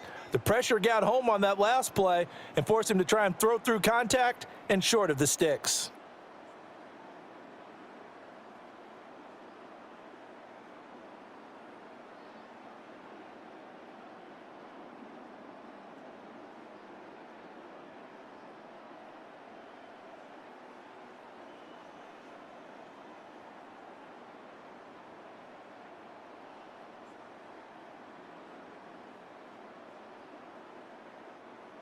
Here's 2nd and 10.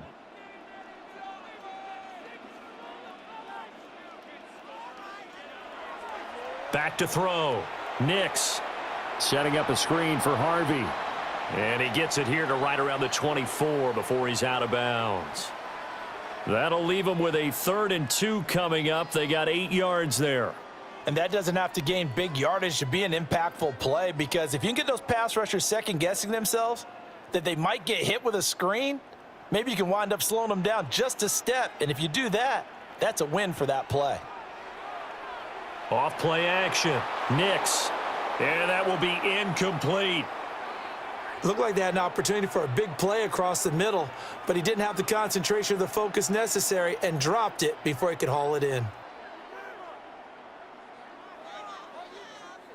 The Broncos send out their punter now. He's been terrific so far. Averaging 50 yards a boot so far as this one's away. Wiggles free. And again the footwork. All told, a 54-yard punt, 13 on the return. And they will take over 1st and 10. The Colts offense and running back Jonathan Taylor heading back onto the field. And as a play caller, when you've got a guy who's running like this, you lean on him and your offensive line. He's had big hole after big hole to run through in this first half.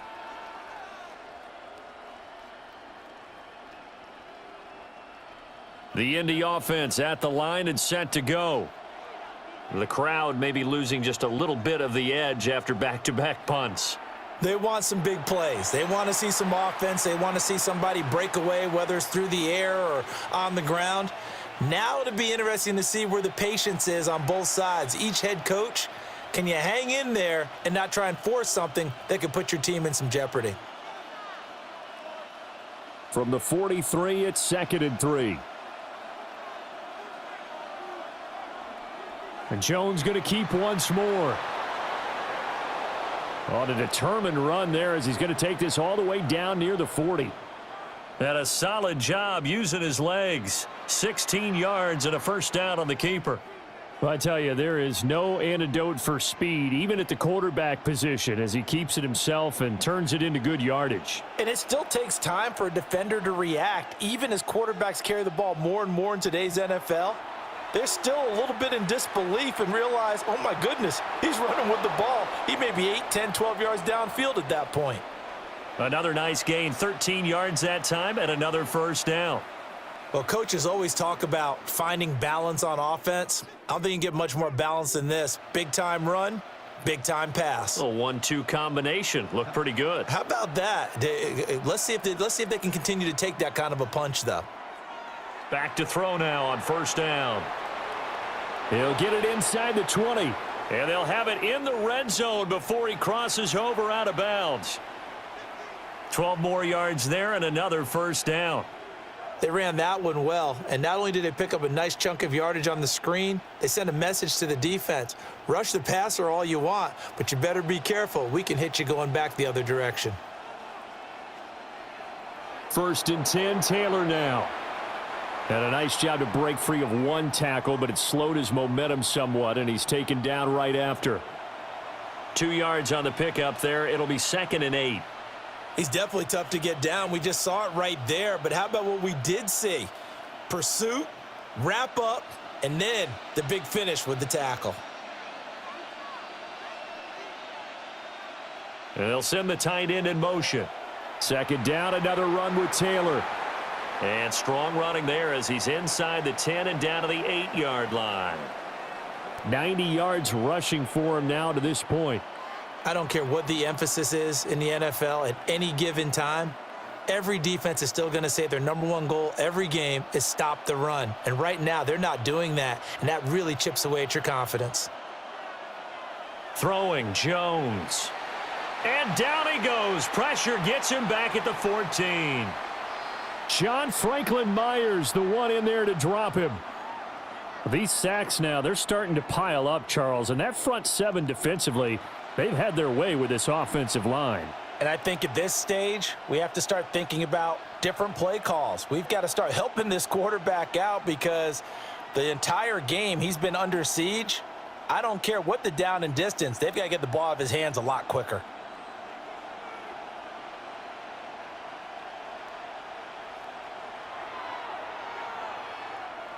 And it's a wobbler, but he does get it to go as it creeps over the bar. And they'll cut the lead back down to 4 now at 14-10.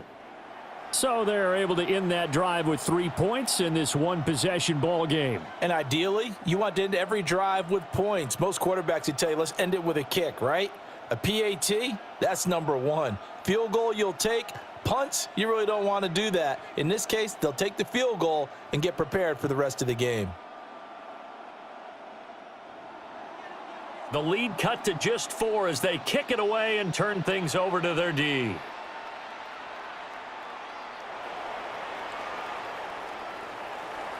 And able to get this out to the 25.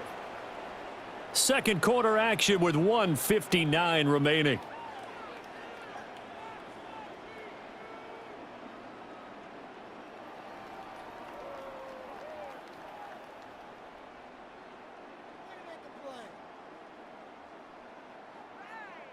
The Broncos onto the field, ready to start their next drive. As we eke closer and closer to intermission, Charles, remember last time out they punted. They would love to get points here, especially if this is going to be their final possession of the first half. Yeah, and this is what close games feel like because the pressure is on both sides, but sometimes the pressure is a little bit higher on the team with the slight edge because they're trying to hold on to that, trying to increase it. Let's see how this one continues.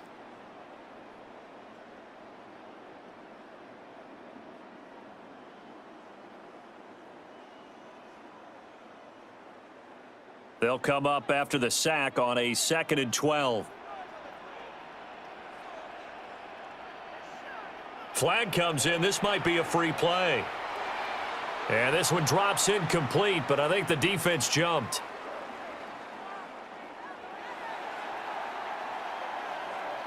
Well, we looked at each other right when he flinched. We knew that that flag was coming. Yeah, offsides, easy call, mark off the 5, and keep it moving. And the ball moved up here now to 2nd and 7 following the penalty. Operating from the gun, here's Nix.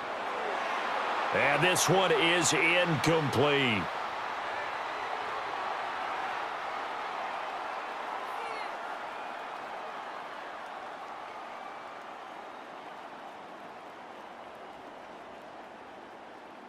They head to the line facing a 3rd and 7 following the incompletion on 2nd down. To throw is Nix. And he's caught on the sideline, but he's not going to have a first down. They say he was out of bounds, so a big call there that brings up 4th. The coverage was good, but I just wonder if they absolutely fooled the quarterback on that play. I think he was expecting something else, ended up with nowhere to throw the football successfully. Averaging over 50 yards a punt so far as this one's away. This is taken at about the 14.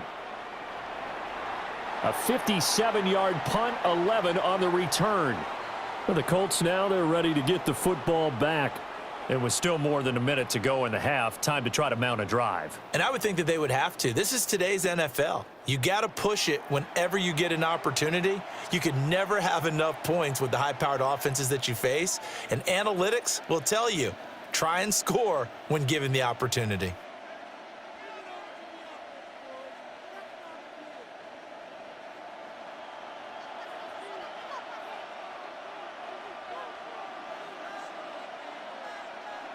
Now Jones. Now this will be swung out wide for Taylor. The Colts going to use the first of their timeouts. So as they talk it over, we step aside.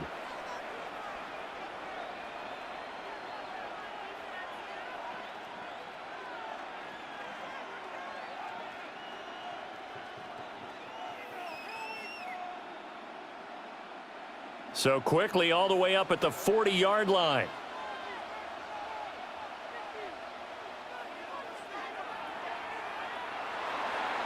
And he'll be brought down just shy of the 45. Give him 4 yards there on the first down keeper. Well, partner, they've been running it well the entire game, and the big guys up front, they're a huge reason why. And now they're reaping the benefits as they continue to open up big holes and gain nice yardage. Now a 2nd and 6. Operating from the gun, Jones.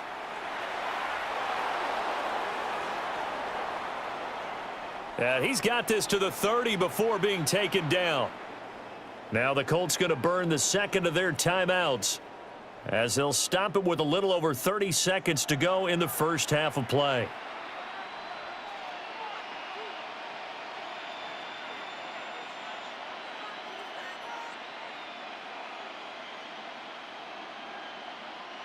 So 1st and 10 now from the 30.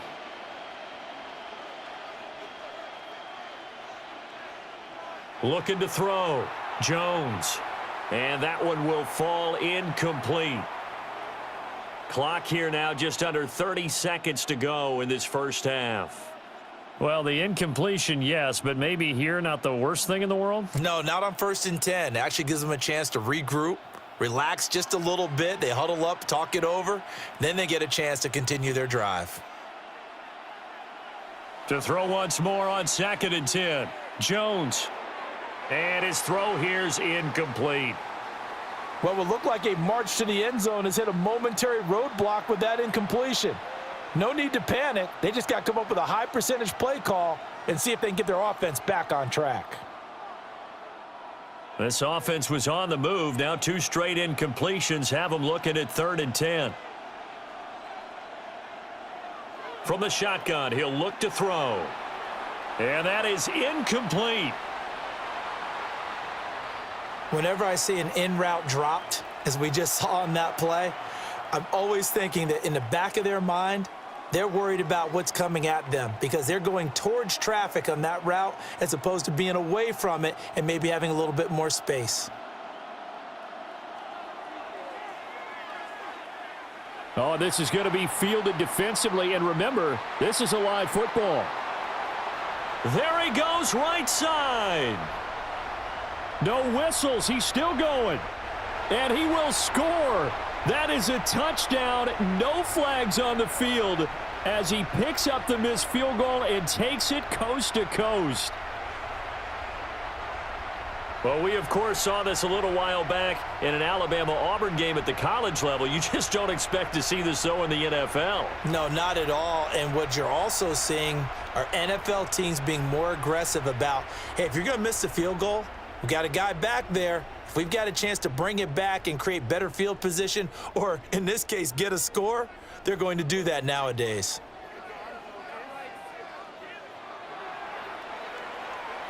Lutz with the extra point, and that makes it a 21-10 game.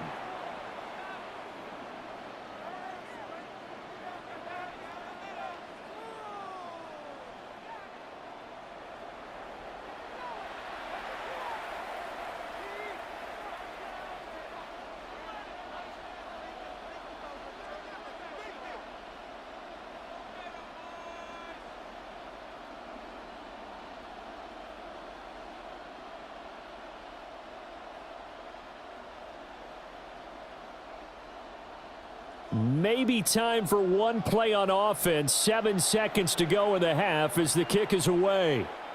And they will not get a chance to return this one. It's through the back of the end zone for a touchback.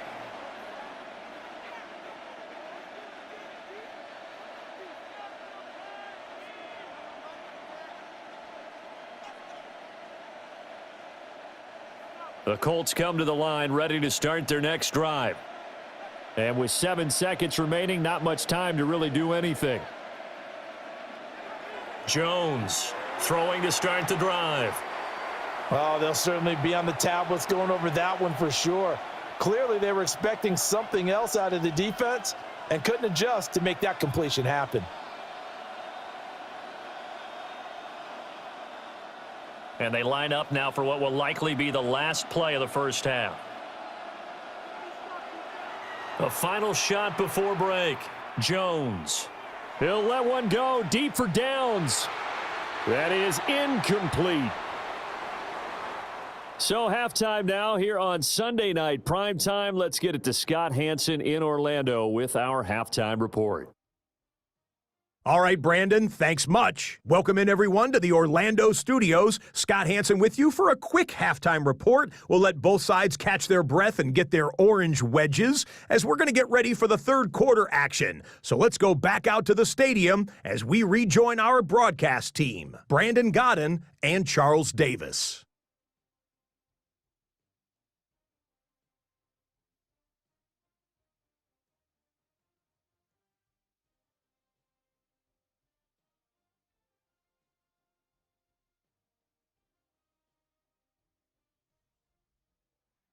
Scott, thank you very much. We are ready to get started here with the second half.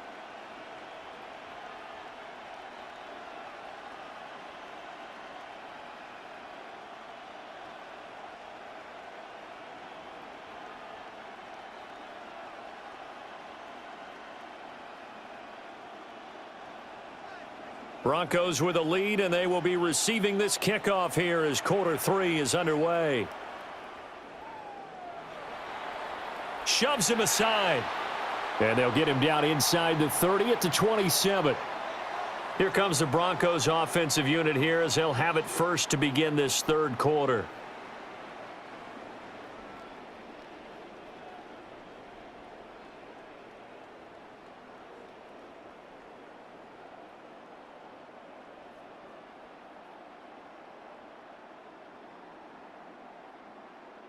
Looking to put a drive together.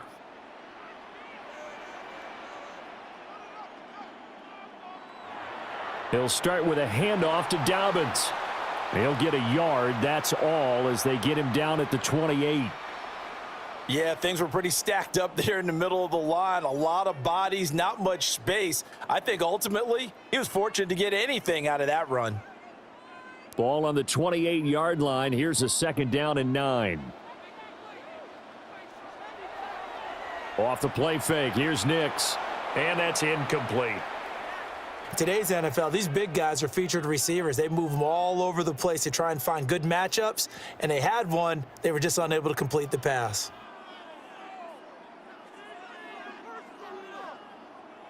After an incomplete pass on 2nd down, that'll leave him trying to convert on 3rd and 9. Back to throw. Nix. He had a man open, but he missed him, and it's incomplete. Well, it's too early to figure out what kind of adjustments this defense made at halftime, but that's a good start to the second half. They cannot afford to give up more points and fall further behind, so well done to force the punting situation here. The Broncos send out their punter now, as he'll come on to kick for a 6th time tonight.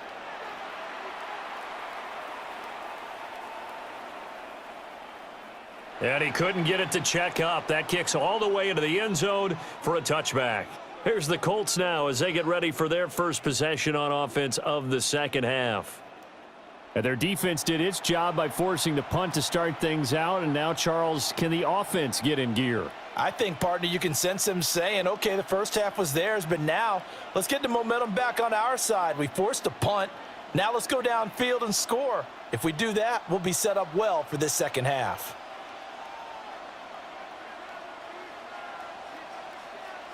Throwing to start the drive. Jones. And he's going to lose yardage here back to the 14-yard line. A completion, yes, but certainly not what they wanted. A loss of a full 6 yards. Well, that wasn't exactly a work of art, was it? No, that wasn't a thing of beauty. This is why I don't play in points per reception fantasy leagues. Is that what they call receiver PPR? still gets a point there. Yeah. Oh, and you went that far back. No bueno. Well, I'll tell you what. I wish I had their defense on my fantasy game. Now he's going to step up and run. And he slides and covers up at the end as he's going to be able to pick up decent yardage. And give him 10 that time as he was able to get away from the pressure and get a nice gain. Partner, was a definite passing down, but he was able to leak out and pick up some good yardage even though the coverage was excellent. Maybe it's not exactly how they drew it up, but he still got a big chunk of yardage on 2nd down. Here's Jones from the gun on 3rd down. Yep. And he can't get rid of it. He's taken down.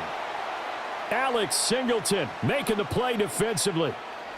And this dominant defensive performance continued on that play. This poor quarterback has not received the protection he needs and has had to pick himself up off the turf far too often.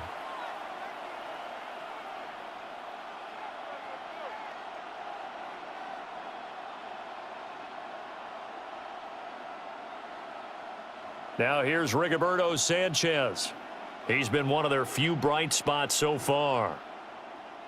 He'll send this away into the Rocky Mountain night, and it's a good one. A big boot that time. 57 yards the official distance. And the Broncos take over. 1st down and 10. And Denver getting set to take the field. This crew had to punt last time they had the ball, but when you've got a lead like this, you content to play the field position game? You are to an extent, especially if you like your defense, because you have the lead, you've been controlling the game. But why put them in a tougher spot? You want to get out there and get something done on offense and maybe take command of this game yourself. It's a pickup of 4, and it'll bring up second down. Typically, we think it's the strong safeties that are better tacklers, especially closer to the line of scrimmage amidst traffic. But in this case, how about the free safety coming up and making the big-time play? They'll come up 2nd and 6 now from the 24. Off the bootleg, here's Nix. He'll swing this out to Dobbins. It'll be a gain of just a yard, and it brings up 3rd and 5 now. As a defense, you're more balanced when you're in zone coverage because you're able to keep your eyes on the quarterback and see the play develop in front of you. They're able to keep the quick pass in front of them and stop it right at the line of scrimmage. Looking to throw. Nix. Targeting Dobbins again, and he's got it again. And he's taken down, but able to slip across the 35. A Bronco first down there, 12 yards on the play.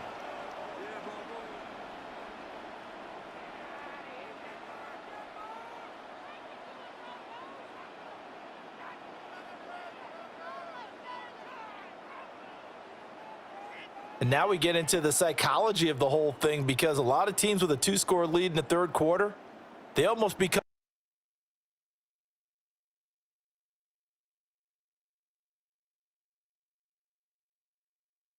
defensive with their offense, just playing not to lose. I think with this team, you got to figure at this point, this is a great spot for them to go into attack mode, really try and put the hammer down and finish this one off.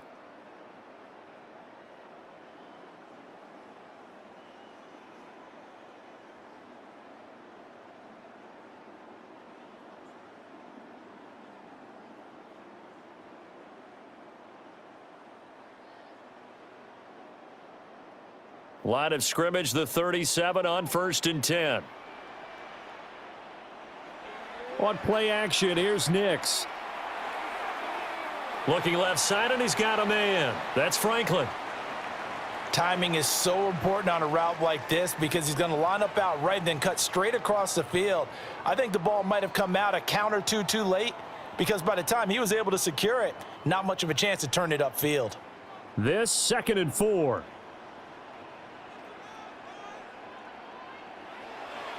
Here's a give to Dobbins.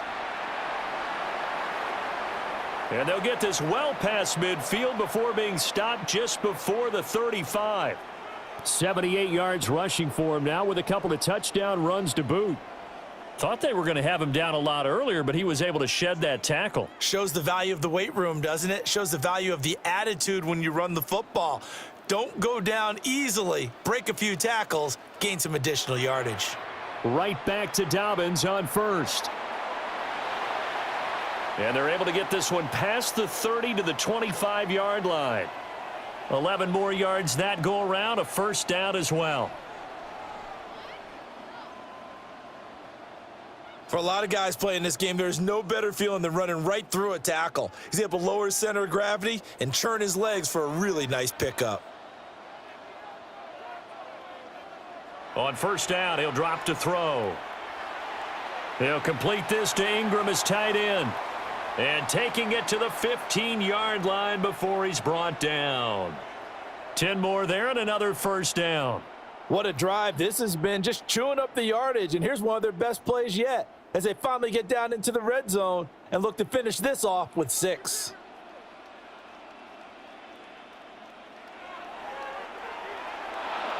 And this play gets blown up. They'll lose yardage. Back at the 17. 2 yards the loss, 2nd and 12. When a draw works, it can be a thing of beauty. But when it doesn't, oh, it can be ugly. And in this case, loss of yardage ugly. A rare misstep on that last play because the drive has been strong, but now it's 2nd and 12. Back to throw. Nix to the end zone, but knocked away and incomplete. Quarterbacks work all the time on manipulating a defense with their eyes and their head movement. In this case, he just stared the receiver down. That allowed for excellent coverage able to knock that one away. An incomplete pass on that last play, and that means they'll need to come up with something here on third down. Working out of the gun is Nix. He'll try and do this himself. And the ball is knocked out, and the Colts pick it up. And a big turnover there as his guys will get the football back. So potentially a turning point here in the third quarter as that swings the door back open just a bit. Yeah, they're still down 2 scores, but I do think we're at that point in the game where you're going to reach for the football whenever possible. You're going to hear the coaches scream from the sidelines, tackle him, second guy in, tackle the ball. The Colts now, their offense works their way back onto the field. They'll take over deep in their own end after the fumble recovery as they start 1st and 10.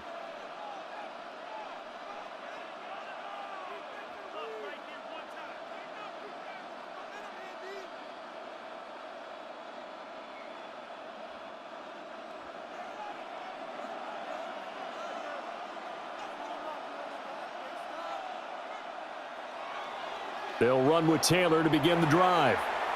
And just not much to be had there. 1 yard out to the 10.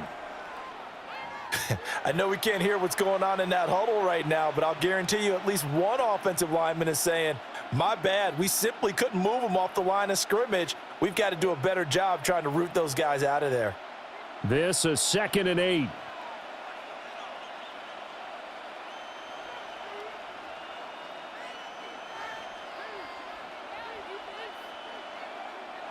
Off the play fake, Jones. And he goes down. It's a sack. They get him back at his own 3-yard line. Nick Bonito, his 2nd sack of the night. So one quick, easy analysis about why they've struggled so far. They keep putting themselves in 3rd and long situations. They just took another sack right there. And the offensive film session tomorrow may be a little longer than it normally is. Not a lot of positive grades will be handed out thus far. This offense in desperate need of a conversion as they come up on 3rd down. Running straight ahead, Taylor. And he's going to be taken down short of the first, right around the 15-yard line. It'll be a gain of 12, but it will also lead to 4th down. This offense really put themselves in a tough spot on 1st and 2nd down, needing long yardage to try and pick up a 1st down, and they ended up getting a great run. Explosive, picked up nice yardage. You don't expect to be in this situation on 4th down, but guess what? It all started with what happened on 1st and 2nd down. Really put them behind the 8 ball. Officially, that'll go as a 52-yard punt. Not too shabby. J.K. Dobbins leading the way as the offense returns to the field. He is hoping to find the end zone for a 3rd time, and we sit now in the 3rd quarter.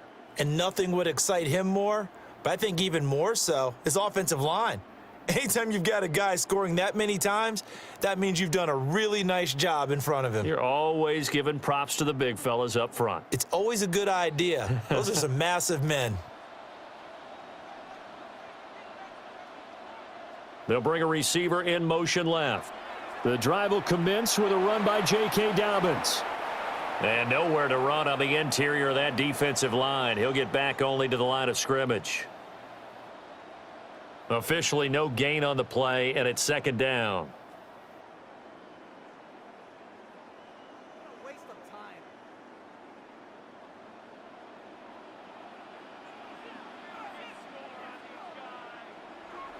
They'll go again with Dobbins. And good running there as he'll take this all the way up to midfield. A Bronco 1st down there, 12 yards on the play. He continues to be effective running the football, a big reason that they have the lead. And I love one of the quotes that I read about him where he said of himself, I love it when a team just hops on my back and I just carry them along. From the midfield stripe, they'll look to throw. And that is incomplete. He couldn't hold on through the contact. Brings up 2nd down.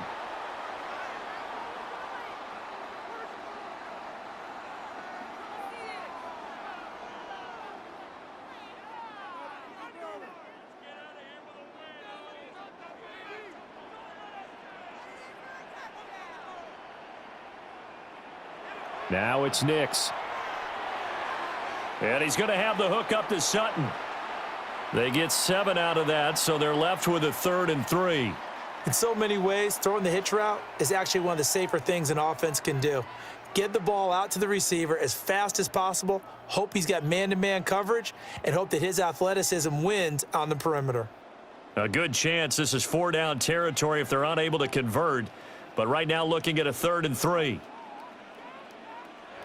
Nix to the air. Able to find the open man. That's complete. And they'll get him to the ground. He has another first down at the Colts' 27-yard line. I'll tell you what, a lot of those mid-range throws have been available because sometimes teams get too concerned about the deep ball and they leave too much space in front of them, and these guys have been taking advantage so far.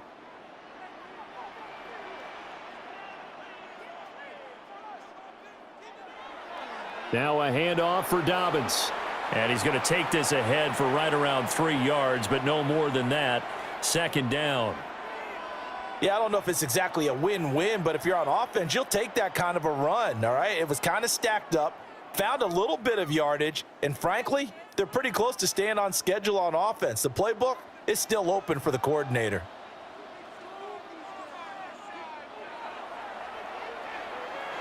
And this one incomplete. Too much contact to hold on to that one, and it's 3rd down. Well, what they're seeking with an RPO is space for the receiver to make a catch and then make a play downfield, but there wasn't any space available, thus the incompletion. This will be the 8th play of the drive. It's 3rd and 7.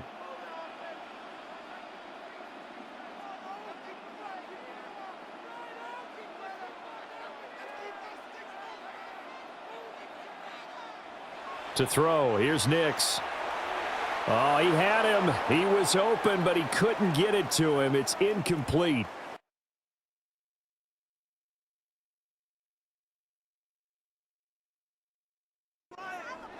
And that could have been the lifeline they needed.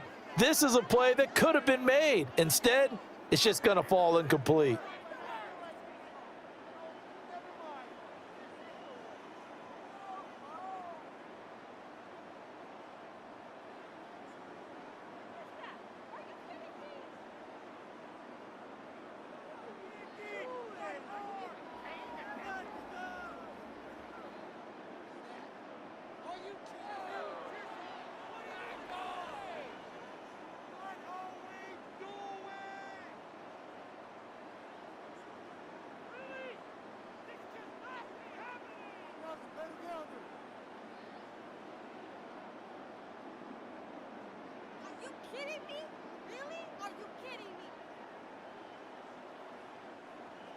Now Lutz for the field goal try.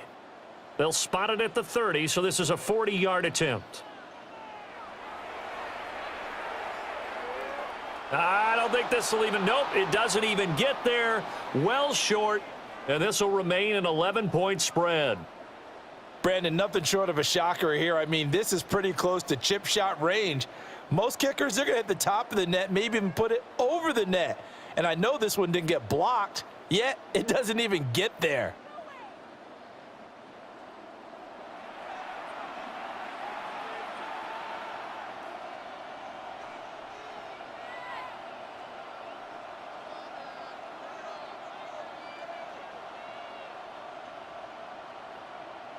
The Indy offense at the line and set to go.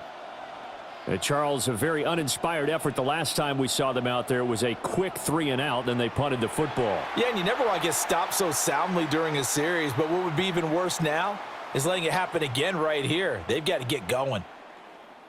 Call it no gain on the play, and it'll be 2nd down.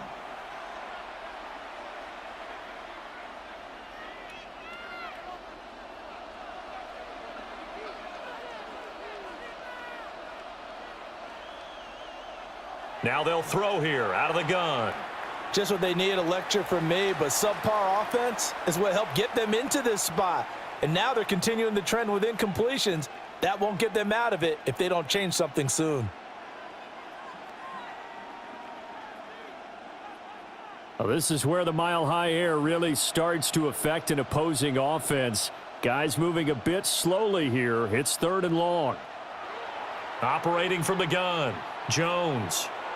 Pass taken in by his big tight end. And they're going to have this across midfield and inside the 45. 27 yards there on a very nice third down conversion. This is where you can try and get a tight end in space. They like this matchup, so they're going to let their two receivers to his outside run simple little short routes, hoping to suck up the secondary. And that'll free up space for their tight end on a corner route to make a big play. And they run the option on second down. That's going to go as a loss of 1 on first down. And not a lot of success to be found there. Oh, you got that right, partner, because if you're trying to make guys miss about 10 yards or so downfield, that's a pretty good play. But if you've got to do it in your own backfield, I consider that a problem. That doesn't work too well. On 2nd and 11 now. Jones. And he's going to be sacked. They sack him back right at the midfield stripe. Multiple defenders get to him there, and that is the 6th time he's been sacked in this ball game. I don't know what else can be said about this pass rush. They have been sensational, CD. That is now 6 sacks for them. And how many times do we talk to offensive coordinators and they say a sack as a result of everyone on offense not doing their job? But let's be honest about this one. This is the offensive line unable to counter the pass rush. They've been teeing off all game long. Well, this is where the mile-high air really starts to affect an opposing offense. Guys moving a bit slowly here. It's 3rd and long. And that's going to be incomplete. The coverage too good there. The contact popped the ball free, and it's 4th down. It's been clear in this matchup which side has been the more physical one. It's been this defense. And here's another example on that last play. Now here's Rigoberto Sanchez. He'll boot it away from about his 35. And the punt goes out of bounds, so no chance to bring it back, and they will spot it at the 24-yard line. J.K. Dobbins leading the way as the offense returns to the field. He's up over 100 yards, and he'll be looking to get in the end zone again. Has a tremendous nose for it, doesn't he? The ability to pile up yardage and find the end zone, that's the combination you want in your runner. That's a combination any coach wants, and we'll see if he can find that end zone once more. Looking to put a drive together. They'll start on the ground with Dobbins. Room here to run. And they get him down, but not before he takes it across the 40-yard line. That's a good way to start the drive. 17 yards and a first down. He continues to have a big night here under the lights carrying the football. And some guys prefer night games. For whatever reason, their bodies react a certain way. They love the spotlight. Maybe that's what it is. The best seats in the house, the ones where he's carrying the football for his offensive teammates. The worst seats, the 11 guys trying to tackle him on defense. 3 yards on the pickup there, and it'll be 2nd down.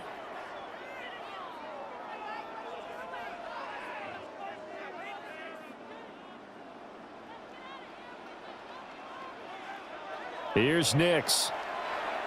Throw left side complete. That's Harvey. And he'll take it down shy of the 45 at the 46. 9 yards to pick up there, and it's a first down.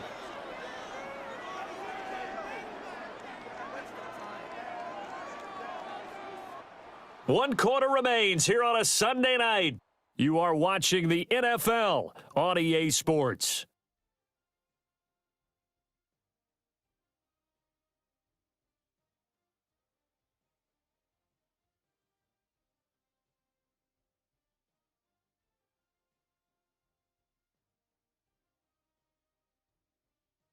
Welcome back now to Denver. It's Bronco football, and they also have the lead here as we get set for the 4th.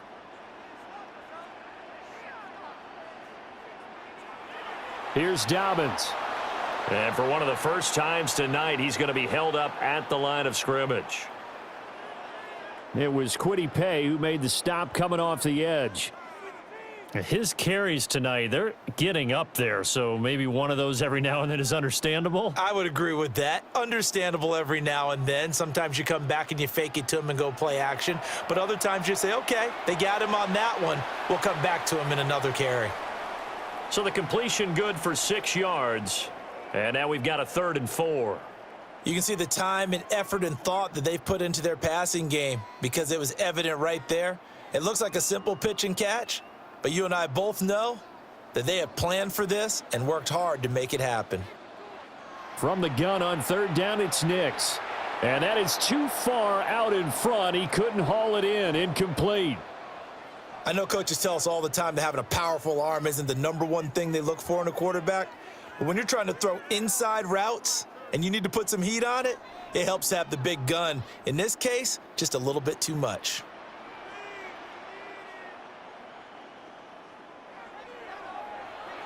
And he missed it. It's no good. And this will remain an 11-point spread. Charles, all things considered, I guess that's not a critical miss at this stage, is it? No, but still everything helps when you're trying to finish off a ball game. And you're right, not critical in terms of the scoreboard and the team, but the guy with the golden foot, he knows he's only as good as his last kick.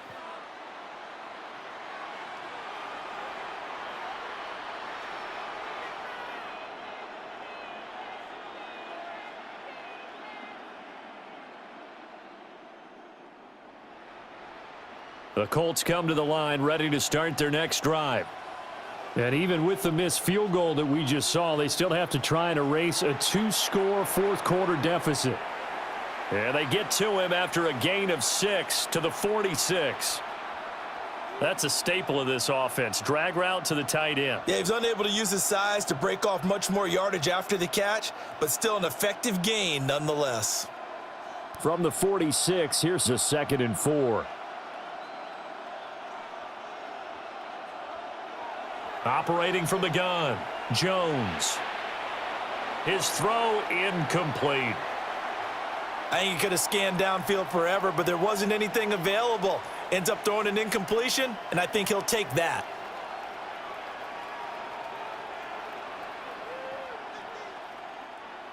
Now they face a 3rd down and 4 after that incompletion on 2nd down. Looking to throw, Jones. They'll set up the screen to Taylor. And he is going to have a Colts first down as he'll be marked down a yard or 2 past the marker following a gain of 6. For as many sacks as this defense has, you can understand their willingness to try and get upfield and get another. So what a really smart play call here to use their aggression against them, go with the screen, and they're able to get the first down. Jones out to the flat, and that's caught. And he works it to the 30-yard line here, right at the 30.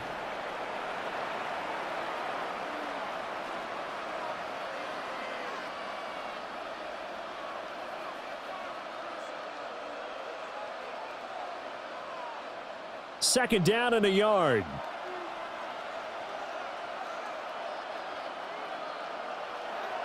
To the right side, this is Taylor. And the reinforcements come in as they're going to stop him behind the line. That's going to go down as a loss of 5, and it brings up 3rd down. We all have habits. We can be somewhat predictable, and you know me pretty well on 2nd down and short. What I like to see. Play action. Yeah, without a doubt. I thought that was a great spot to call it. Instead, didn't go their way, did it? Now, defense sold out for the run. Worked out well. On 3rd down, he'll drop to throw. That is caught. And this is going to be another first down as they'll make the tackle at the Broncos 16. Another good reception there. The Colts on the march.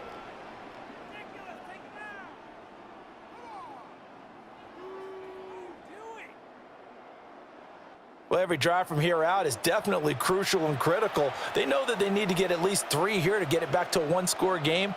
But I can't imagine that in their huddle that they're thinking at all about getting a field goal. They want to get into the end zone and then try and get the ball back again. They're throwing left sideline there, but it's incomplete.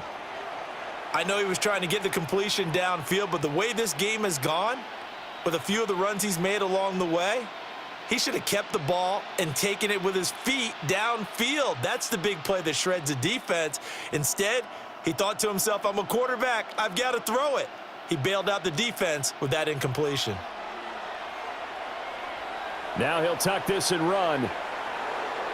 And all the way down inside the 5 to the 4. Nothing open downfield. He keeps it himself for 11 and a first down. He certainly isn't looking at the scoreboard out there because, to me, all he's concerned about is analyzing the field and making most of the time left in this game. Deficit's still there, but he's starting to hit them with some big plays. And they'll try the option on 1st and goal. And he will push his way forward down to about the 3-yard line. Only a yard on the keeper, and it'll be 2nd down. Well, praise has to go to the guys on the offensive line because they've had a very nice, productive day running the football. How about that poor defensive line? They've been knocked around the entire game, and while they slowed them down on that run, can they continue to do so? Because they haven't had much success throughout this ball game.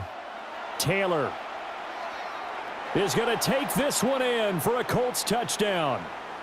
And the thing you have to love about Jonathan Taylor, he's a shifty speed guy most of the time when you hand him the football, but he's not coming off the field when you get down near the goal line because he's as tough and gritty as they come. And he finishes things off here by getting into the end zone.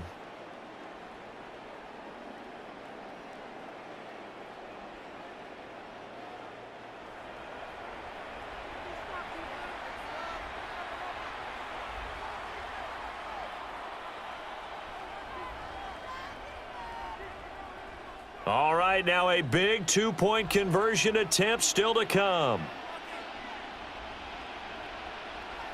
They'll let Taylor try and run. And he will find the end zone again. So he gets the touchdown and the 2-point conversion, and that'll cut this deficit down a little bit further.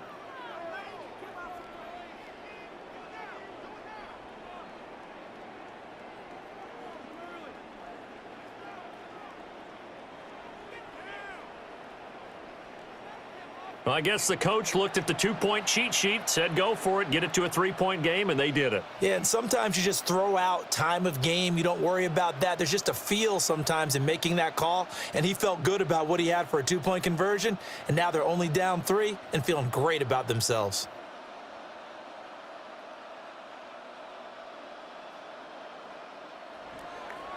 The Colts kicking team is out there now, and they will send this one away.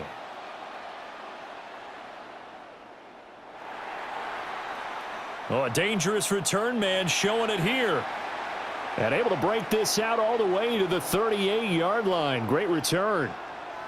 And the football going back over to the Denver Broncos.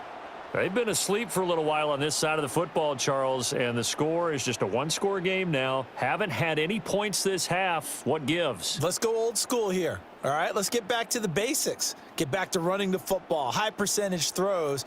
Find the guys that eat pressure and make plays for you, and make sure they touch it. Give him 10 yards on the keeper, and it'll lead to a 2nd down. What a way to start a drive. An excellent run, a tone setter, and now, if you want to take a shot on 2nd down and go play action and make it look like the same exact play and throw it over the top, you can do so because you've established the run in a big way.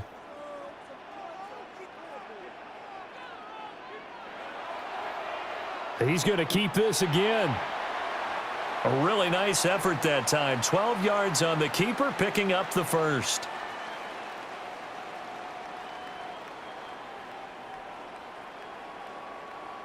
It looked like almost a miscommunication defensively because once he decided to keep it, he had pretty smooth sailing. Yeah, it became a question of, wait a minute, who's got the quarterback? And when you talk about miscommunication, it's supposed to be called assignment football on the defensive side of the ball. But the assignment gets mixed up. That's the end result. Tackle made by Grover Stewart. I'm sure that that's going to be the formula. Just keep the ball on the ground. Keep that clock moving. And when you have the lead this late in the game, above all, stay in bounds. Yes, take care of the football. Yes, gain yardage, but stay in bounds and let that clock tick. Just a gain of a couple there. 3rd and 7 now.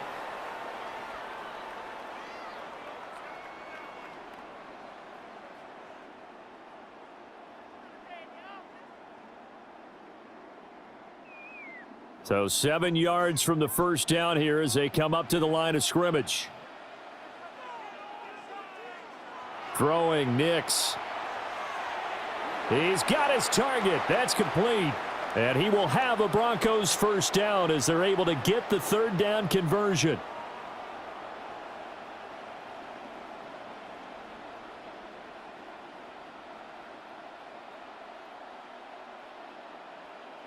Now that was pretty. They executed that curl route versus zone coverage, and that changes things a little bit because against man, it's often a tight curl, tight, sharply run route. Against zone, you're just looking for that open spot, that dead area, so you may curl it a little bit wider just to get to that place. And usually a tight window. He fired a bullet in there for the completion. 2 yards on the carry there. It'll be second down. Certainly a nice job there by the defense rallying to the football and getting him on the ground, but I think the play gets made by the defensive front because if they can't get upfield, their job is to go ahead and get low, almost get into a ball sometimes, stack things up, and make it difficult for the runner to find a hole. That incompletion certainly makes this upcoming third down a little bit more crucial. They need to find the right play to convert here and maybe start to tamp down a little bit of the momentum the other side is starting to gain. 8th play of the drive forthcoming, and they need 8 yards on third down. Back to throw. Nix. Work in the middle of the field, and he's got a man complete. And brought down, but not before they get it inside the 10 to the 7. 19 yards that time for number 19.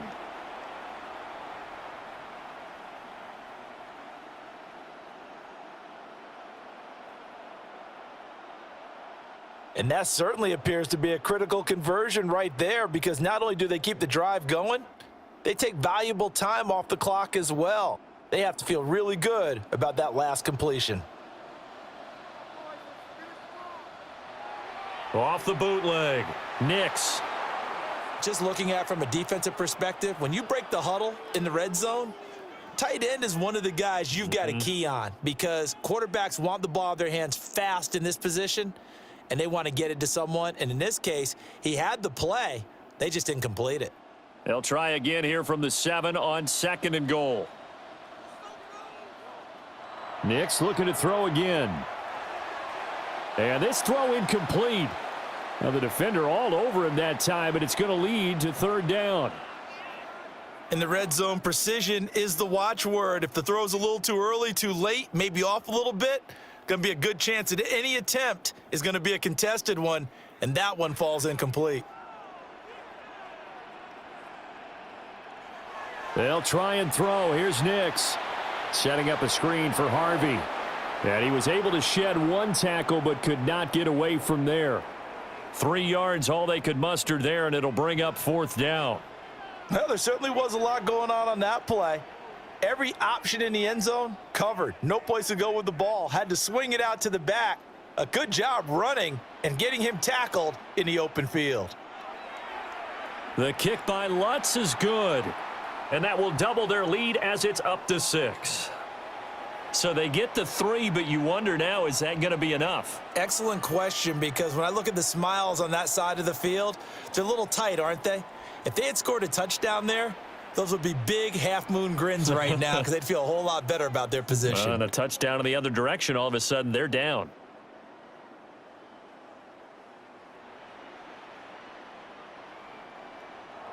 Following the made field goal, Lutz to kick it away.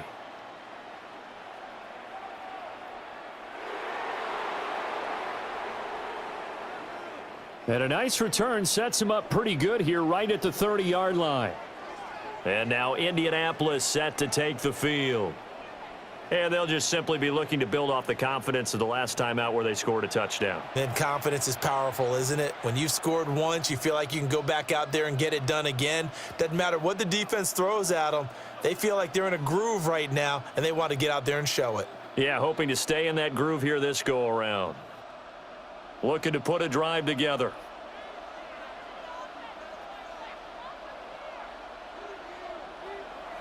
He'll start with a give to Taylor. And he is going to be stopped cold behind the line of scrimmage. It's a loss of 4 on the first down play. I think we got to give it up for him right there. That's a heck of an athletic move for a big man right in the middle of the line. How about the play he makes there? Nowhere to run, and he finishes that one off for a loss. So the first play of the drive lost 4. Now they'll look to move it forward here on 2nd and 14. Jones in trouble here, and down he goes. Alex Singleton Able to drop him that time for his second sack of the evening. That time, Charles, great job keeping him in the pocket and not letting him escape. And Brandon, I think this was a great example of the front and the back working together, meaning the back covering, no place to go with the football, and the front, terrific job on the edge so he couldn't escape outside. And then, of course, the inside pressure kept him hemmed in as well. Now on 3rd and long, they'll look to throw. And pressure coming, and they got him once again. Nick Bonito bringing the pressure yet again. That's his 3rd sack here tonight. Well, this has to count as a great team effort today, but this man, he's been at the center of all of it. Really special day for any defense to have this many sacks in a game, even more so for this player. One of the best individual efforts of the season.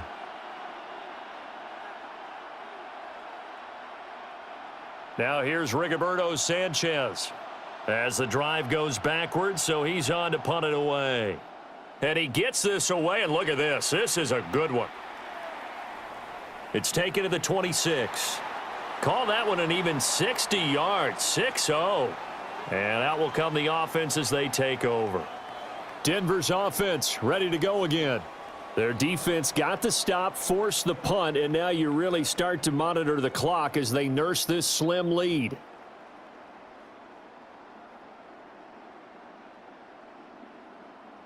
Looking to put a drive together.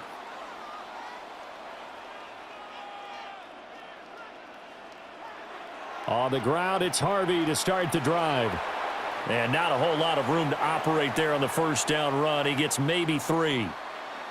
Brandon, you know how many times we've done games, and at the start of the 4th quarter, we see both teams hold up the 4 fingers, 4th quarter is ours. Well, how about this drive? You saw the 4 fingers for 4-minute offense, and this offensive line has really hunkered down and established themselves. Now, this is where they say, put the game on our shoulders, we'll lead the way, right? No doubt about it, and let me tell you, if you're a running back, all you want to do is get behind those big fellas, have a little vision, and find some space. And a solid way to do that on the first play of the drive there. And this is the worry, because sometimes you can get a little too predictable in spots like this.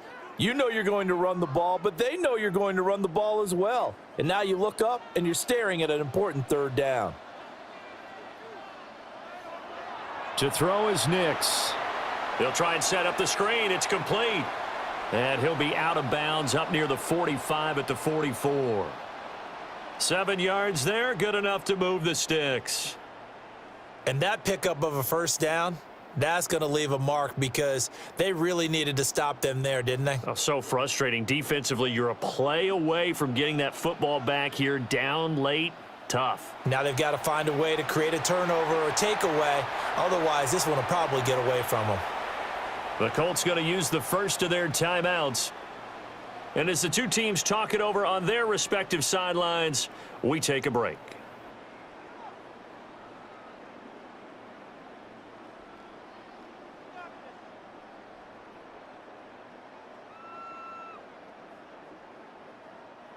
Second and a couple.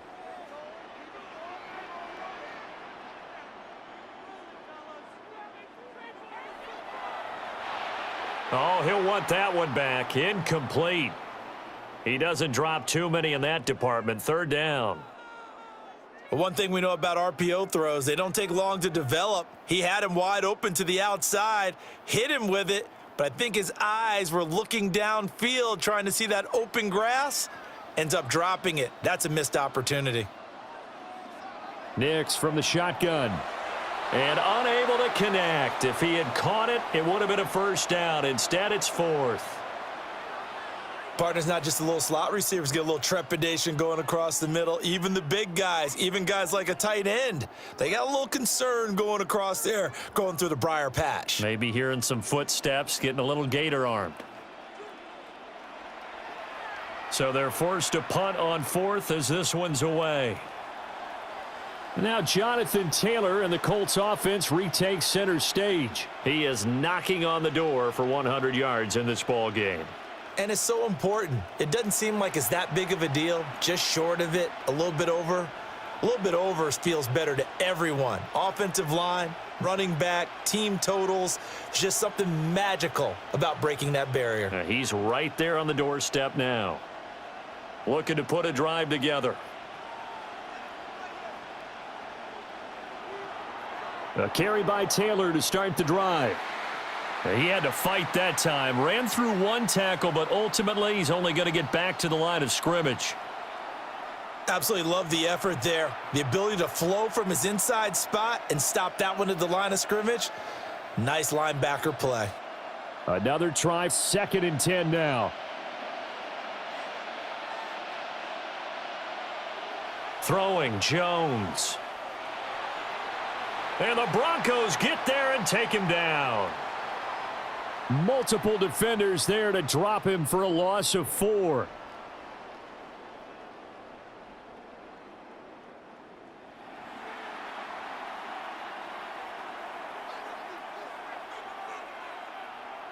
Fourth quarter, down to the final 2 minutes, and we've got a one-score game.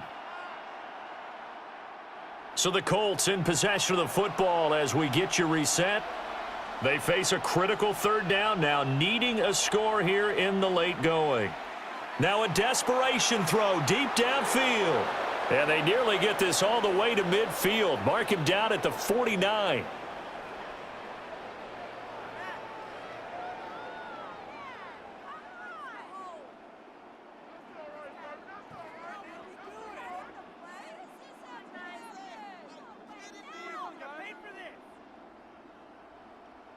That's going to change things in a hurry. That shortens the field considerably, and now they're on the move.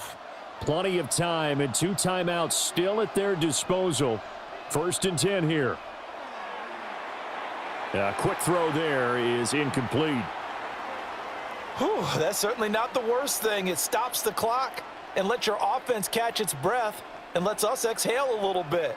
Now I expect them to call a couple plays in the huddle, so they're ready if a tackle happens inbounds. They'll try again here. 2nd and 10. Jones.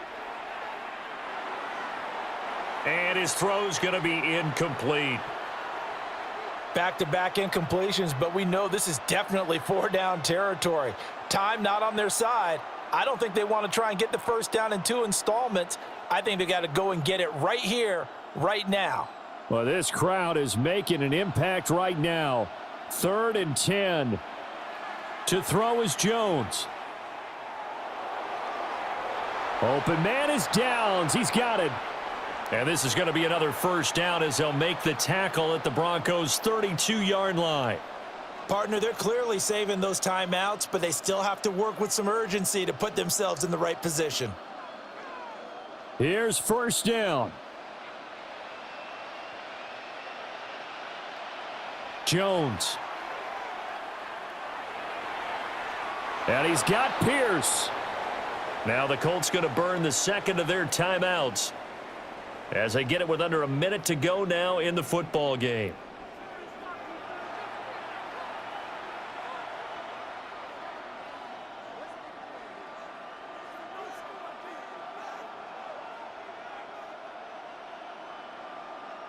Final minute, 1 timeout remaining. 1st and 10. Now Jones. Out of his hands quickly to Pittman. This will be stopped about 2 yards shy of the marker. 8-yard gain, 2nd and 2. Brandon, it's okay what they're doing right now. Still able to work the middle of the field, but you know sooner or later they're going to have to stop the clock. They come up now on 2nd and 2.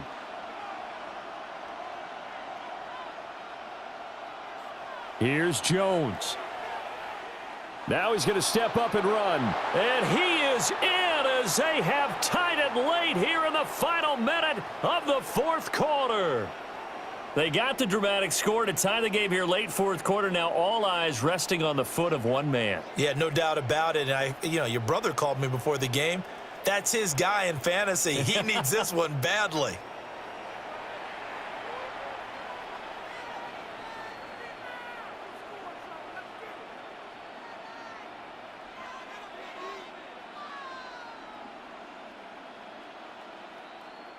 So they're not home yet. Still a critical extra point here to break the tie. And they have got the lead.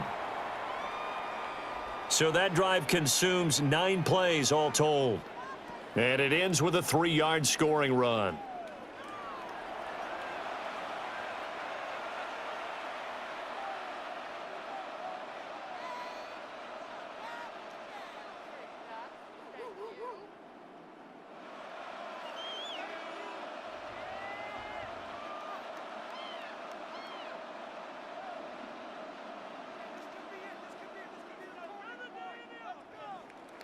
The Colts kicking team is out there now, and they will send this one away.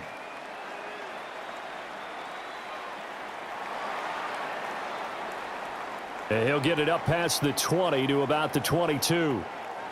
So the Broncos now down by 1. A little over 20 seconds to go. Needing at least 40 yards, you'd have to think, to have a shot.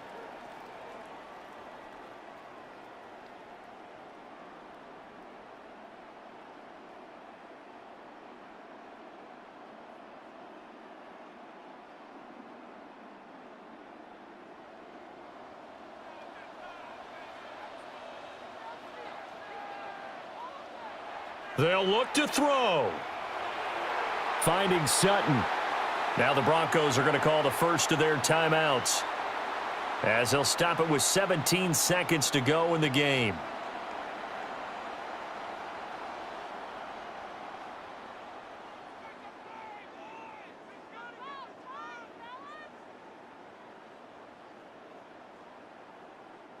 Two timeouts still in their back pocket. It's 1st and 10. He'll look to throw. That'll be incomplete as the clock will stop with 14 seconds remaining. And let's face it, this defense has had its share of struggles all game long, and they know that they can put it all behind them if they defend well here in the 2-minute drill. Excellent coverage right there to force the incompletion. Here comes 2nd down. Back to throw. And that'll be incomplete with 11 seconds remaining now. Couple extra defensive backs out there in the dime, and because of that, really not many places to throw the football, if any. And typically, what would you want to do against that dime? Run the football. You want to run the ball, but you can't do it in this situation. Not nearly enough time on the clock. You're having to really navigate against a tough defense presented against you. Back to throw. Able to find the open man. That's complete. Now the Broncos going to use the second of their timeouts. And as the two teams talk it over on their respective sidelines, we take a break.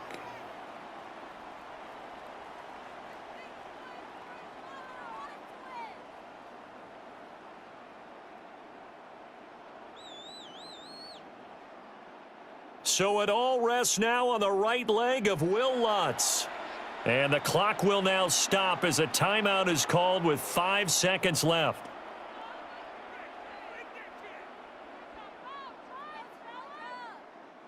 And now it all rests on the right foot of their kicker. This will be from 53 for the win. And this will split the uprights. It's right down the middle. And it's celebration time on that sideline as they have taken the lead in the final seconds. And I tell you, when it comes to needing a field goal in closing seconds, pressure situation, there's something to be said for having a veteran kicker trot out there. Agreed. It's so nice to have someone you can rely on, someone who you know has done it before. And this guy's as cool as they come, isn't he?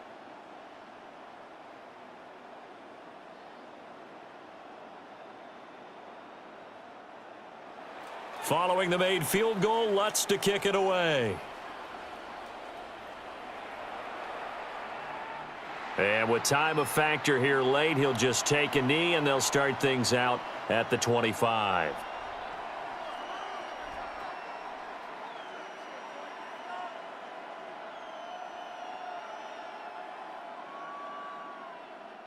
Here's 1st and 10.